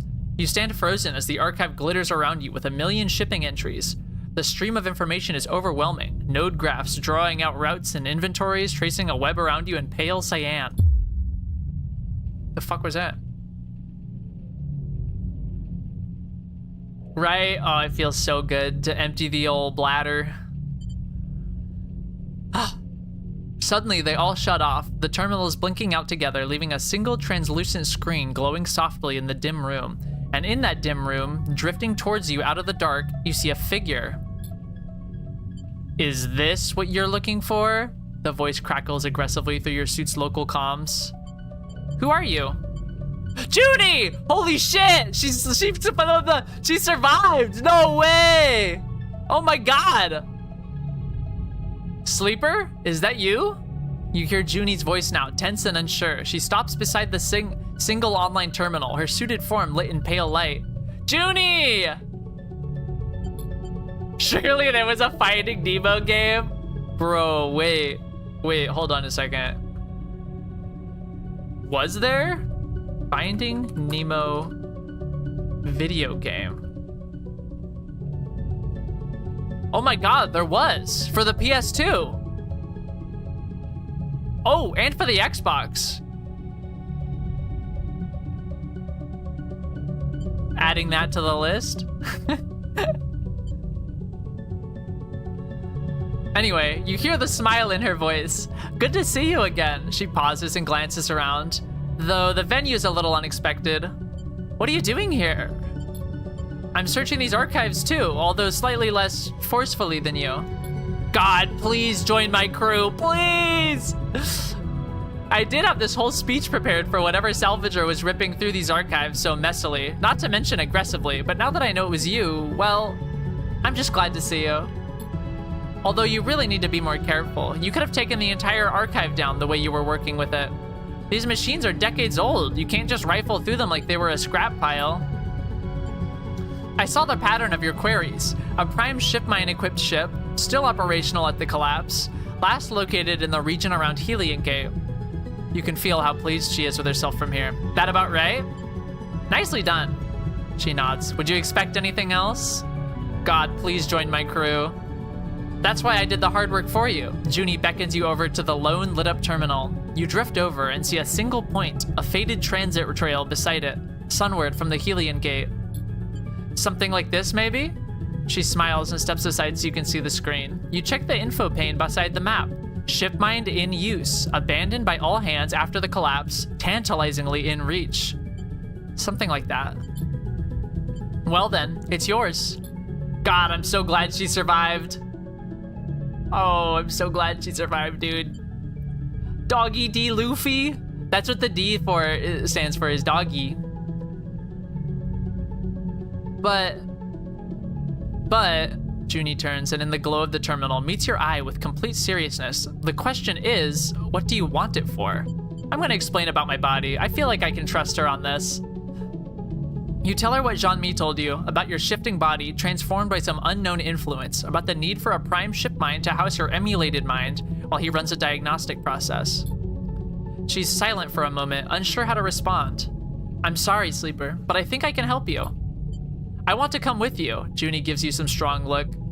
Do you know how often someone gets out to one of those old Solheim wrecks? They're more trouble than they're worth, but contained inside, there's an entire history to uncover. Uncover and take, you mean? I'm gonna say I need that ship mind. And you are welcome to it, she pauses. I promise to help you get what you need, and not to get in your way. I know I can't force you or trick you into taking me. That's why I wanted to offer you this instead. Offer you this instead, she indicates the terminal, still showing the ship's final resting place. I hoped that, maybe, If I helped you find what you needed, it would show I can be trusted. How did you escape Hexport?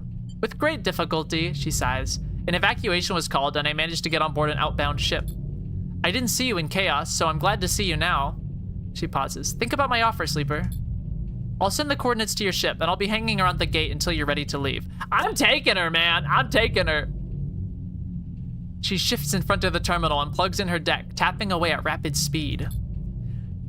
If you need to go get supplies from the spindle or anything else, fine. She folds her arms. I'll wait. But if you go on this job without me, I'll get the message. She shrugs. You won't see me again. Is this like a VN? Also, lol, the chat is also upside down. That's, yeah. I did make the chat upside down as well. It's sort of like a visual novel. It's sort of like a resource management, yeah, it's like a resource management visual novel. You like complete tasks and stuff. You came at a really narrative heavy section, but there's a decent amount of gameplay too. And it's also, yeah, it's like a resource management visual novel. With that, you leave her in the archive, extracting data as you ascend back to Helion Gate's upper levels. Nice. New contract, eh? Shipmind wreck. Don't even have enough fuel for it. Plus, I only have 1 supplies. That sucks, dude. But this will be pretty cool. Let's see. The shipmind. Oh yeah, it's the contract. Wow. I mean, I guess I'm just gonna expend all of my die doing this and then sleep and then hope that I get enough fuel to get somewhere else where I can buy some fuel and some supplies and then come back and do the job.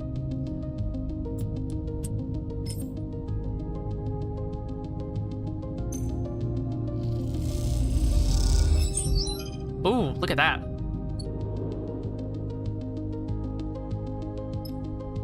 Oh, here. Fuel barge. Oh, but it's endurance. Bro. Harsh. Hold on a second. I need to eat, unfortunately. I need to eat my last supply. And then I need to seriously get the fuck out of here.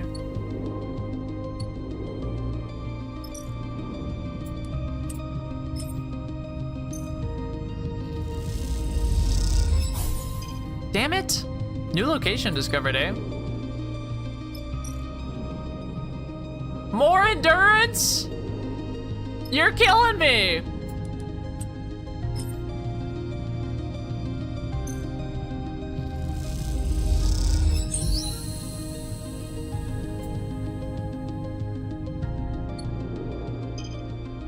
New location, gate structure, data scraping, or cutaway scrap. So data scraping, the gate's networks collapsed long ago, but there's data to be found in the old terminals and servers inside the structure. Find some good metal, okay. Wow, all of this is fucking endurance. I can't do really any of it. I gotta get the hell out of here. Let's toss this in. This seems pretty decent. Give me some data. 1 Solheim data. Huh, that's interesting. Okay. Wow. I'm gonna end the cycle and pray to God that I'm able to get enough fuel to get the fuck out of here. Please, please, please, please, please, please. 4. These are really good rolls though. Okay, I do have enough to make it to the far spindle. Thank God. So, seeing as how I have enough to make it to the far spindle, let's do a little extra looting. So this is like super not gonna happen because that's a -2. And this is a -2. Let's scrape some fucking data.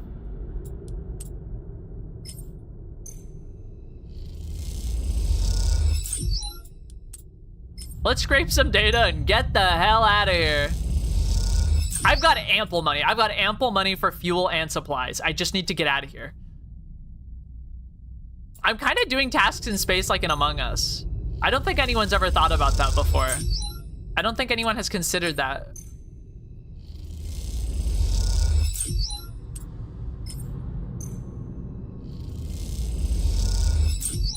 Cool. All right. That was awesome. 6 Solheim data. I don't know what this is for, but I know it's going to severely benefit me in the future. So let's get out of here post haste.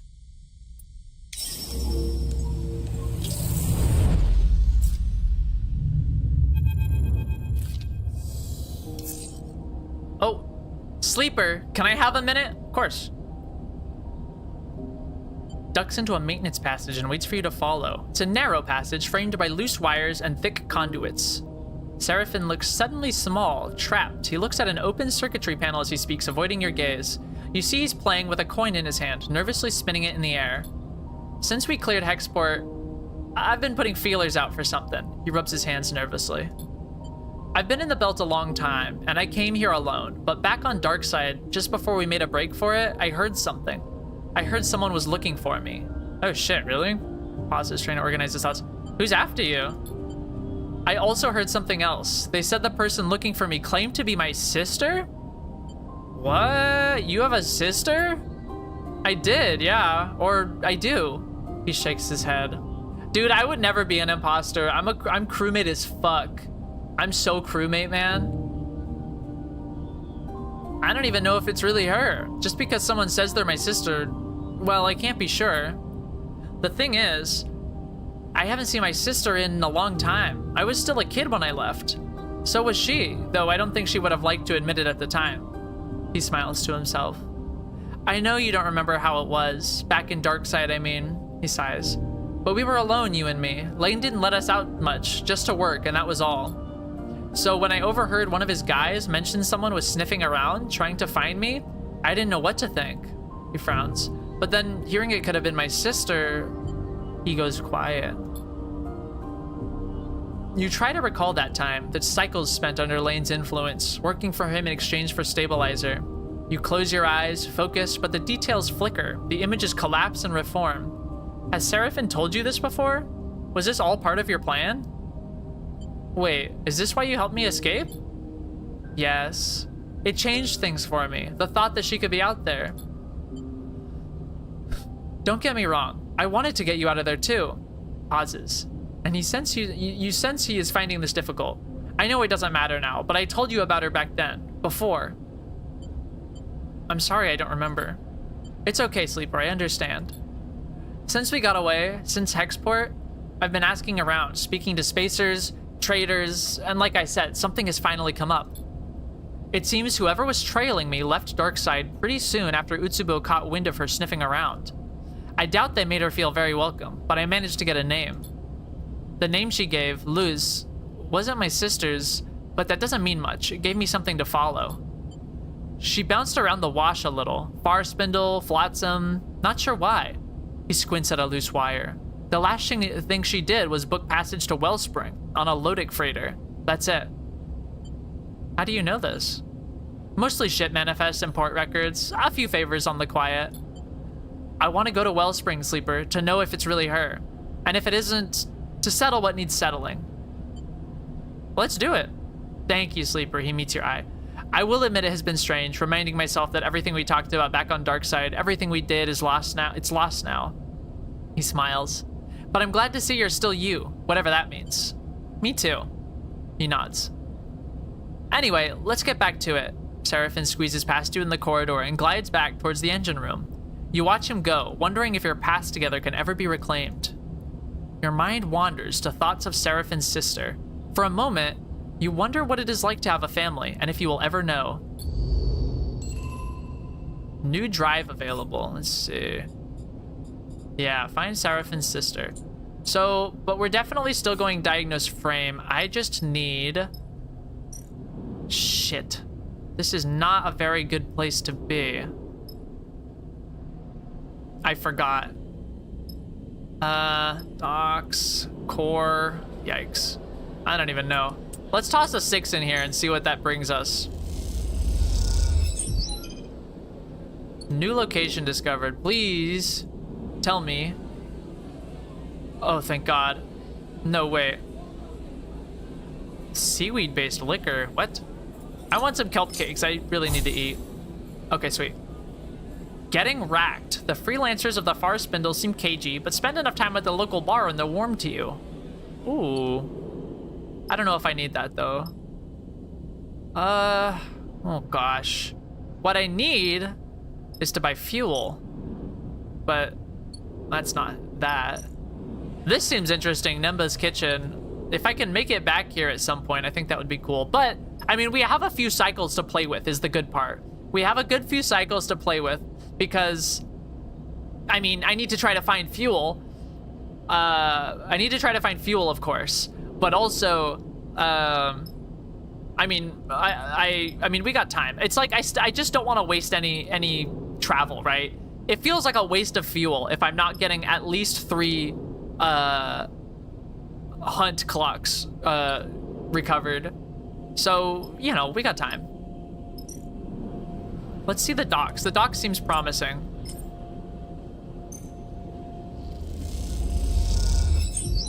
Ooh, okay. And new location discovered. As you glide through the pinnacle docks, you hear shouting echoing down a corridor. You tentatively change direction, your eyes fixed ahead as the passage widens out into a large bay. Others rush past you, heading towards the commotion. Your eyes are drawn by the bay's vast viewing window, which is currently being spattered with glittering shards of ice.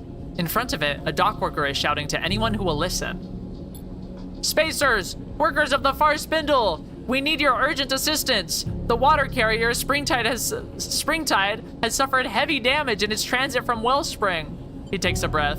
It looks like it's got a fucking hole in it, man. All able hands, we need you to help secure the cargo. Without this water, Far Spindle will struggle to support you. He looks desperately at the crowd. Please, any who are able to help, please make yourself known. Behind him, a corona of ice ejects from one of the tanks, drawing a pale halo around the ship. A handful of experienced-looking spacers push through the crowd towards the front, and dock workers start to direct them to nearby bridges. You watch the scene unfold, hesitant in the face of making someone else's problem your own. Well, maybe. Like, let's see, what do we got here? Yikes. I would feel bad throwing these low dice at it, honestly. Wait, what's this is just a regular clock ticking down, right? Yeah. Okay, I'm gonna go down here and I'm gonna throw all my dice at this because this is safe.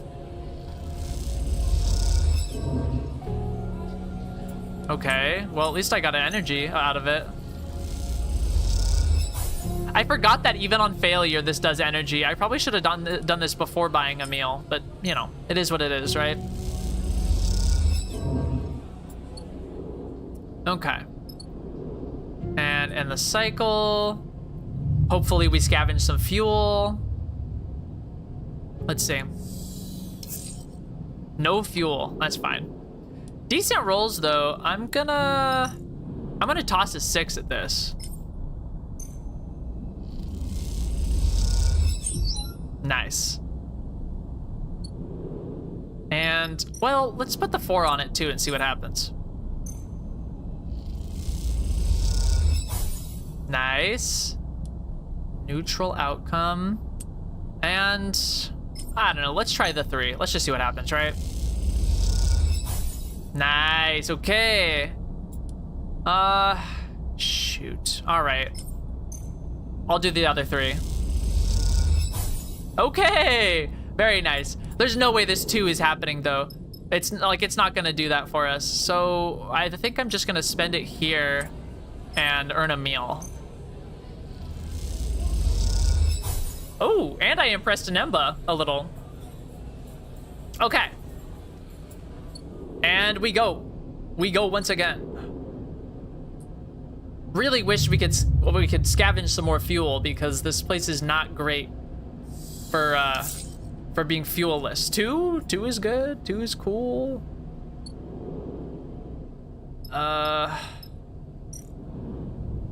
The underhang. Oh yeah, I forgot I still need to get this last one. Let's try this. Let's see if I can get this last underhang.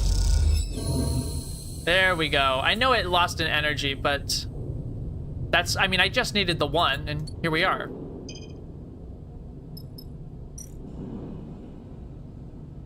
Here we go. Here we go. Process raw scrap. Oh, okay. Let's see what happens. Let's see, I got 132 credit. Let's see what happens. Ooh, a process scrap, 7 cryo, and -2 scrap. Whoa, that's cool. Ready for the exchange, huh? Well, I guess I'll toss all my scrap in this, because I don't know if there's anything I would need raw scrap for, other than processing it. So let's just toss that all in there. Plus I get money for it.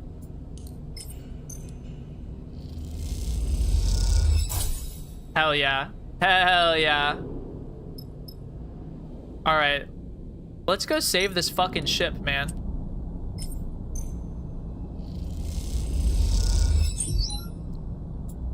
Let's go save Springtide.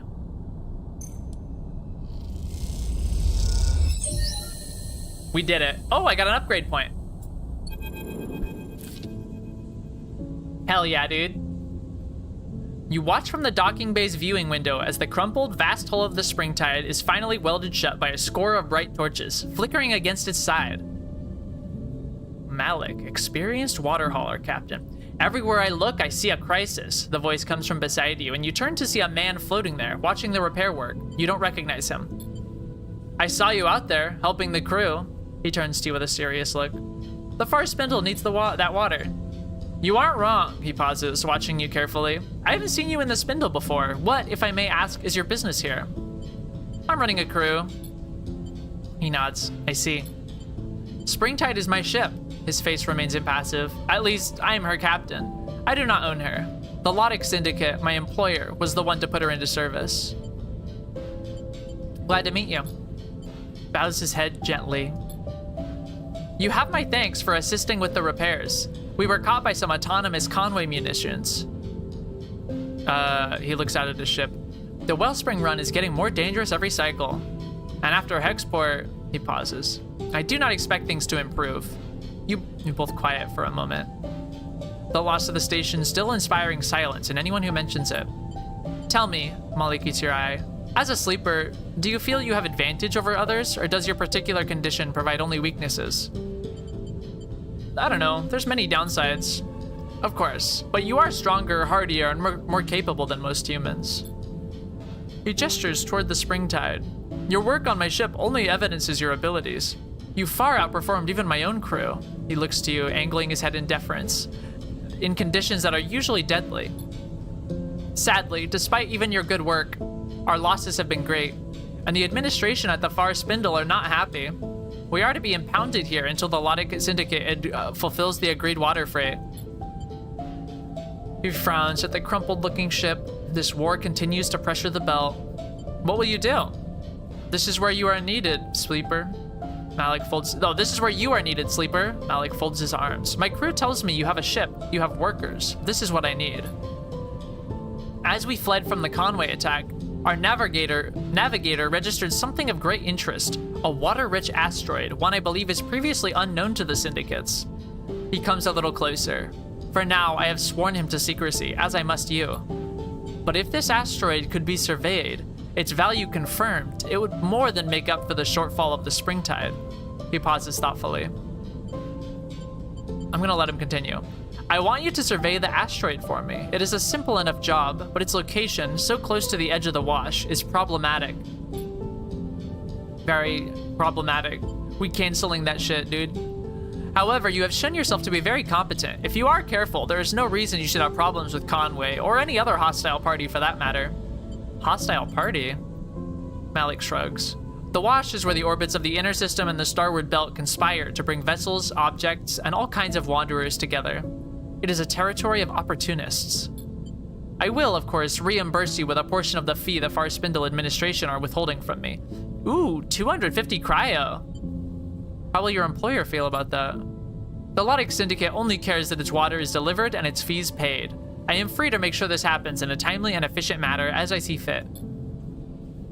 Malik passes you a thumbnail drive. Here are details on the tests I need you to run for survey. A sample core of ice from deep within the asteroid should give you enough material to work with. You notice a member of the Springtide's crew waiting quietly at a distance, and Malik nods to them discreetly. This is a delicate matter, Sleeper. Survey the rock, and on your return, broadcast the results to my personal terminal. The frequency is in that data. He pauses, meeting your eye. The results go to me, only to me. Then, once the matter is resolved, you will be paid. I am needed, he nods to the crew member, but I expect you have all you need. He pauses. I have enjoyed watching you work, Sleeper. Impress me again. And with that, he bows a little and drifts away to meet his crew member. After watching him go, you turn back to the Springtide, still impressive despite being scarred with curls of ice and shiny with fresh welds. You imagine any captain of a ship like that has been through a lot to get where they are. That makes them a valuable ally, or a dangerous adversary, depending on where you are. You hope with Malik you can find your way to being the former. Interesting. Very interesting. I still do not have...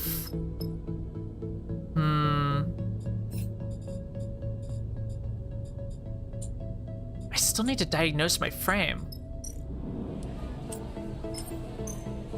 Let's get some meals. Nice. And I'll put one more in, because I don't know. Maybe I'll impress Nemba the last bit. Hey, okay. Let's see. I'm rubbing my hands together. Let's see where this takes us.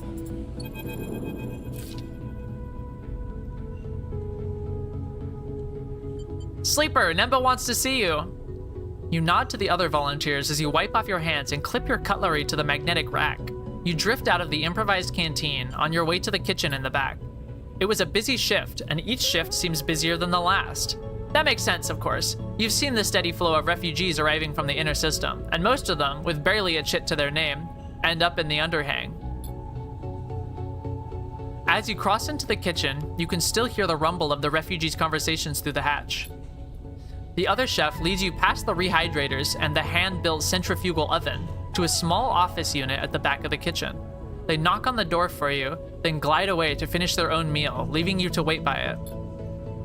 You look around the small but carefully arranged kitchen as you wait, your shifts here having left you familiar with the mix of improvised and salvaged equipment, some of which you had never seen before you came here. Come in, Sleeper. Nemba is perched at a desk, uplit by a small transparent terminal screen, reading glasses perched on the end of his nose.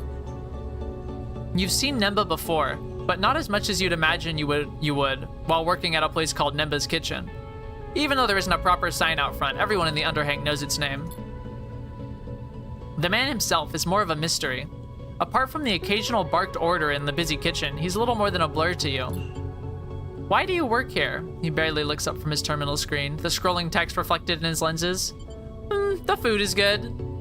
Uh-huh. Nemba stops scrolling the screen and looks over his glasses at you. You do well here, Sleeper. You are fast, precise. You're doing good work. He goes back to scrolling. Thanks. Lifts a hand in response. That's my worry, Sleeper. Good workers like you, they move on fast.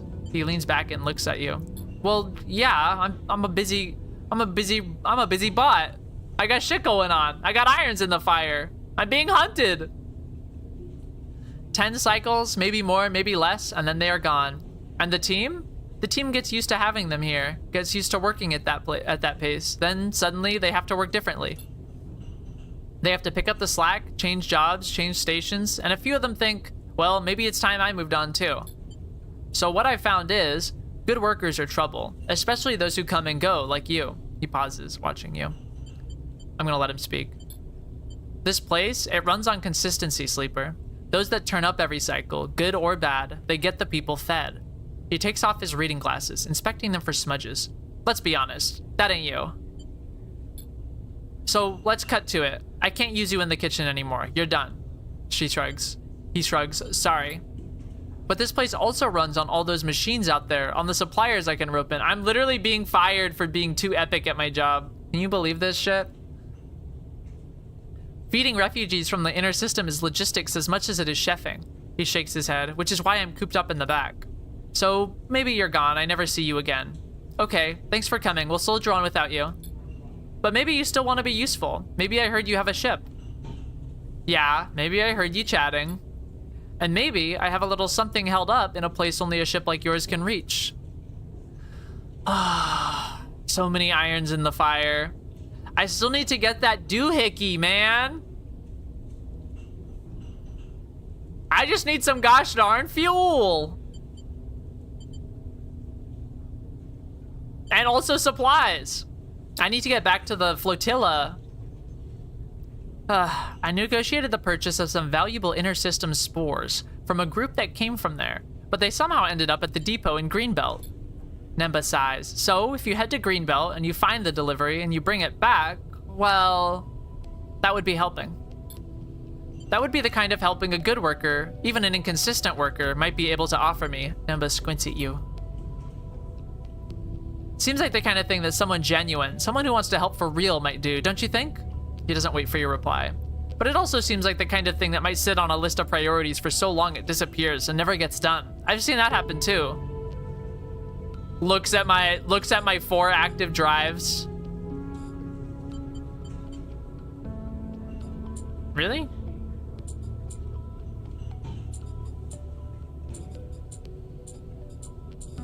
Anyway. I guess we'll find out which it is. Deftly places his reading glasses back on his face and continues to scroll the screen on his terminal. You know the way out, sleeper. You turn in the doorway, slightly taken aback, and it slides shut behind you.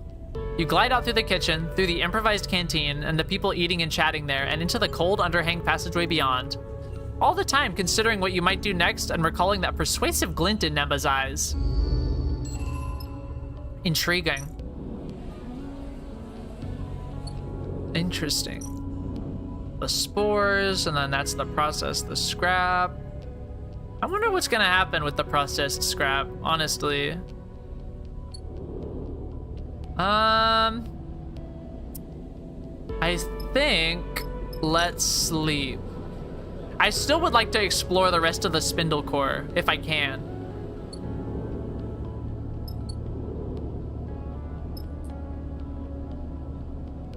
Plus, I'm still scavenging for fuel. I'm hoping maybe exploring... Ooh, 5 fuel, okay. And pretty good rolls. I'm hoping that exploring the dock, maybe, I'll be able to find some fuel. Let's study those gosh darn manifests. You know, really hoping that there's gonna be someone here selling fuel. Align arrays, interpret signals. Wait.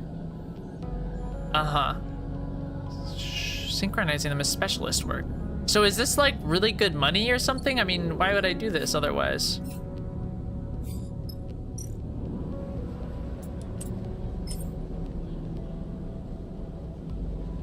Well, I guess let's give it a shot, right? Let's plug a 5 in here and see what happens. Okay, it's just cryo. I don't really need cryo right now. I need something more tangible than just money. So let's get back to work studying those manifests. Yes, yes. Is that anything? Okay. Venture bar shift. Damn it, it's not even something I can do. Nobody sells fuel here or even supplies? That's crazy. That's crazy. Okay. And wait, new location, eh? Trade hall. Oh, here we fucking go. Here we go. Okay. It just requires a little bit of elbow grease. For 100 creds, I can fill my supplies and my fuel. And maybe we could do the ice-rich asteroid. I know it's a little time-consuming, but It's 250 cryo. That's not bad. Right? And then there's the Helium Gate. Oh wait, hold on. Sorry. Yeah. The ship mined wreck for Jean-Mi. Danger. Ice-rich asteroid is only risky. How many more days I got? I got 5 more days. Let's see. Let's give it a shot. Well, you know, let's give it a shot.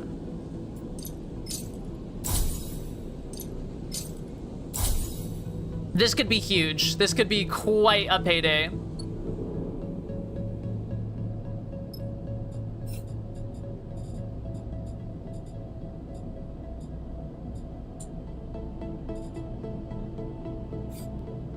Oh, I forgot I had a point. It's interesting that the contract that the guy gives you doesn't really, it's not really here. I don't know. I just thought it would be here, but I guess not. Explore Far Spindle. Explore Far Spindle would be kind of cool. I'm making good progress on this. There's only this left. I might as well toss up my 3 in here, right? Because I'm about to leave. Damn. Well, I'll come back, I think. Okay. Let's check this out. Let's check out the ice-rich asteroid.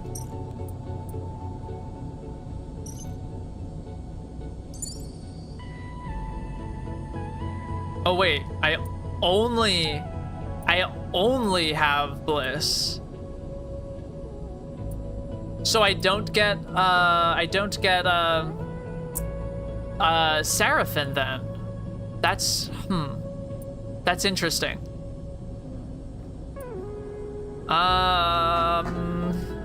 Well, if I don't get Seraphim, then shoot, maybe I should go over here and do the ship mind wreck, because that'll get Junie hopefully permanently. Let's give this a shot. I mean, I'm down 3 hunt anyway, right? So like, let's go. Let's freaking gar. And then if I do this, I do firm, right? And then I assume it'll give me the option to put her on my crew, right? Because there isn't like a button to talk to her or whatever. Is there? They said there's like crew info somewhere. Rig? Bliss, Seraphim. I mean, I guess we'll see. Hold on. Yeah, here we go. I'll bring them. That seems pretty good. All right, let's boogie. Because I want Junie on my crew for the ice meteor situation. Okay. We're too far sunward, sleeper. Seraphim turns back in his chair to look at you. I don't like it. It's hard not to agree. The coordinates Junie found have drawn you out of Helion Gate and almost out of the belt completely, into the soft, rubble-strewn transition with the Helion system. To the edge of Conway-controlled space. That's why this ship is likely to be untouched. Junie surveys the wreck coldly. It's too far sunward for belt traffic to run into, and now, with Conway drones patrolling the edge of the belt, it's even less attractive as a salvage site. Lucky us. Junie eyes you, trying to detect if you're being sarcastic or not. I doubt anyone has been here in decades, so actually I would say we are lucky. Any drone signals? Nothing I can see, but I don't dare reach out too far. Clicks a few switches. We should assume they're out there. As you look out of the twisted wreck, you swear you see a red light blinking between the stars. You exchange a look with Seraphim. He has seen it too. We better get to it, sleeper. Seraphim begins unclipping from his seat, quickly and quietly. These are pretty good rolls. From what I understand, Conway drones run on automatic until they detect something of interest. Junie unclips too. So as long as we're quiet, we don't have to contend with an operator, just automated search sweeps. So if we're detected, we will be killed by a machine, not a person. Bliss shakes their head. I don't find that very reassuring. They get up out of the corner seat and glide towards the back of the ship to get suited up. You drift out of your chair and head towards the airlock, unable to shake the feeling of being watched. Being here is a risk. You know that, but you need this ship mine, so no matter what happens, you won't be leaving here empty-handed. Okay. Let's see what we have. Bad rolls for Bliss, pretty good rolls for me, and a solid roll from Junie. Let's see. Explore the ship. Oh, wait, here we go. This is something Junie can do at least. 100%, very good. Okay, and 100 positive is 2. So I'm just gonna start pumping my good numbers into here. Uh-huh.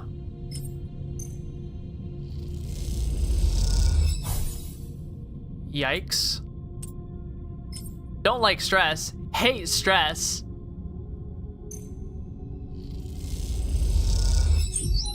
Very good. Okay, we're already pretty close. You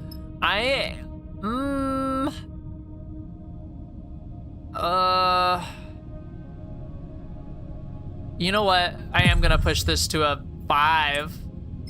I forgot that I put the extra point on it. Ah, neutral outcome. Shit. It's fine. I'm just gonna lose a dice next turn, but we're so close. We're so close. Let's pass the cycle.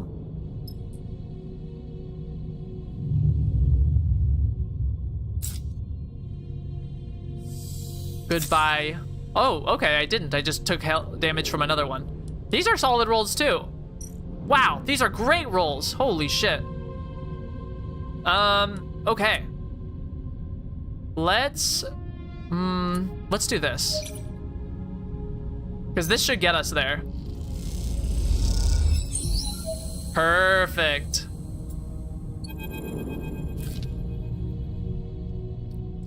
Junie leads you deep into the wreck, through crushed and twisted corridors, floating panels and wires appearing suddenly in your... Oh, wait. Yeah, floating panels and wires appearing suddenly in your headlamps like strange sculptures. Just as you begin to tire of the endless dark and the haze of particles washing over your suit, Junie leads you into a chamber where the ceiling is torn open to reveal the stars.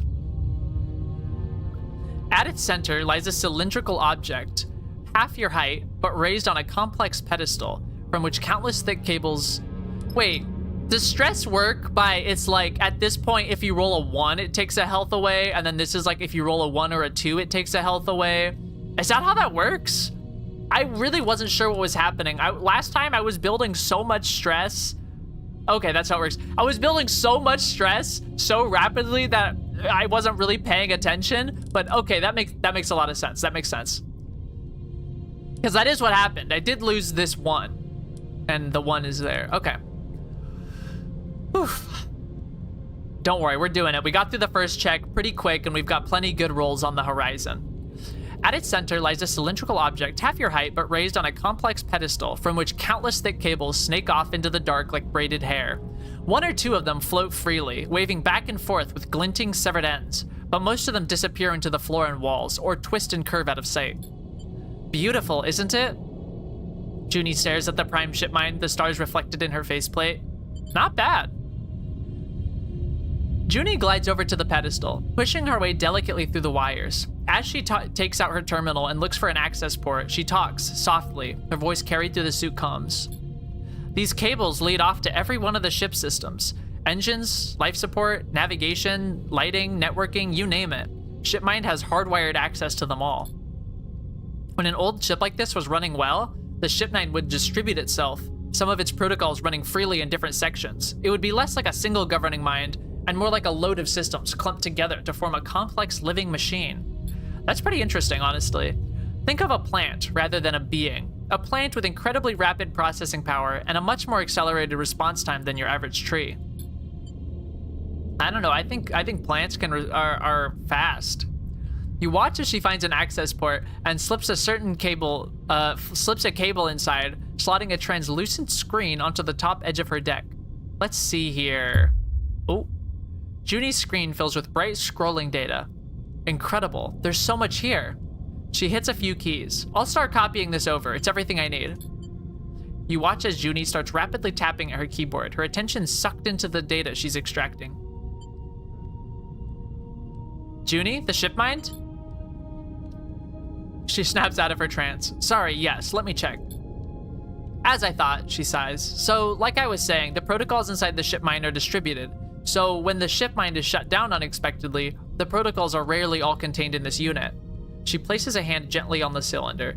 As is the case here, parts of it are trapped elsewhere, in the ship system's nodes. She taps a few keys, which is a problem.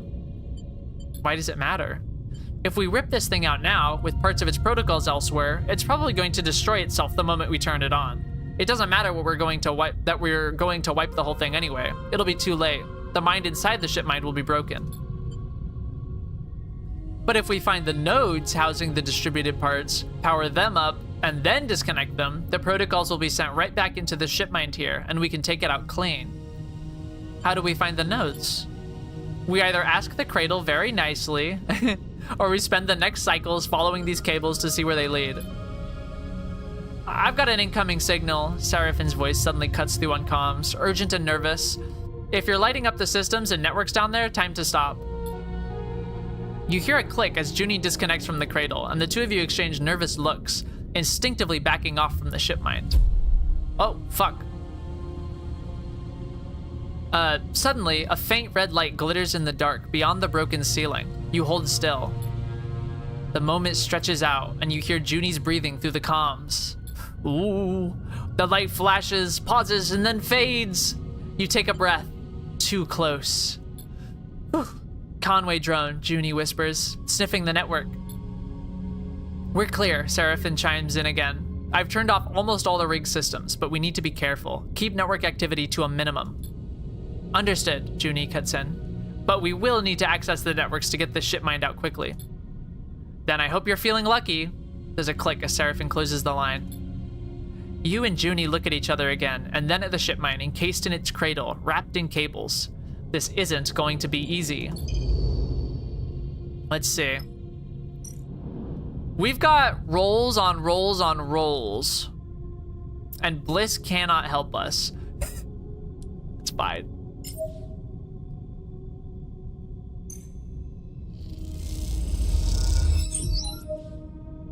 Okay, 3 on a success is awesome.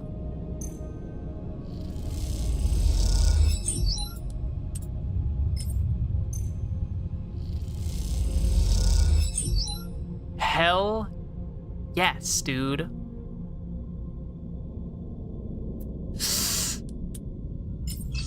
Yikes. Nope. So she is, what are these skills? Wrench and triangle. I mean, parallelogram. Gosh. Okay. It's risky, but no, wait, I can't push because it'll just push the 1 up to a 3 or 4. All right, I'm just gonna toss the 4 in and see what happens. Shit.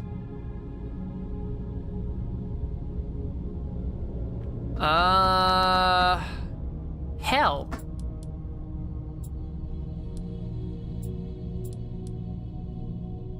Gosh, I hate to waste a 4. No. Let's end the cycle. I wish Bliss could help at all. I guess Bliss is not particularly helpful on this one. That's fine. Let's end the cycle. And hope I don't roll a 1 or a 2.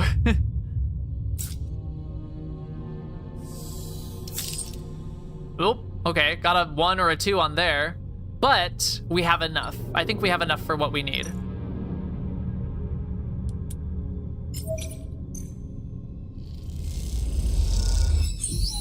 Okay, perfect. Oh, Lord. Okay.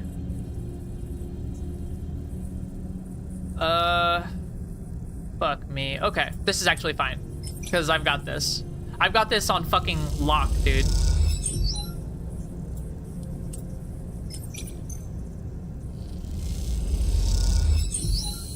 Hey. Okay. And now the port node. Another engineering plus. I guess I'm gonna toss the 3 in here. Or the 4. Come on now. And what about this? No, I can't risk it. I'm just gonna end the thing. The cycle. Man, Bliss is getting some bad rolls. She's just kind of sitting there. It's fine.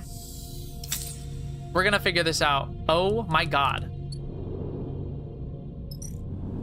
Okay, this is fine because she can do this. Very nice. And I can do, well, you know what? Let's do hers, because even if it's a neutral, I think that does it. Fuck off. All right, fuck it.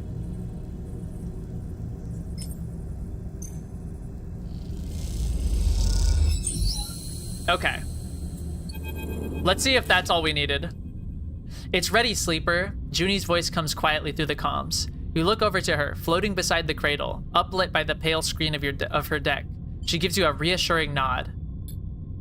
You turn to the prime ship mind, now floating above its cradle, the final nodes disconnected and the locks released. You glide over and gently grab it, the worn metal casing gleaming in the dim light.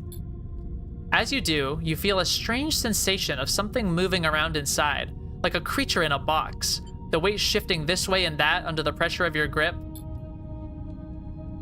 It suddenly dawns on you that Jean-Mi plans to put you inside this strange device, to hold your mind there while he investigates your body. The thought prompts a shiver. That drone's still sniffing around, sleeper. Seraphine's voice crackles on the comms. Hot? What, hot?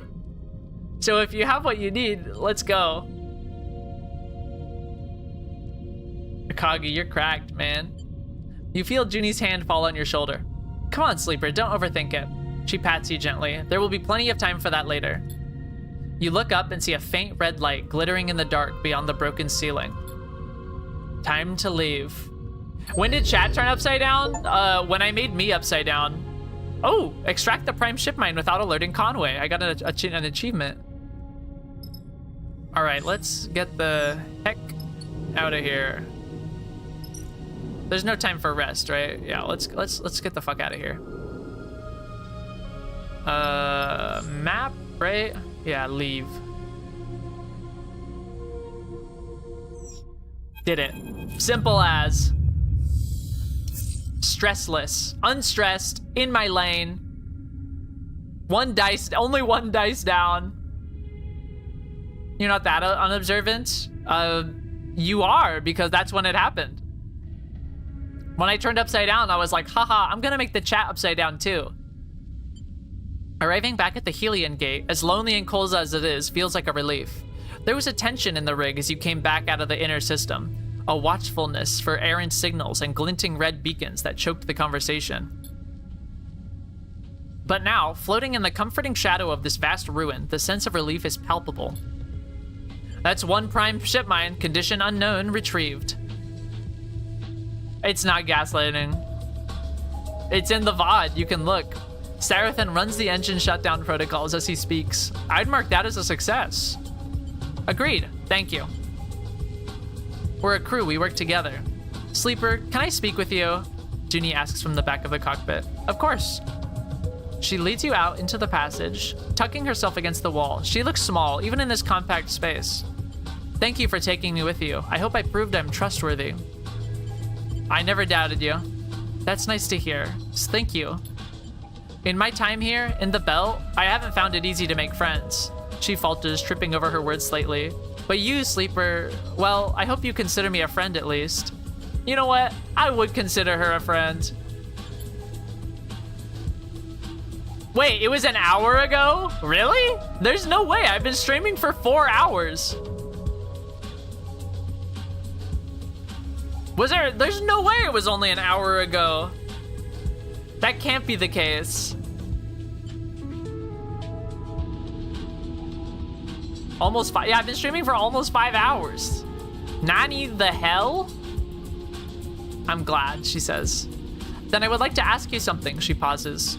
Would you consider taking me with you on the rig? She blurts out. And then before you can answer, I think I would be of help for your diagnostic. And in the meantime, I can take a look at the ship mine, make sure it is ready. And yeah, of course, please, please come with me. I'm not missing this opportunity again. I feel like it felt like shit when I was like, oh my God, she's dead. Please stay on the ship. Shut up. She stops, speechless. She looks down at her hands and then back up at you. Okay, she smiles. Thank you, She looks down again. I will find a bunk. And she quickly glides off down the corridor before you can say anything further. Another stray collected. Seraphin puts a hand on your shoulder. Quite the refuge we're building here. He gives you a sly smile. We need her. I don't doubt it. Seraphin squeezes your shoulder. Let's get that ship mine to Flotsam. I'm sure Junie will prove herself there once again. He smiles and pushes off from your shoulder, gliding towards the engine room. You look towards the bunks, but Junie is already out of sight, likely unpacking already. The ship is getting a little crowded, but you're starting to realize you like it like that. Yeah, it's fun having a little motley crew in our little ship. I love the space autism computer girl.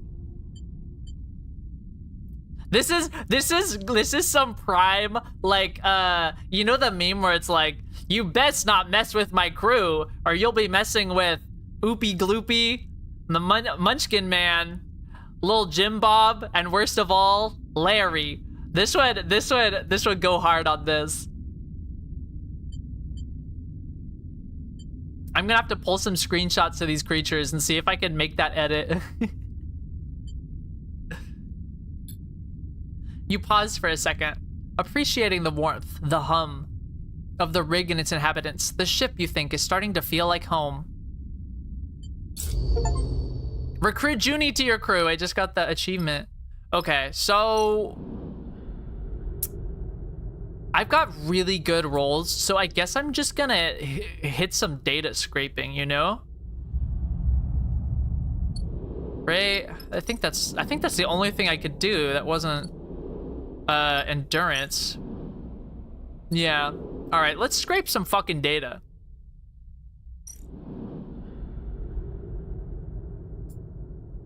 And then at some point, I'll have to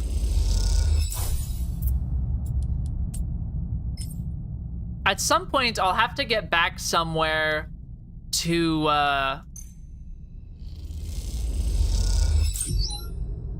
man, I cannot fucking wait to see who is gonna like buy this off of me or whatever. Same with the processed scrap. I've got so much shit in my inventory that I just know is gonna go crazy on the market. I just have to, I need only get it there. I'm gonna try to take a little rest, right? Oh no, that's reduced stress. I'm actually good on stress. I guess I'll just go. It's fine, I don't need the 4. Let's, Flotsam. We cannot get to Flotsam. So I guess back to Far Spindle. Oh no, not to Far Spindle. Actually, I need to take a nap and pray. I need to take a nap and pray. Oh, I've got time anyway. I've got time because of the hunt. We good, we good, we good. These rolls suck. Did I even get any fuel? I think I did, actually. I think I had 2 before. Yeah, okay. Let's, if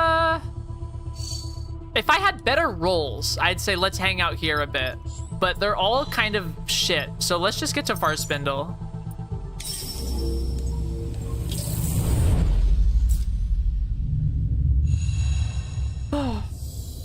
Okay. Oh, these are good rolls. These are pretty good. I need to buy fuel.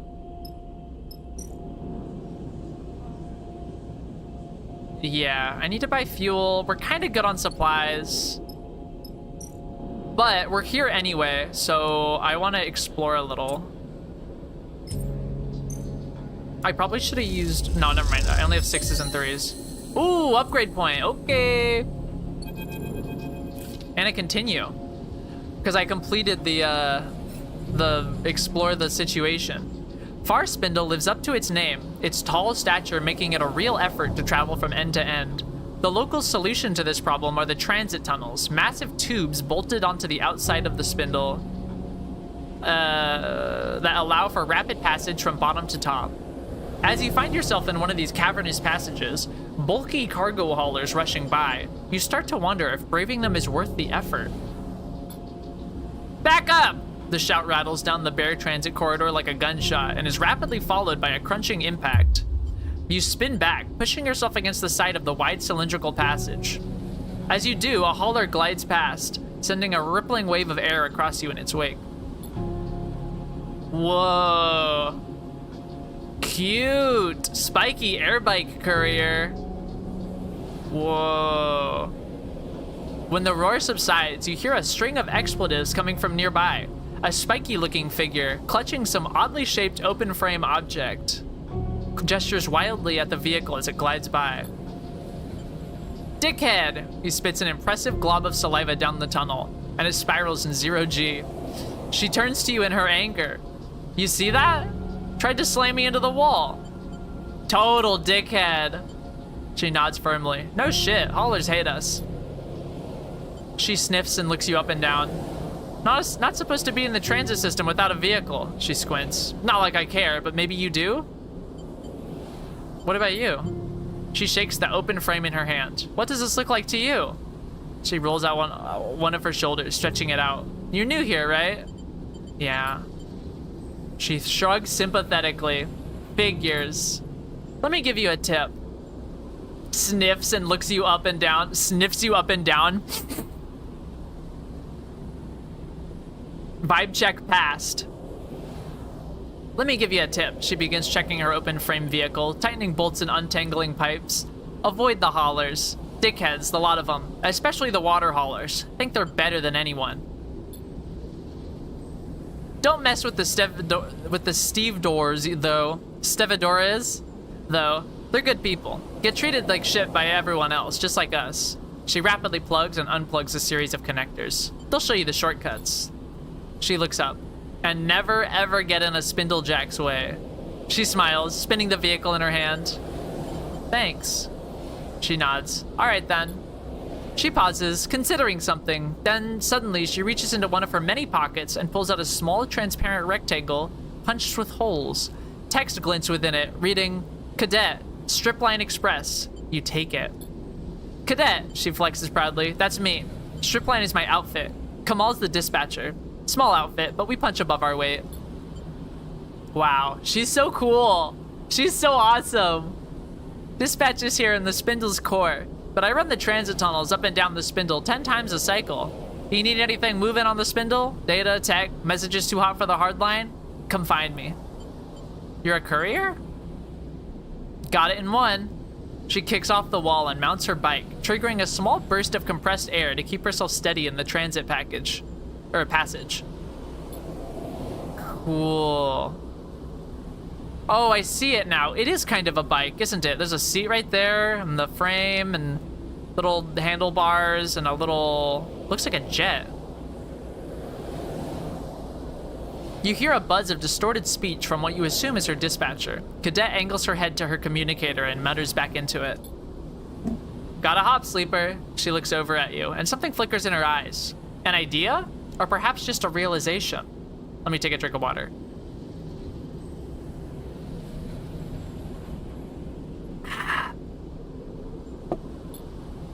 You might be able to help me with something. Package there's been bothering me. She squints down the passage. Come to the office of Stripline in a few cycles and I'll show you. Sure. We'll call it a favor on account of me saving you from being flattened by a hauler. She winks. She winks? Now you better get out of here before another hauler tries to squish you. You step back as she twists the handlebars and a burst of air sends her flying down the transit corridor at an unsettling speed. Wow. You watch her go, slightly caught off guard by her final remarks. What would a courier need you for? You turn the idea over in your head as you find a way out of the transit corridor, back to the safety of the main concourse. Cool. So I gotta wait for that. But, help Cadet. Help Namba. The asteroid. I could attempt the asteroid. That's a likelihood. Let's see, that's the spores. Can't do nothing about that. Can't do that. Oh yeah, this is the scrap processing and buy scrap components. Let's see here. Gosh. I think I should expend the rest of this day. Get some money, maybe. Oh yeah, gambling. Lol.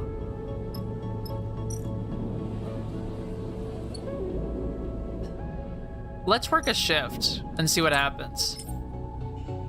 Gambling! Let's go gambling! No, not yet, not yet. Ooh, 14 cryo. That's good. Holy. Because I'm thinking I can buy the 2 scrap components and repair my missing die. But that's also like kind of expensive. Let's see. Let's see what happens if I do this. 14 more. I'm gonna really tempt fate here.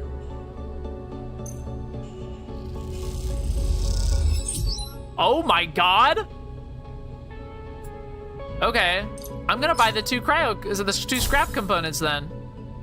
I need 2 to fix my dice. Where's the... Can I get a bite to eat around here? I don't even remember. Oh yeah, kelp cakes. Well, I'll do that tomorrow. Let's fix the dice. And we're gonna need to run down that glitch anyway. Run out the glitch.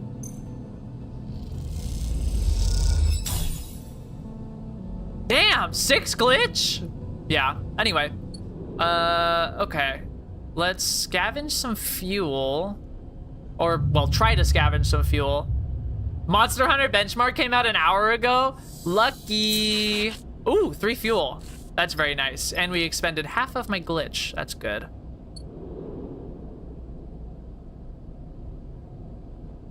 I would really like to check out the asteroid because 250 credits would be so fucking big. Right? It'd be so huge.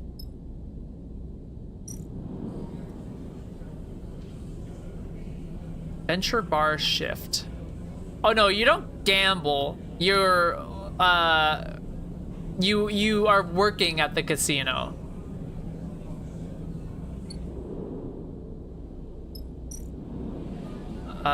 Let's actually buy some kelp cakes. I need the energy.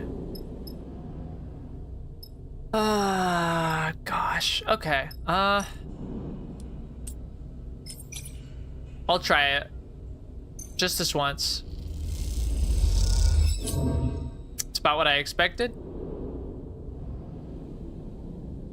Let's see.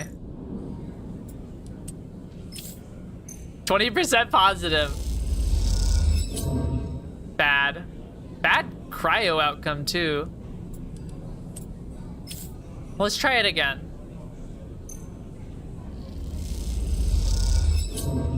Damn. Okay, one more time. I mean, I gotta use these up anyway. Wow, that's harsh. But, I mean, I can get more kelp cakes. And I have a 2, but there isn't really... Realistically, there's not really anything to even spend that on, like, even bother. Okay. Let's... Oh my gosh, I'm thinking... End the cycle. I really want to do this. But we're gonna need the supplies for it, obviously. We're gonna need more supplies and, I mean, fuel, probably, right? Okay, we actually have enough fuel presently. Okay, let's end the cycle. But let's try to scavenge for supplies. Source supplies. And end the cycle. Because, I mean, the supplies are the expensive part. The fuel's not too much. No supplies. Oh, cadet! Plus, I kind of want to see what's up with this. Sleeper! Cadet drifts from the shadows outside Bliss's Bay, looking around nervously as she approaches. Seems like I'm gonna need to call in that favor. Her face is pale and deathly serious. Are you okay? She doesn't seem to hear you, distracted by a group of spacers gliding noisily down the passage behind her. She waits until they pass. Someone hit stripline. No idea where Kamala is. Bunch of goons tearing the place apart as we speak. She screws up her face in pain. Even tried to grab me, but those muscleheads are slow. Wait, why? Remember that package I asked for your help with? The one that was bothering me? Remember you mentioning it. I reckon it's got something to do with it. The job was a bust, an express run all the way to the underhang. But when I got there, no one home. She's whispering now, leaning closer. Place was smashed up, like someone had got there first. Should have dumped the package and run, but I brought it back like a good girl, stashed it in a safe spot at Stripline. Thought the sender might come to recover it, but when they didn't, well, I got curious, popped it open. Shakes her head. Stupid thing to do. Inside was a drive encrypted to hell and back. When I ran into you, well, I heard sleepers are good with data, with tech, so I thought you might be able to take a look at it. She shrugs. Now Stripline's trashed too. Hell. I'm gonna run that benchmark after stream, honestly. Here's the thing. She glances around. Back when I popped it open, I noticed the drive had a dispatch marker. Hexport. Could it be connected to Hexport getting atomized? Yeah, that's where I'm at too. This thing was sent out from there just before it got cooked. She pauses. And with the kind of attention I've been getting the past couple of cycles, she slips a hand terminal from her bag, taps a couple of times, then holds it up to you. Cadet stares out at you from the screen, straight-faced and pale. Besides her picture, you see in block capitals, Spindlejack KD754, in breach of FAR spindle codes B12 plus F34. Reward for information leading to capture. Considered dangerous. Bruh. Dickheads blasted it out on the transit channels. Every Spindlejack, hauler, and freight carrier is gonna be watching for me. Shit, dude. She pulls back the hand terminal angrily, stuffing it away in her bag. Something's going on. Anyone who can help? She looks away. Spindlejacks don't make friends easily, and now all the couriers I do know are looking to turn me in for a payout. She snaps her head to the side, her eyes flashing with anger. Why do you think I'm here? It's time for that favor, Sleeper. She meets your eye. Bro, all she did was yell out so that I wouldn't get hit by a hauler, and now she's like asking me to help with some kind of corporate espionage conspiracy. My connections are burned. Hell, my whole career is gone. I need to fight back. If I walk away, there's nothing to walk away to. I need your help. What can I do? I need you to get the drive. She takes a breath. If they want it that much, then I can use it to buy my way out of this shit show. And I tucked it away somewhere safe, so my guess is they haven't got it yet. You just slip in, I'll give you the location, and pull the thing out. She folds her arms. Should be simple. So why don't you do it? They're gonna be watching for me, as is everyone in the transit tunnels. I wouldn't make it past the core. Look, this thing turned out to be worth something, you'll get your due. All I want is my life back. The drive is in the workshop. There's a loose panel behind the air bike rack. She leans in. It's taped to the back of the fuse box inside. I've got to keep going down Spindle to the overhang, past the end of the transit tunnels. No one will rat me out there. She glances around. I'll come find you when it's done. I've still got some network access. I'll know when you go in. She winks, offering no further explanation. Whoa. My bike's locked up nearby. I'm gonna hop. She pauses. Do me this favor, then we're clear. Stay safe. Doing my best, Sleeper. She gives you a mock salute. Bruh, this is a lot. She slips back into the shadows, and a few moments later, you hear the percussive pulse of an air bike accelerating away. You know, at least, what it's like to be on the run, to flee your life. And in that, you feel an empathy, a connection with Cadet. But from every other angle, this thing looks like bad news, the kind a sensible person would steer well clear from. And perhaps you would steer well clear if it wasn't for one detail that has stuck in your mind. The drive is from Hexport. That's true. That does have me quite curious.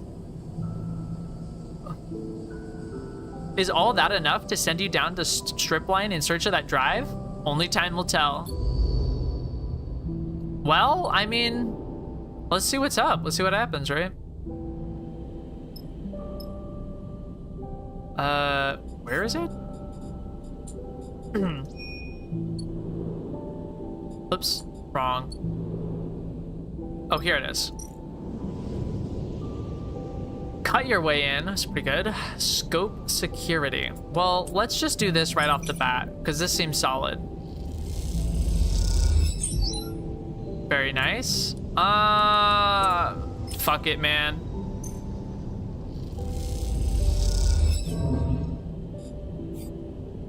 Negative energy. Negative outcome, -1 energy. Okay. Okay. Let's try this then. Okay. And then let's give this a shot, maybe? Shit! I'm out of energy! Okay. That's fine. That's okay. I'll just get some yummies. Some yummy food. And then, I'll take a nap. Oh wait, I forgot I have 2 points. Should I put those towards another level of this? Or should I like... Or should I like... wait and then, I don't know, I could double plus engineer, or I could get plus on something else, or I could make endure not a minus.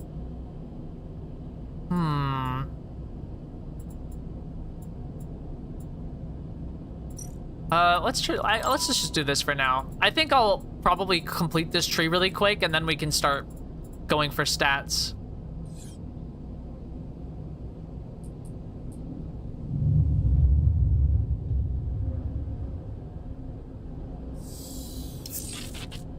No supplies. But that's my last glitch, so that's pretty good. Let's see. I think this will do it, actually, this one. Yes, sir.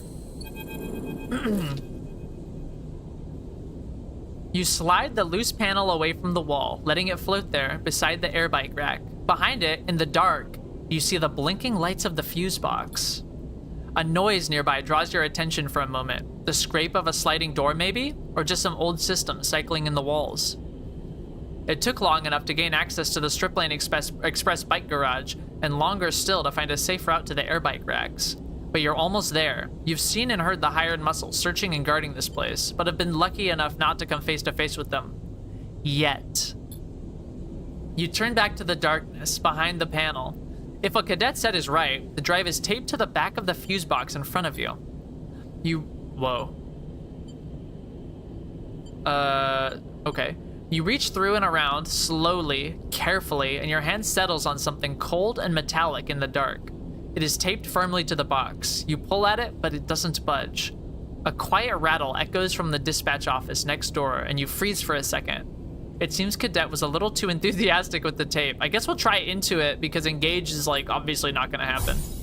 Neutral outcome. Okay, I'll take it, right? That's pretty good. You close your eyes and feel for the seams of the tape. Taking your time, you pick at it, working each piece away from the drive. You hear a clattering sound nearby as you peel off the final piece and the drive spins into your hand. Time to move. You slip the drive inside your coat and kick away from the wall, gliding back towards the maintenance corridor you entered from. As you cross the bike garage, you hear voices in the dispatch office next door.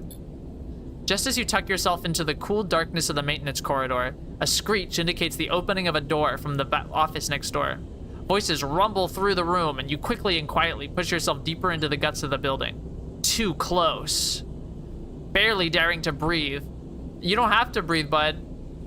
You carefully make your way through the maze of passages that brought you here, their dog legs and dead ends now familiar. Eventually, you spot a thin slit of light ahead, marking the loose panel you levered open to gain entrance. You take a deep breath. Almost there. As you reach the gap, oh my gosh. You freeze. Voices rumble from beyond, and peering through, you see two figures in dark clothes searching the chaotic bay behind the strip line. Your eyes are drawn to the dark, boxy weapon one holds at their side. Shit, you hiss silently to yourself, your eyes searching for a path through. I mean, we have to intuit. Yes, okay, lucky, lucky, lucky. Whew. You wait, silent and still, as the figures search. They split and drift across the bay. You take the chance, sliding open the panel and slipping behind the scrap and boxes at the edge of the room. You work your way around until you can't get any further. You kick off hard, making a dash for the far side of the bay and the public passage beyond. There's a hiss and the guttural chatter of a pressure valve as an airbike pulls up beside you in the passage. Cadet leans over and grabs the collar of your coat. Hop on! In a moment, you're on the back of the airbike, clutching the strap of Cadet's bag as she guns it down the passage, the air resistance almost ripping you from the thin seat. You lean against her back and let out a sigh, the drive pressing into your ribs beneath your jacket. You did it. Let's fucking go? We got that bitch. Still alive back there? Cadet's voice brings you back from the hypnotic rhythm of the tunnel lights rushing past the airbike. She slows the bike with a rapid series of hisses, and you realize she has brought you back to the passage outside Bliss's Bay. You try to understand the route she took, a long loop through the branching transit tunnels of the station, but give up. You can let go now. She straightens up, and you unhook your fingers from her bag strap, separating yourself from her back. You push off the bike gently and float in the passage beside her. You okay? Looks pretty rough back there. She smiles. Appreciate you putting it all on the line for me. Who were those guys? Your guess is as good as mine, she shrugs. Didn't look like anyone nice though, I wouldn't sweat it. She smiles. Go on then, let's see the drive. You fish the drive out of your jacket and hand it over. That's the one, she squints at it. Should've chucked it when I had the chance.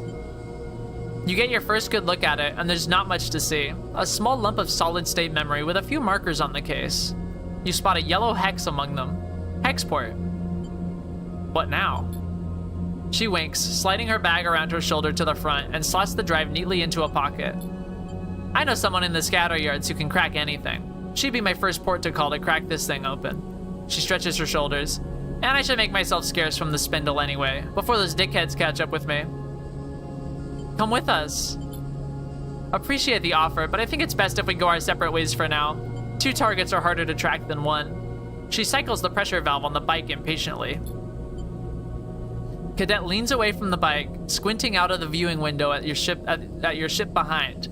That yours? She doesn't wait for an answer. If I'm not mistaken, that old thing is gonna struggle to reach the scatter yards. Unless you've added a hazmat suite. Hasnav? Yeah, belt between here and scatter yards is drowning in debris. Worse than Sexport. You'll need hazard navigation to make the crossing safely. Lodic Syndicate created the tech to help their tankers cross the belt. Common knowledge.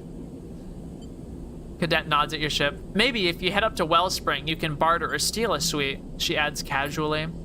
Here. Cadet unties a bag lashed to her bike frame and holds it out to you. Not enough here for a refit, but maybe you'll find some use for him. Let's see.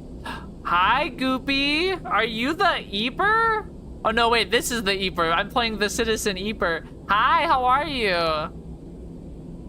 Something clinks inside as you do it. You see a couple of engine components. Ooh. Was gonna use them to boost her. She taps the frame of the air bike, but you deserve them. She meets your eye, then looks away. Not like I'll be doing any runs for a while anyway.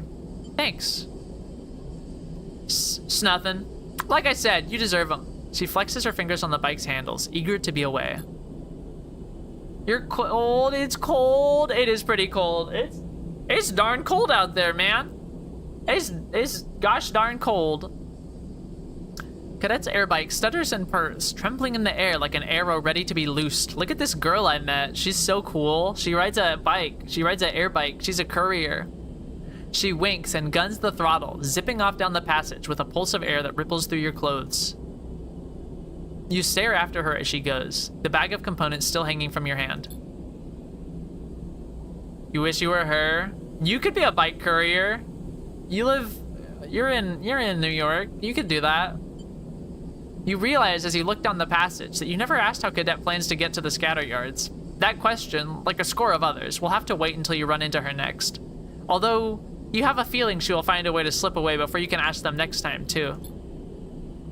You head back towards your ship to stow the components, idly wondering if you could justify buying an air bike to Seraphin as you do so. Lol. New drive available, minor drive complete, +1 upgrade point. Cool. Engine components. Oh, increase engine capacity and range. Okay. Let's see though. So that's good, but I do still need to get to Flotsam. I need to get back to Flotsam, but I don't have enough fuel. So what I'm thinking is I'm gonna have to go for the ice-rich asteroid, right?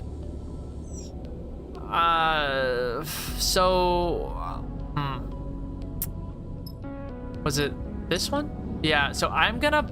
No, not this one. Was it this one then? Yeah, no, fuck. God damn it. What am I looking at? Here, trade hall.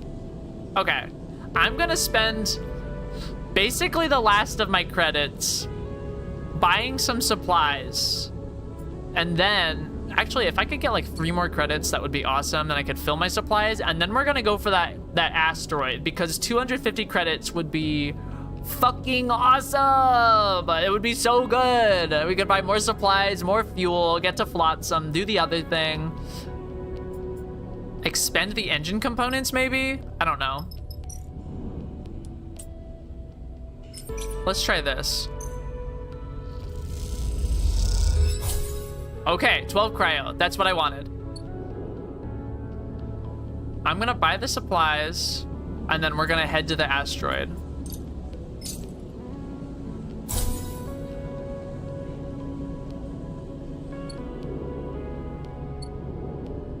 And scavenge fuel.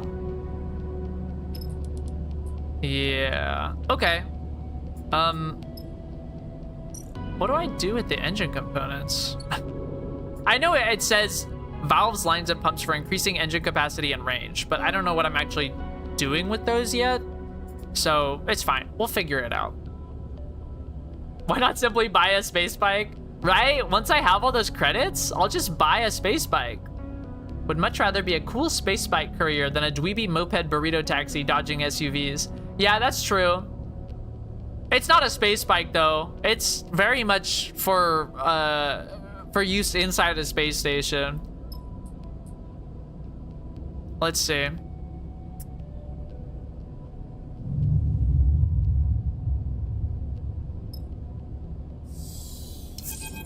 Wow, those are good. Oh, Junie has something to say. These are really good rolls. I'm gonna make some fucking dosh before I go to the asteroid. You have to see this, Sleeper. Junie comes to find you in the rig, her face flushed with excitement. At first, I didn't believe it. Junie can't help herself while she leads you through the ship. There are mentions occasionally, but I've always understood them to be references to something smaller, a system or unit, not an entire facility, even as a series of facilities. You find yourself in one of the more sparse bays of the rig, a corner with a sloped ceiling used for storage. So I checked other records, tried to find correlations, and well, there they were. Sorry, Goopy. That's a skill issue. Do you like my little space autism crewmate? I'm quite fond of her.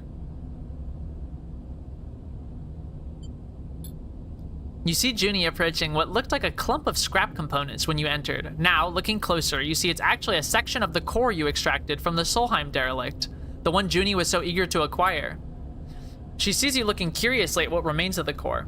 I've had to deconstruct it over time, pulling away the layers of security and corroded outer systems, but all the data has been scraped and stored.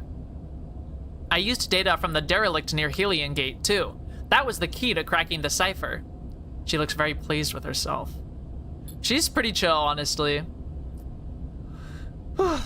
It's really quite something to confirm a rumor like this. I surprised myself. She turns to you, a slightly manic look in her eyes. What did you find? They refer to them as bunkers. Junie shifts to her deck, floating on the end of a thick connecting cable. They were a form of self-surveillance for Solheim, a way of monitoring their own systems and employees securely.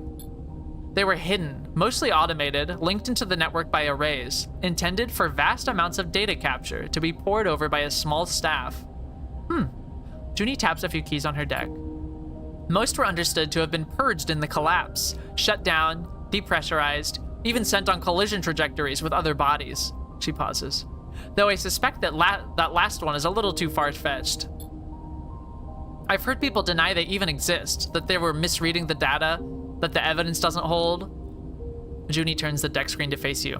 But I've found one. You see a map, a set of coordinates on the sunward side of Holmes Rock, the edge of the belt.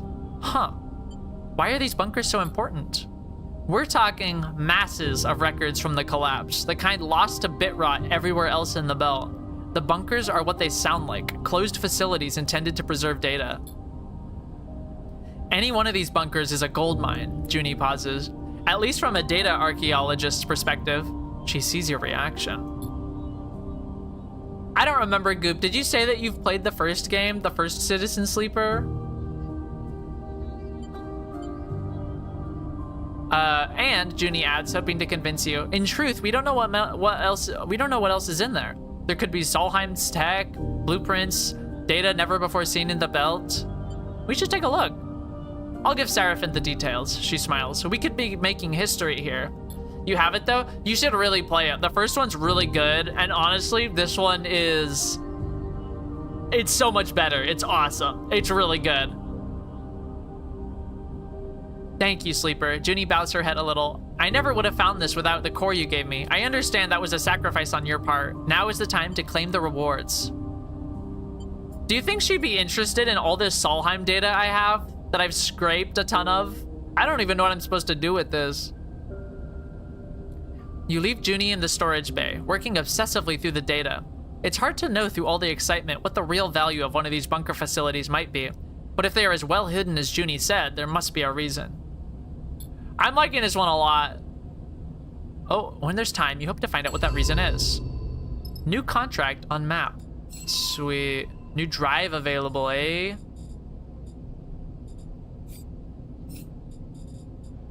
Interesting. Meet Cadet in the scatter yards. Yeah, get the spores from Greenbelt. Travel to Wellspring. Spend time at Gaia's Gyre. Oh yeah, I forgot about this. Maybe I should do that. Find Junie's bunker. Diagnose your frame. That's deliver the prime ship mine. I gotta go back to... This is a big one. This is a major one. So this is... I gotta go do this. But what I'm going to do first is go down here, get some cash money, because I really need it. Look at that. That cryo is huge.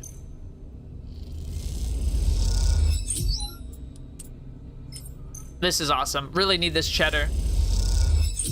And I'm even gonna try this. This is a 50-50, a positive or neutral, but... Okay, positive. Sweet. All right, back up to a good amount of Gdosh. And... Oh yeah, it was spend time here. If I drink, I could meet some people. I'll do this later. I feel like I gotta get a move on. You know? Let's go do the asteroid. Let's go do this ice-rich asteroid. I really need the credits. Plus the travel time will be good for reclaiming hunt time. And we have all the supplies. Yeah, okay. I'm bringing you, of course, and I'm bringing you. I mean, they're the only ones I have.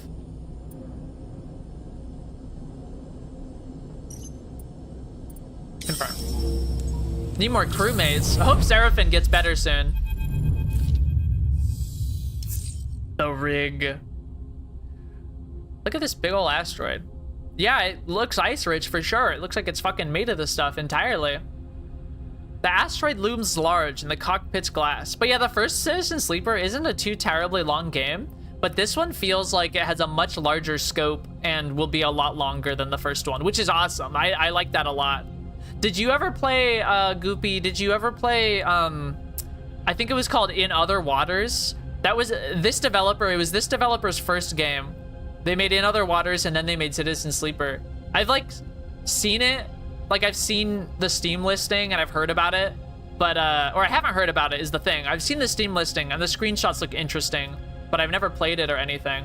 You've heard of it? Yeah. It looks like it's a similar situation of, like, menuing and sleek looking UI elements, but I haven't even seen gameplay of it other than, like, the screenshots on the store page.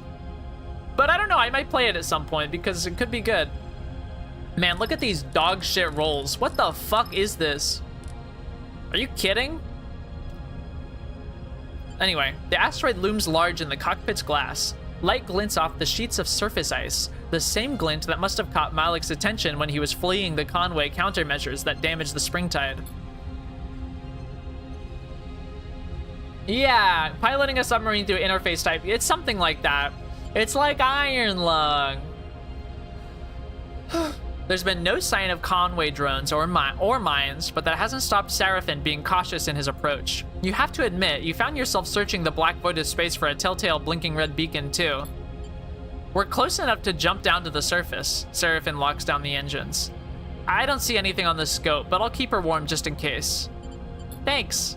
He nods without looking up from the controls. You unclip from your seat and kick off towards the airlock. The scale of the asteroid is troubling, but Seraphin assured you on the journey here that surveying it would be easy enough. Just take a sample from the deep ice for testing. The problem, he said, is getting down that deep. You'll have to cut away at the ice, dig yourself a hole, and doing so will create fractures in the shelf. The asteroid may be big, but it is held together with only a weak gravitational force. The more the ice is cracked away, the less there is for the far spindle to harvest. Something you doubt Malik will be happy about. Oof, you push the worry to the back of your mind and get suited up. Oh yeah, and this is my non-binary mechanic crewmate. They're really cool.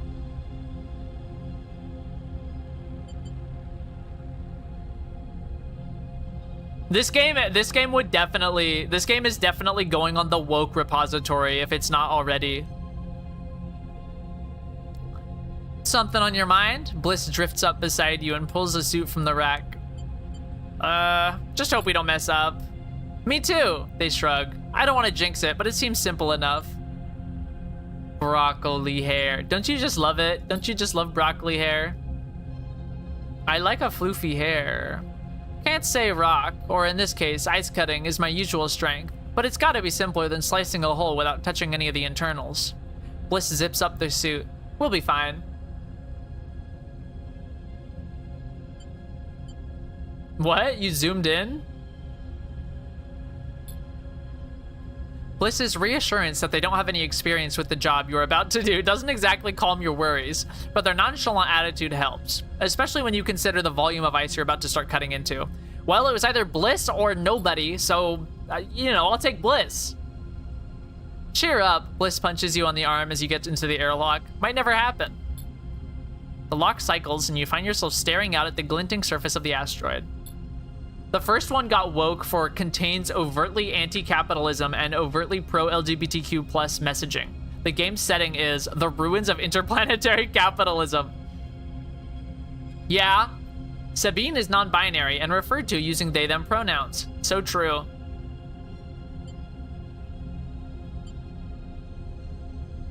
Oh, 1 second, Sleeper. Seraphin's voice comes over the comms. I'm seeing something here. Some kind of man-made shaft on the far side of the asteroid.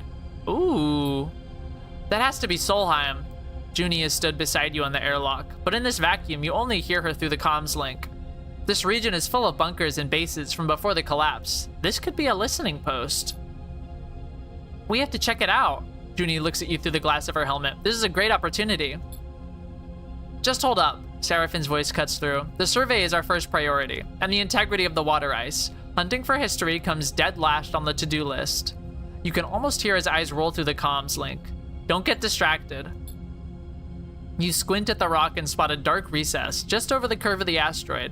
That'll be the distraction then. You refocus on the ice sheet. Time to get started. All right, let's see. Ice sheet, what do we got? Ooh, very nice, except that this roll is awful. Very nice also. And what's over here? Basically nothing. Well, Bliss can explore the cracks at least. I mean, a 6 is pretty good.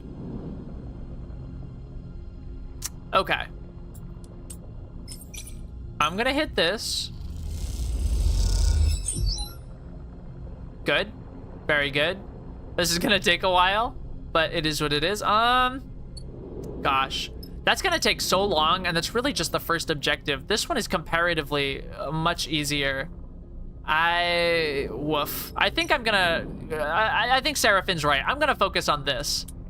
So let's check 6 in here.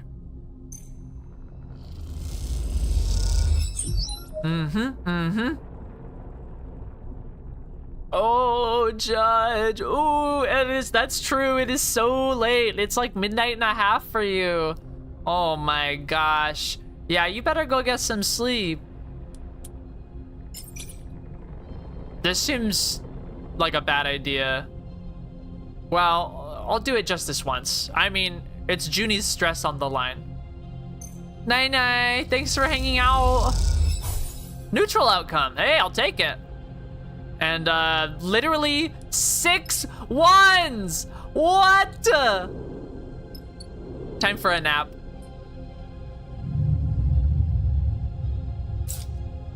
What's with all these Europeans? These are better. These are better rolls. Let's see. Let's see. So you got a 5. Definitely popping that in here. Okay. And I got a 5, so I'm definitely popping that in here. Perfect. And Bliss is 5. I think will also go in here. Oh, for fuck's sake. That's fine. And let's see. Okay. Easy. We did it. We did the sampling location. Okay, deep ice. Oh, shit.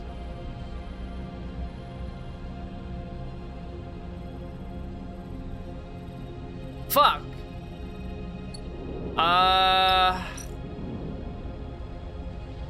Well, I'm gonna start exploring the cracks because we're not doing that. We're gonna start descending the shaft. Don't you just love shaft descent? Nice, okay. And wow, I mean, really just nothing else.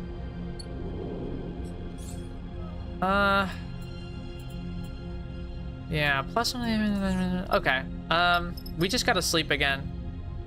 It's a darn shame to have to use the supplies up like that, but you know, I mean, there's nothing that can be done about it, really. Sometimes you just get bad rolls. Yikes. Not great, but you know, it is what it is. Let's see. Okay, solid. Let's try this one. Let's just see what happens. Give it a shot, Bliss. Hell yeah. Let's try my 3. Okay. Perfect. Derelict bunker. Okay, an engineer and a thingy. That's solid. Rusted treasures. Perhaps there are some useful components tucked away. Ooh, that's good. And then, I mean, gosh, I don't know. I guess we'll try this and just see what happens. It's only risky. Neutral's pretty good? Okay. Yikes. Yikes. Let's try this. Maybe we'll get a neutral at least. Nope. That was an ice stress too. Shoot. Shit. Well, it's fine. We'll take another day. I think tomorrow we can clean out this bunker.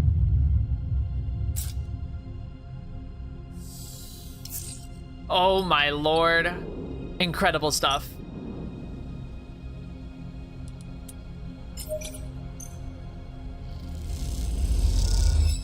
Hell yeah, okay. And then, you know what? Let's put Blisses in here too.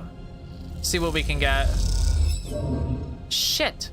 That was ice stress too. It's fine. It's fine. I got it. Yay! Rusted treasures. I don't know what we got from that, if anything. Oh shit, 2 rare components. That's actually pretty big. Well, pretty big for me personally. It's neutral for everyone else. And this should be good. This should get us our data. Yay! Sleeper. Junie taps you on the shoulder of your suit with a delicate touch. Look! A flickering screen catches your eye in the dark of the bunker. A distorted female face, further refracted by the surrounding ice, stares at you from the terminal with blank white eyes. Are you staying up, Akagi? I was just wondering, just because you're in the similar time zone. Are you still up? I don't know. Maybe you're just like a much later sleeper. I gotta ask, you know? Let's see. You move closer, straining to hear her voice. Up for a bit? Right on. I don't think I'll be streaming for too much longer. I mean, it's already 4:30. We've been going for an hour, 5.5 hours. I think probably in half an hour, I'll turn off the stream. This game is just so fucking fun. It's real dang good. You move closer, straining to hear her voice, but the recording is silent. Or perhaps the terminal's audio output is broken. All you can do is watch the pale face as it contorts through the corruption and noise. It could be explaining some important secret, long forgotten, or just recounting a personal anecdote. It's hard to tell. Circles and curving arcs flash across the face, graphical visualizations of orbits and flight plans. You squint at them, the shapes unknown to you. And then, as soon as it starts, the playback ends, leaving a frozen frame on the screen. A ghost face circled by orbits. Quick, extract what's there! Junie gestures towards the terminal. We need the data! You slot a drive into the terminal and copy what residual data is left, unsure where it might lead you. Once it is done, you shut off the terminal once and for all. That looked like an old Solheim security broadcast, Junie thinks aloud. This was no ordinary base. This was connected to their surveillance network. I want to look at that data when we extract it. Junie looks at the now dead terminal. I'm sure this breadcrumb trail will lead us somewhere. As you leave the bunker, the pale face flashes once more in your mind. Those blank eyes, the flat stare. Was that a human or something else? You turn the image over in your mind, unsure of its importance. So, derelict bunker, we cleared this sucker out. Wow. I really need a crewmate that can do endure, because fucking none of us can do endure. Fuck it. Let's give it a shot. Let's see. Is this really the best plan? No, obviously not. Wow. That wasn't actually that bad. Let's try this again. Let's see what happens. Wow. This makes me sort of confident, actually.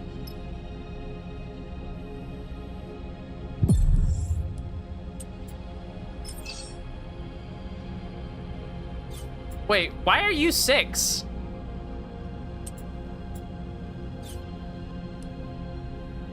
It was a 2, wasn't it? Or was it a 3? No, it must have been a 3. I'm tripping, dude, I'm tripping. Hey, I got the stress back. Hell, I got it. I'm at a stress profit right now. Shit, okay. Wait, why are you 6? Me when I'm, dude, have you watched Severance at all? I think we can actually do this. Have you watched Severance? The fucking, why are you 12? Oh my god, these rolls might be good enough to do it.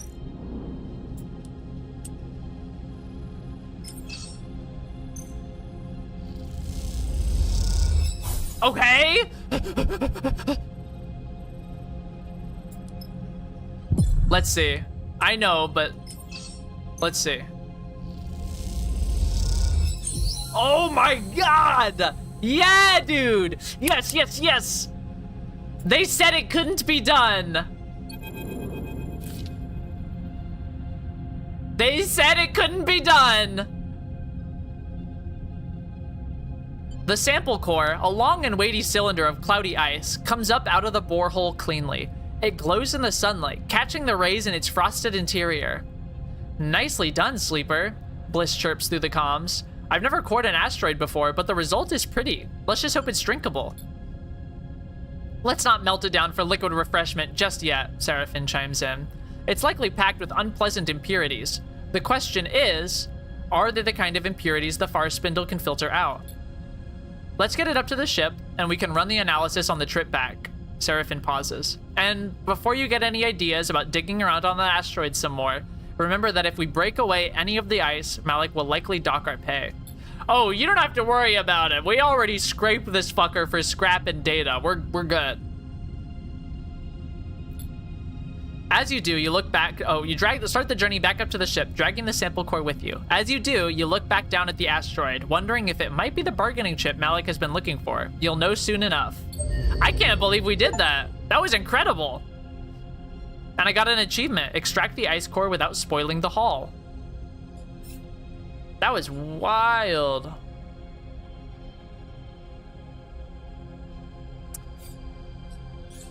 And I do get a point of that. So this is push costs glitch, not stress. This is quite interesting. I'm just thinking because I just got another point. So I'm close to being able to get the final of the tree. The costing and glitch instead of stress is pretty cool, but at the same time, stress kind of ceases to be an issue if I get this, that you also minus the stress effect on a neutral outcome. So it's +3 to the lowest dice, +1 stress, and then if I get positive or even neutral, it's -2 stress. That's like, I mean, that's pretty fucking good. That's pretty solid. That would be worth it to do, even if like my lowest was a 4 or something, you know? That would be worth pushing up to a 6 just for the less stress. That would be pretty cool. Like if there was a check I could perform right now, if there was a check I could perform right now, if we were still in like the middle of the operation, push this 3 up to a 5, and then whether it's positive or neutral, it would push me down to 0 stress. That would be pretty good. But I mean, we're done here, so we've cleaned this fucker out, right? Just wanna one last look. Yeah, we're good. Let's get the hell out of here.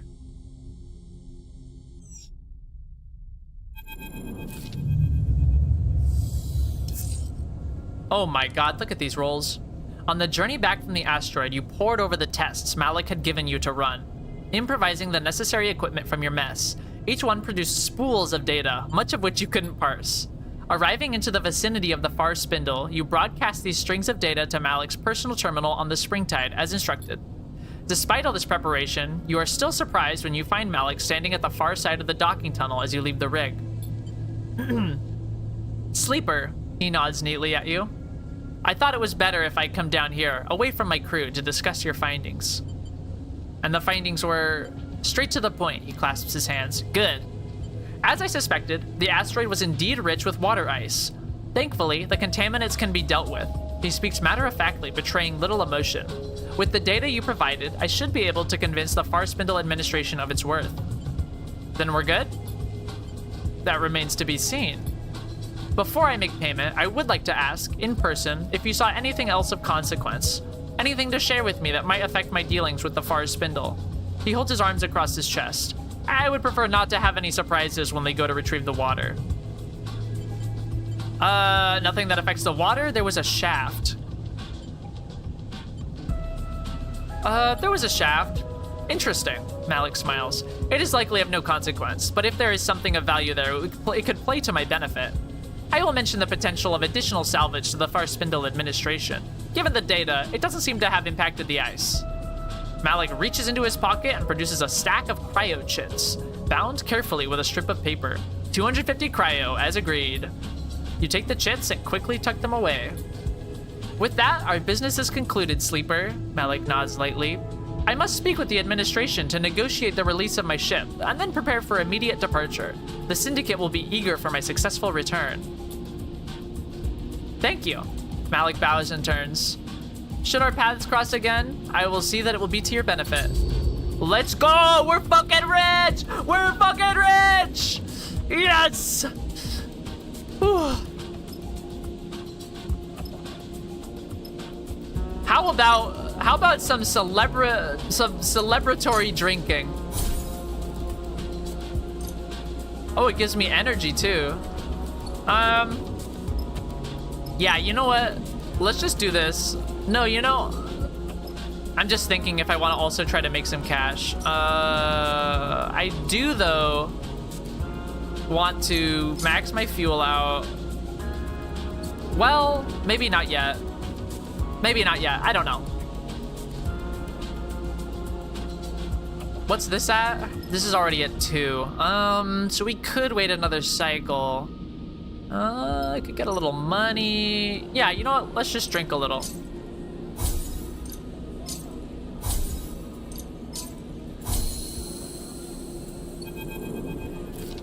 I want to see what this is about. The Far Spindle is an exhausting place to find freelancers. There is no shortage of spacers here. The corridors and bays throng with crew inbound and outbound, or on or between contracts, trading stories, contacts, and materials. But whatever language, appearance, or code identifies someone as worth signing on with, you don't seem to have it. Perhaps it is because you are a new face or are noticeably unsure, or perhaps it is just because you are a sleeper. You push the thought to the back of your mind and instead focus on what's in front of you, the vast cylindrical tank at the center of Gaia's gyre. The first time you entered the bar, you floated open-mouthed, much like all the new arrivals do at the sight of the huge kelp stack, the biggest you have ever seen. Even now, your eyes fixed on the fronds of seaweed that wave in the circulating water, beyond the curve of dirty glass, you find it impressive. You take a sip of the harsh, saline-scented rack from its magnetic vessel, secured to the bar. As you suck on the straw, your eyes following the shifting fronds, you hear someone clearing their throat beside you at the bar. Interesting. Eugene. Is his name literally friend? That's crazy, man. Hypnotic, isn't it? The voice is low and rumbling and comes from the large figure on the stool next to you. The fluorescent lights behind the bar glint in his eyes, shining up into his wide, rough face. I've heard talk you're hiring. Figure turns to face you. You don't recognize him, but in the shifting light of Gaia's Gaia, that isn't surprising. From who? He shrugs and looks around the bar. Sleepers tend to draw attention. You follow his eyes around the bar and notice a couple of the patrons are eyeing you. Eugene, currently freelance. He turns on his stool and leans back a little. The effect is clearly meant to impress on you his size, and you have to admit it works. Yeah, he looks like a pretty big dude, honestly. Pretty big guy. Served on a whole slate of crews out of the Spindle. Served on a whole slate of crews out of the Spindle. Cutters, mercs, extractors. He smiles and places a broad hand on his chest. Broad skill set, good work ethic, sense of humor, the full package. I'm gonna say humble too. He clucks with his tongue, smiling. I like you already, we're going to get on. I'll run anything out of Far Spindle. I'm tough and quiet, and you won't need to worry about me. Folds his arms across his chest. What kind of work are we talking about? What kind of work are we talking about? Man, yeah, I bet this guy would have been awesome to have on the asteroid mission. I bet he looks like he can do the endure skill. Hi, Corey. Hello. Before you can answer, a voice echoes out from behind you. Eugene! You look over your shoulder for the source of the shout. Busy as ever, I see. Whoa. A group of 3 spacers drift up behind you, one of them placing a heavy hand on your shoulder. She's fitted with matte metal optical implants, and you cannot see her eyes. The caustic light from the tank plays across her face. Too busy to keep in touch, she sighs. I really don't like it when I have to come and find you. Ooh, I'm getting kind of a bad vibe from this. Vesna, Eugene nods politely at her, not betraying any strong reaction. Do I look like I'm socializing? He shakes his head. This is a meeting. Oh, a meeting. Vesna squeezes your shoulder. Is that what this is? Yes, Vesna. We're talking about your delivery, in fact. Eugene smiles widely. My friend here is being very helpful. He shoots you a knowing glance. That's right. Vesna turns to you with a raised eyebrow, but before she can speak, Eugene cuts in. This sleeper has a unique ability to extract data. Dude, everyone looks at me and they're like, that bitch knows data. It's kind of racist. Exactly the kind of data you've been asking for. Why? Oh, I'm getting sucked into something. I'm getting sucked into something that I don't like. So if we can just get back to it, Eugene gestures towards you, then I can deliver what you need. You know, Eugene, I'm pretty tired of this whole act. She gestures dismissively at him. But in the end, it doesn't matter. She drops her hand from your shoulder to her belt. Your eyes follow it down, and you see a dark boxy shape there. A weapon? I mean, this looks like a weapon for sure. Maybe even a couple weapons. You either deliver by the deadline or you don't. And when you don't, she smiles tightly, I'll be happy to take you through the consequences. Until then, she shoots you a final glance. Chat to whoever the hell you want. Ooh! Vesna and the two spacers flanking her glide out of the bar, and Eugene watches them go with little emotion. Is that a weapon? Is that multiple weapons in your pants, or are you just happy to see me? Fuck. So, Eugene's smile returns. You were about to hire me? What was that? Vesna? He shrugs. She's just trying to rush me, that's all. I won't be working with her again. He pauses, choosing his words carefully. Of course, I can't talk about the particulars, you understand. Vesna just wants to scare you off. She likes to cause me trouble. Eugene looks away out of the door of the bar. Let's not let her. He pauses in silence for a moment, still looking away. You try to get a read on him, but his face is blank. Only his glittering eyes hint at some rapid internal activity. He turns back to you and meets your eye, a sudden shift in his manner obvious. If you need crew, you need to work. If you need to work, you need cryo. Is that right? I'm actually really fucking good on cryo. I'm actually so good on cryo. He doesn't stop you for your answer. Well, I can offer both. Hard work and a good contract with a good payout. Oh my god. You take me with you on this job of mine and we split the take. He looks down, thinking. Hell, if you do, I'll consider signing on long term. He smiles. Think of that. No more recruiting. What's the job? I wonder how big my crew can get. Like, it's not a very big ship. But like how many people can I fit? Can I fit like every character you meet? Or is there like a system of like booting someone from your ship? I wonder. Salvage, he leans in. I know of a wreck untouched. It's always fucking salvage. Untouched by the local crews, which recently turned up in the wash. It's just a little sunward from here, but its disabled transponder makes it invisible to anyone who doesn't know it's there. Had to squeeze the location out of a contact, but I'll share it with you for a straight split. Take me and your crew, and we'll claim it all. It's gonna be a good payout. He winks. A really good one. What's the catch? Eugene frowns. No catch. He leans back and looks around the bar. I think the catch is that if I don't take him on this contract, he's going to be murdered. I think that's the catch. It's a catch for him.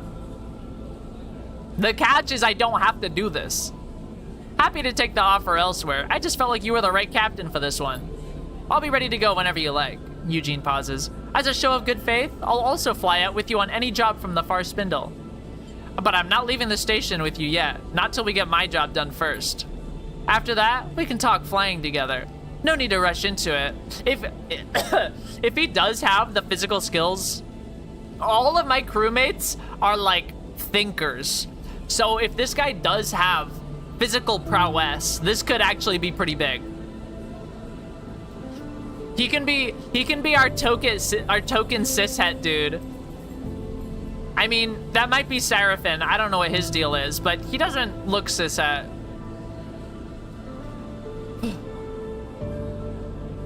After that, we can talk flying together. No need to rush into it. You slip out of the bar, looking to see if Vesna is nearby. You don't spot her among the passing crews, but you can't help but imagine eyes on you in the bar.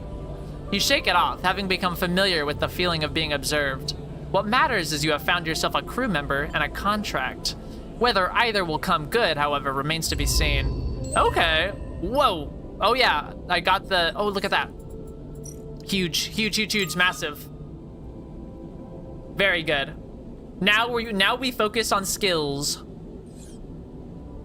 Quilted pockets, I know, right?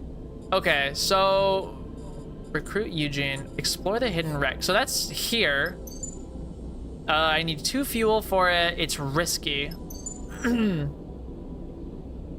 That's not bad at all, honestly. I think I'm gonna go for it. I think I'm gonna go for it. I'm going to top up on supplies because I'm so out of supplies. And I'm going to buy... How much fuel was it? Just 2, right? Yeah, just 2. I'm gonna work some shifts here, though. Because I want the money. Yeah! 14 cryo is good. I mean, that's... 14 cryo is 1 cryo short of an entire supply. So, like, that's real fire. You were once the token cishet guy. Now you're just another bisexual NB furry. Well, you know, that's just the way that the... Hell yes. That's just the way the cookie crumbles, you know?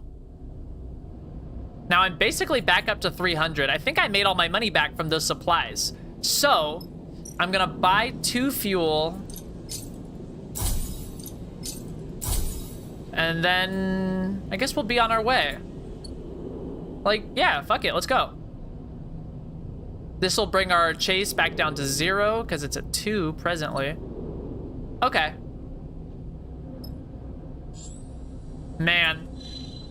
Okay, but Flotsam is literally so fucking close. This game has an interesting bug that I'm sure will be patched out soon enough. That it has a lot of information that's revealed to you by mousing over. And it lots of times will like pop up the mouse over stuff and then immediately go away and you have to like move your cursor off of it and back to it. And that's kind of fucking annoying. The villain in this game is a chaser. That's pretty good. That's true. He's kind of being a chaser. All right, let's get to the hidden wreck. I'm really interested in this. And if we've got to bring Eugene, of course, but I'm gonna bring Junie. I like Bliss, but she has an overlapping skill with me. She does everything I do, but worse. She does Intuit, Neutral, and Engineering Neutral, and I'm Intuit, Neutral, Engineering Plus. Oh, yes, look. These are the 2 physical skills. This one on the left is, oh no, the one on the right is a -2 for me, and the one on the left, I can't even attempt. This is awesome. I need this guy so badly. And then Junie, because she has plus for this one, which is pretty good.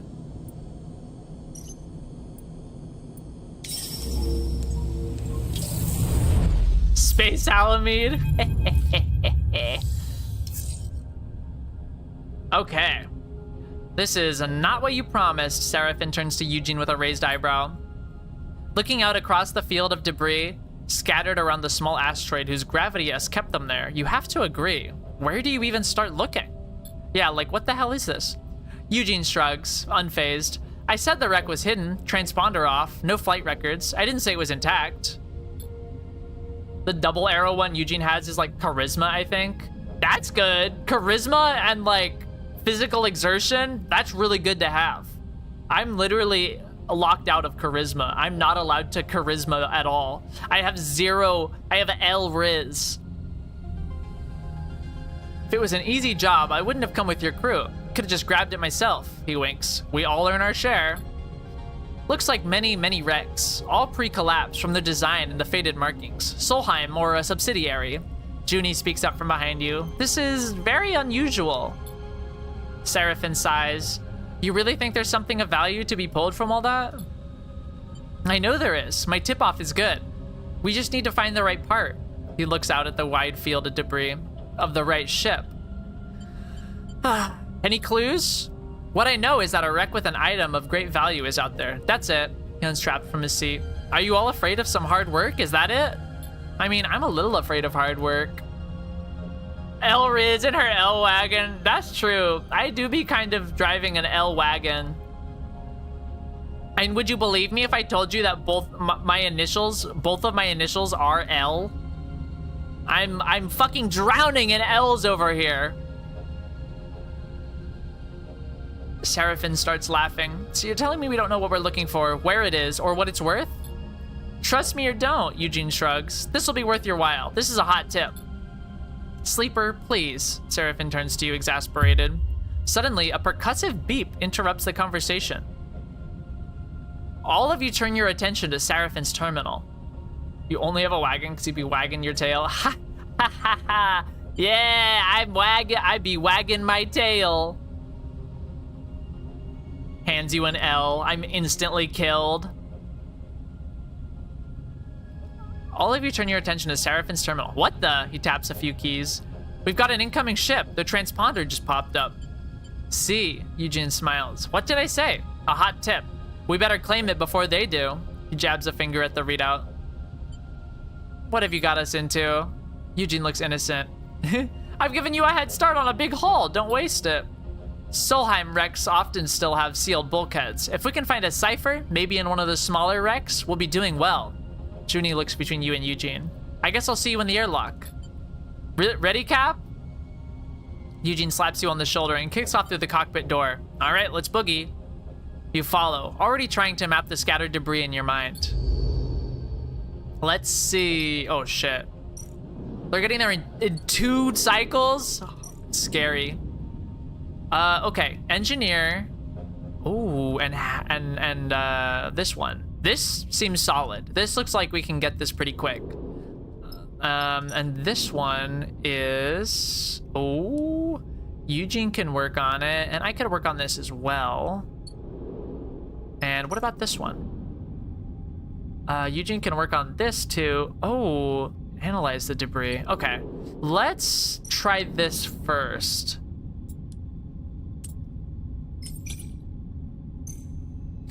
I think this makes the most sense to tackle first. Okay, 3 shuttle access.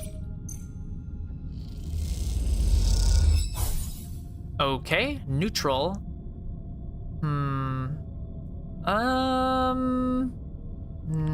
Now what? We are halfway there. Let's see. He could give this a shot. Scavenger's Hall, and wreck hunting. But I'm feeling strongly about this one, at least in part because it's clearly the easiest one. Let's see. Let's try to do this a little.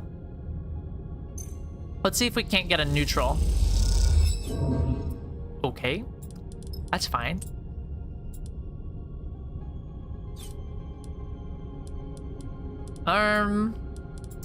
Okay, you know what I'm gonna do right now is I'm gonna...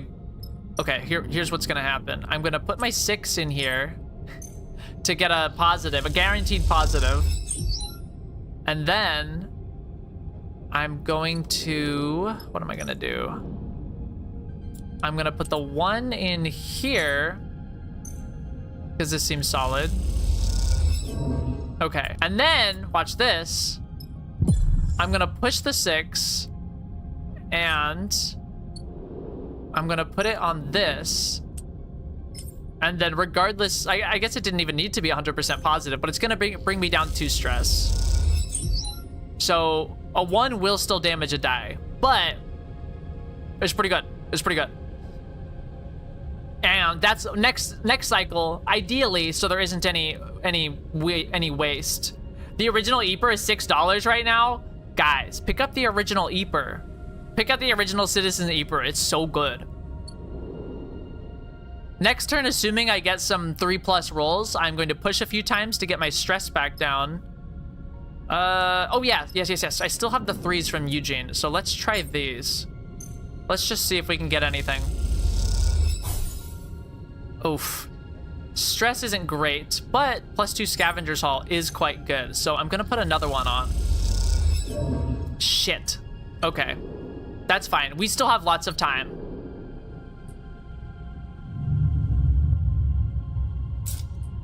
We're gonna do this. Oh my god. Truly sublime rolls. This is incredible. Yes, yes, yes, yes. This is very good. This is awesome. Okay. 100%. Very good. And here's what I'm gonna do. I am going to push to get this to a 6, and then I'm gonna get it to get my stress back down. Very nice. That's awesome. Okay, and we're getting pretty close to this one. I think we're gonna wanna put the 5 in here. Yikes, dude. But we're so close. We're so close. I could just do this right now, actually. And you know what? I will.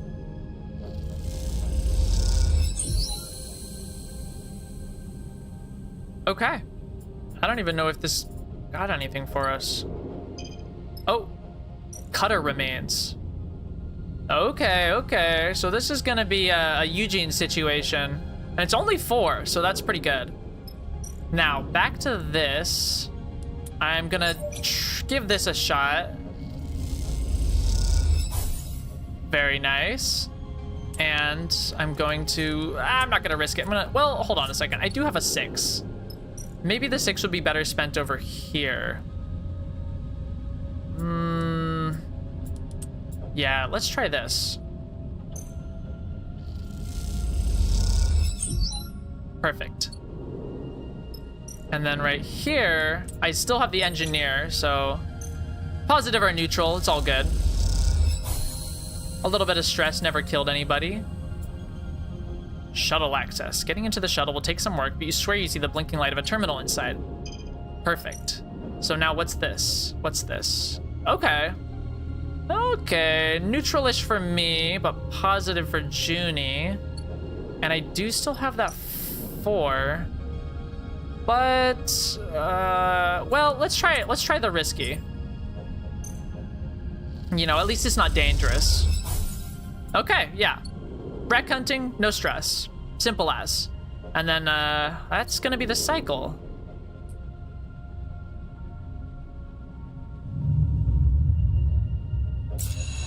Now the fun, this is where the fun begins. Eugene, you piece of shit, where are you?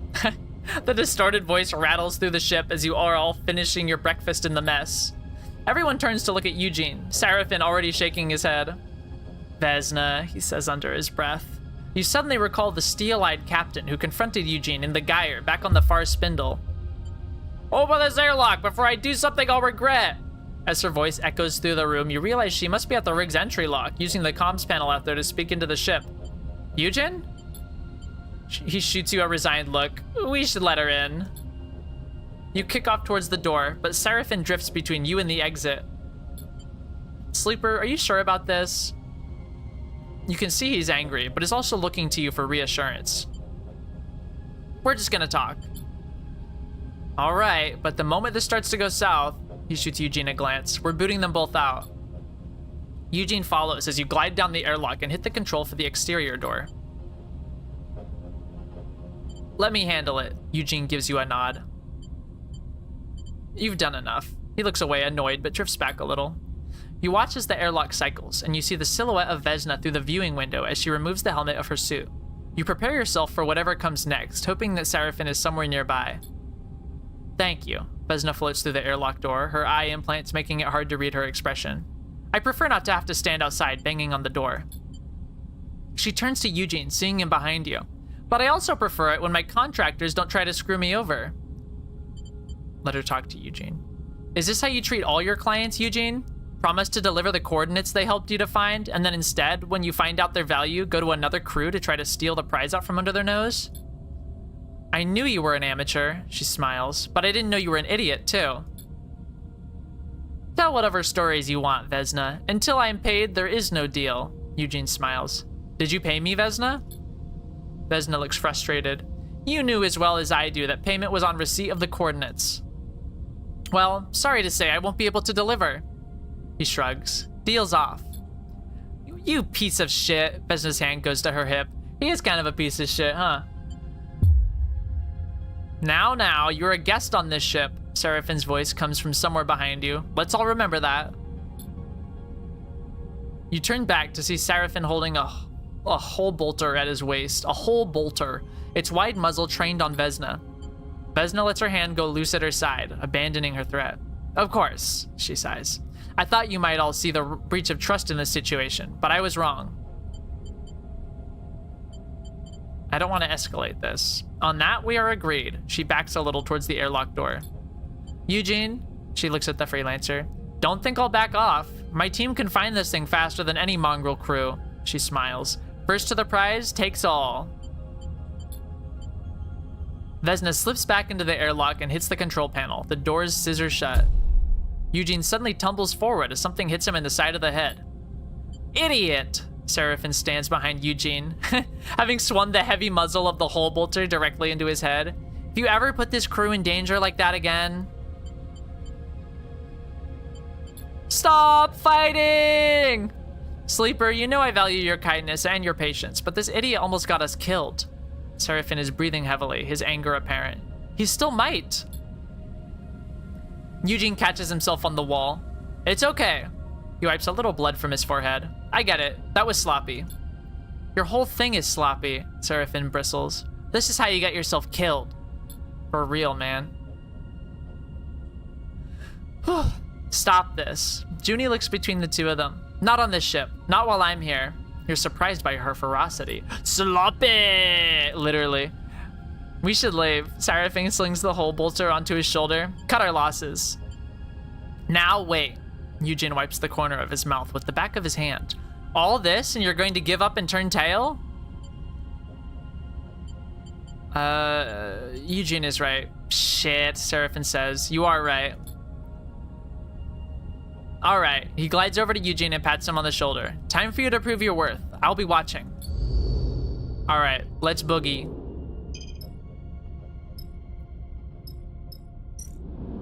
Shit, look at that. 3 cycles? I believe it. Let's see. Scrape the terminal.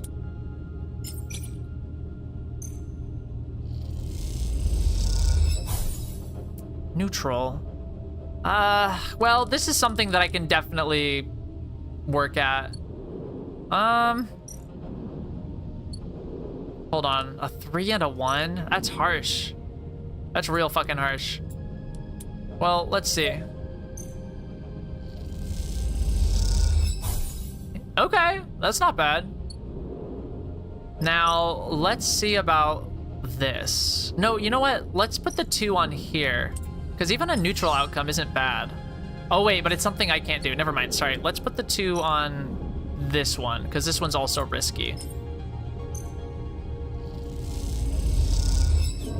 Shit. Okay. That's fine. I'm going to push, and I know that's stressful, but it does help to a degree. It helps a little. And let's see, 5, 4, 4. What about this? I can work towards this. I do want to hit this terminal first. This is, I mean, we're so close. Okay. Okay, very nice.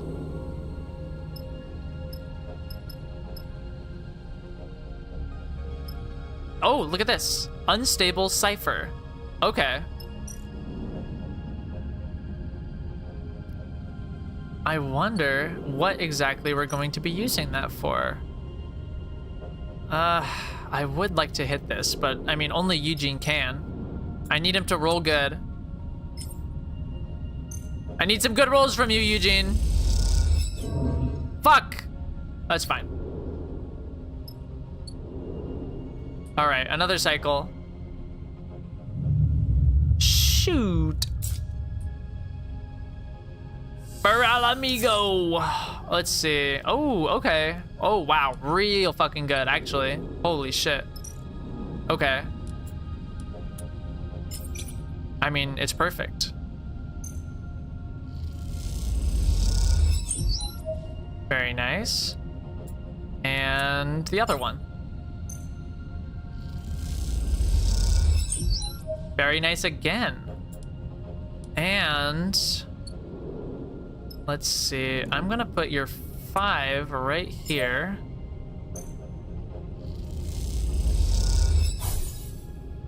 Neutral, huh? That's a pain. I'll put 5 here. Neutral. I'm gonna push this and guaranteed to knock some stress off. Pretty good. Positive outcome too, no less. Let's see if we can't finish this without getting any undue stress. Fuck. Okay, hold on a second. Oh my god, one more. Please? Please? Begging for my life here? Okay.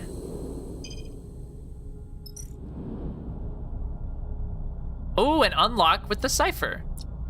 Perfect.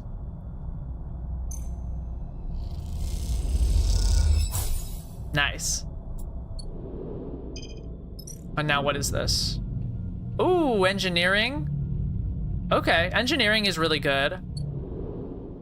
That's what's gonna happen, because any good rolls from Eugene I want to put towards scrap, honestly. So, wait, what are they at? Okay, yeah, we got time. Okay, we're doing it. We're doing it. Next one, we're killing it. Unless we get dog shit rolls, what the hell is this? Ooh, a 5?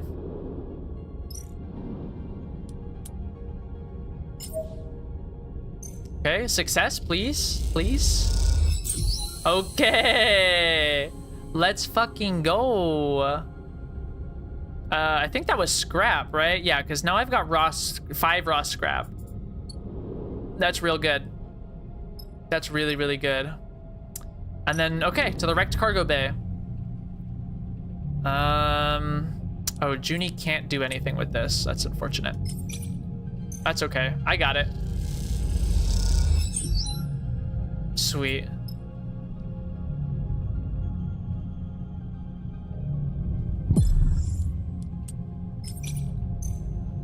Very nice. Okay. Okay. Let's try it again. Yes. Yes. Yes. I'm unstoppable. The cargo bay's doors shutter open in silence as Eugene levers them apart. This is it, the final layer to pull back before you reach Eugene's mysterious prize. You can't help but feel a little excited. There's also a sense of satisfaction to the idea that you beat Vesna's crew to the wreck. You found it, you cracked it open, and now you will be the one to reap the rewards. Focus on the job, though. We're not out of the woods yet. I don't know. The doors are open enough for a person to glide through now. Beyond, there is only the darkness of the cargo bay. You follow Eugene in, the headlamps on your suit lighting his back and the dusty void beyond.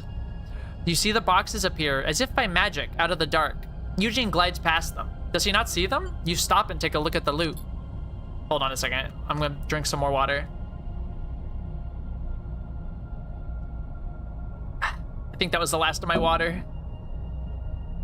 A stack of 4 sealed boxes sit in the middle of the bay, their armored exteriors caked in dust. You wipe it away and squint at the aging label. They look like industrial ship components, still sealed, totally untouched. In the belt, where most tech has been through hundreds of hands, patched up and reconfigured, this is a solid haul.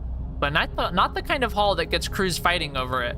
I mean, I'll take the ship components. If we're not after the ship components, I'll take the ship components. Something doesn't add up. They aren't here, Eugene's voice crackles through the radio. Where are you? Back wall of the bay, come see. You kick off from the crates and glide through the dark until you see Eugene, the back wall of the cargo bay, and something that confuses you for a second. A black shape, a ragged circle around Eugene. You squint. Inside it, tiny lights twinkle. It takes you a moment, but you slowly realize that you are looking through a hole in the wall to the stars beyond. Someone beat us to it. His voice is flat. They're long gone. Vesna? No, look at the edges. This was a long time ago. They punched in and took it. What was it? Eugene turns back to you, his face pale in your torch headlights. He seems to be lost for words. Sleeper? Junie's voice comes through the suit comms channel. Seraphin says Vesna is coming. She sighs. Grab what's there and go. Now, we are out of options. Take one last look. You scan the bay and notice braces built into the hole near the hole. The floor near the hole. Whatever this thing was, it was big and tied down. Eugene suddenly seems to regain his focus. The crates, he nods. Let's grab them and go. You glide back across the bay, your mind still racing with questions. Something about Eugene's reaction tells you he knew what he was expecting to find here. Jesus. If that is the case, you think, it's yet another lie he's told you. You both reach the crates and quickly lash them together, guiding them weightlessly out of the room between you. As you do, you meet eyes with Eugene, and he looks away. I really hope you two idiots are on your way back, Seraphin chirps over the radio, because Vesna's boys are just about to reach that wreck you're on. We're inbound, Eugene says, quickly responds, then clicks his radio off. Well, Seraphin continues. Tell me then, what ancient and powerful treasure did you find in that thing? Gold? A Conway warhead? 3 crates of components. Seriously? Seraphin pauses. Sleeper, me and you are going to need to have a serious chat. You cross the debris field to the ship in silence, your eyes on the scrap for a sign of Vesna's crew. You don't think they'd ambush you, but then again, you wouldn't put it past them. As you reach the cargo bay and guide the crates through the open door, you shoot Eugene a final glance. Give me time, he says quietly over the radio. I'll explain in time. You consider pressing him, even shouting at him, but you realize there will be plenty of time for that on the journey back to the far spindle. For now, you just want to get out of here. Hey, I got an achievement for beating Vesna to the hidden wreck. Yeah, let's get the fuck out of here. Why did I press that button? I pressed the wrong button, that's my bad.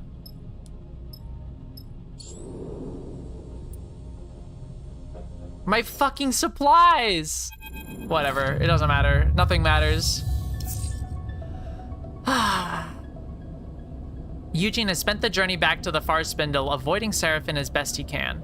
It might be that he's afraid, but you get the feeling it's more likely that he has been making himself scarce out of a genuine sense of regret. Seraphin, however, doesn't see his behavior so favorably. Slimy shit won't even show his face, Seraphin complains loudly as he finalizes docking. But it's in a spacer crew's sights with no care for anyone but himself. Enough, Seraphin. Seraphin turns to shoot you an irritated look, but as he does, you see his eyes jump to the door behind you. You hear the rustle of movement behind your head and turn to see Eugene in the cockpit's doorway, a rare, serious expression on his face. I owe you all an explanation. His voice is low and steady. Believe it or not, this was not my plan. Yeah, your plan was to find the loot in that wreck and split it, wasn't it, big man? Seraphin glares at Eugene. No. Eugene gives him a tired look. It wasn't. Hear him out, Seraphin. Bliss cuts in from the back of the cockpit. Vesna has been searching for a ship. Eugene looks over your heads at the far spindle. An infamous ship. Seemed like she already had a ship, Seraphin interrupts. That was part of the problem. Not a rig. Eugene looks down towards him. A fraction drive ship. An interstellar ship. That seems to shut Seraphin up. And you don't blame him. An interstellar ship here in the belt? That's tech from the core systems. Why didn't you say? I shouldn't even be telling you now, Eugene frowns. Word gets out that there's a factory fresh fraction ship somewhere in the belt. People kill for less. He shakes his head. Gangs kill for much less. You're telling me there's a fraction ship that no one has ever found that's been sitting here since when? Seraphin shakes his head. Since the collapse? Believe it or not, that's exactly it. Eugene looks to you. Vesna put me on the trail. She wanted me to find its location for repayment. He looks away. An old debt. But the moment I found the data that verified its existence, that confirmed the ship was out there, I couldn't give it to her, and that's when you found me. Why keep it from her? He folds his arms.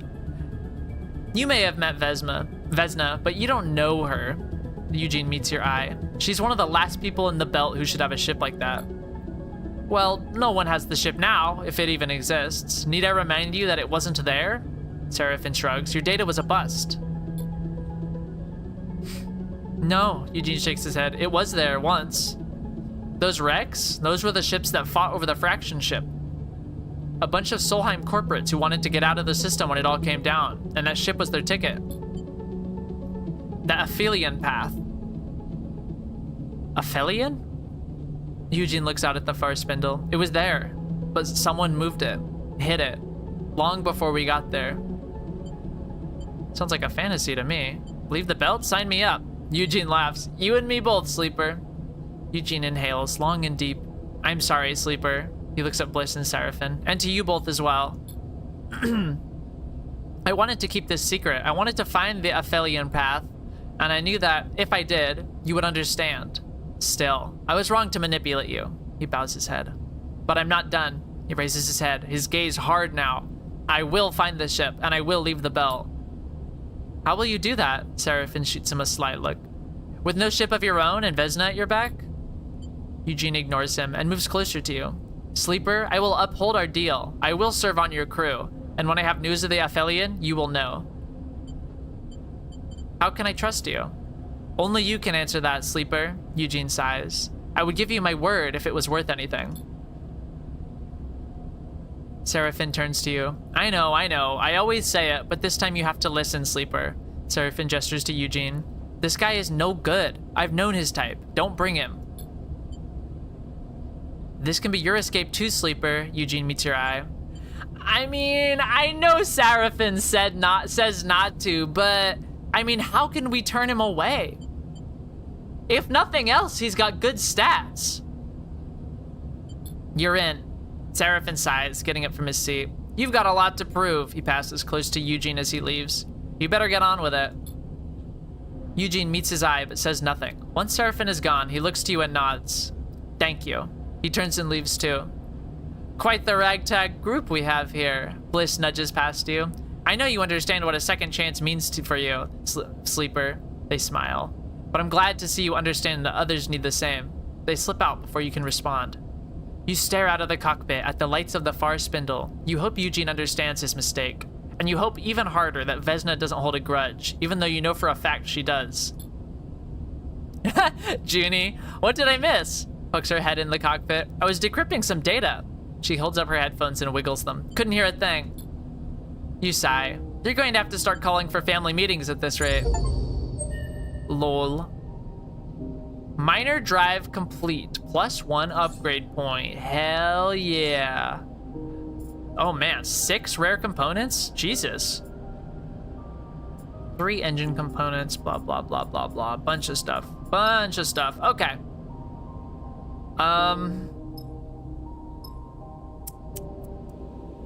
Let's hit the kelp. And then, oh, I need more fuel, eh? To flotsam, I need 4 fuel to get to flotsam.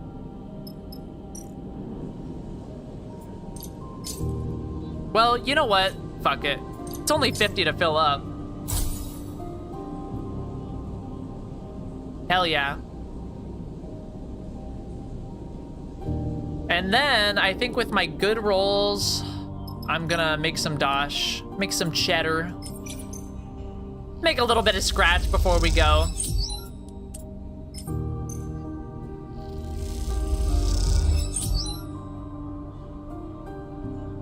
Look at all this fucking shit I have, man. Look at all these goddamn rare components. Look at all this raw scrap. Oh, hey, process the scrap. I want to process the scrap.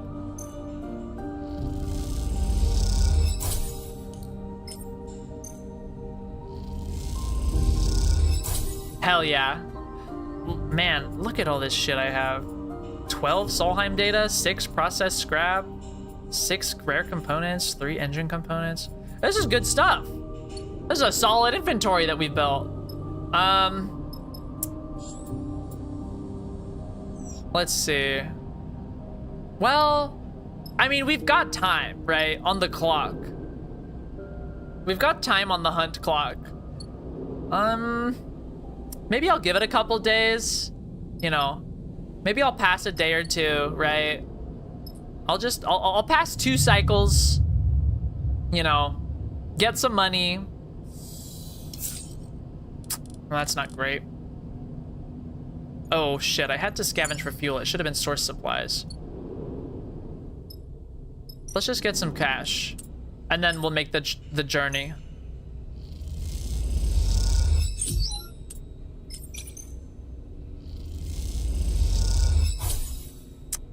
That's fine. That's fine. Investigate. Cadet in this screen belt. Visit the Solheim bunker. Yeah, okay.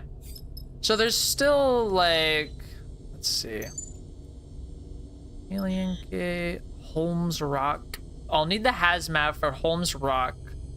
So that means I need to go, I think over here. Yeah, scatter yards, green belt.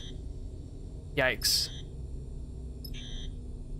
Gosh, I don't even know if 10 fuel can get us there. I'm gonna have to upgrade my ship or something. I assume it has to do with flotsam, right? Because this is a pretty large jump.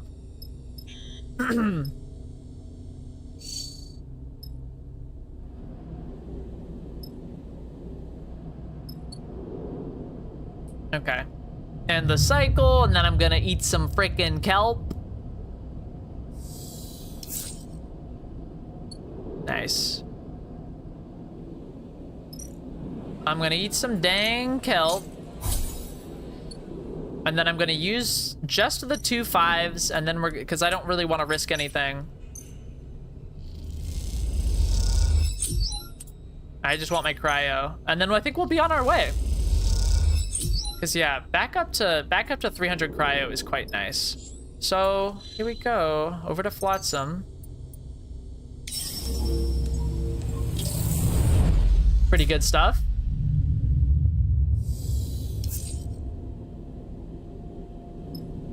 Okay, but let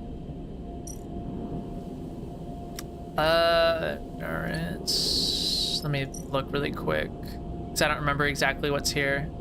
Buy engine components. I mean, yeah, you can buy engine components here, but I don't know what they're used for. I don't really. Oh shit! I forgot about this, man. I kind of wanna. Oh, okay. I think after we do whatever is at Jean-Mi's booth, I think we're definitely gonna hit this contract. But I think that's gonna do it for today. We've been streaming for fucking 6.5 hours. That's my longest stream in a while. It's been a while since I've streamed this long. My throat is starting to get a little rough, a little scratchy feeling from all the yapping I've been doing. Thank you so much, everyone that watched and chatted and hung out. This was really fun. This game's so fucking good, man. I really like this game. Thanks for the stream. Thank you, Monty. Thank you, Montanak. Thanks, everyone. It's been so good. Tomorrow is Portal 2. I think it's the rest of Portal 2, in fact. I think tomorrow we finish Portal 2. So that'll be fun. And then Thursday, of course, will be more Citizen Sleeper. I don't think we're gonna finish Citizen Sleeper. There's probably gonna be more next week. And then Friday is Monster Hunter. Yay, Monster Hunter. Very excited about Monster Hunter. It's gonna be so good. I'm gonna be running that benchmark tonight. I'm very excited. I want to see what the buck is up vis-a-vis my PC's performance. Thanks, Akagi. I hope you get to bed soon. It's so fucking late over there. It's like 1:30 for your panda ass. Okay. Good night, everyone. I'm gonna go eat something, probably. All I've eaten, I haven't eaten since breakfast, and that was a couple hours ago. About 6.5 hours ago. Probably 7 hours ago, realistically. I'm hungry. I'm hungry doggy. I need my stink cereal. I need my dry kibbles. You know what I mean? Bye. Bye, guys. See you tomorrow.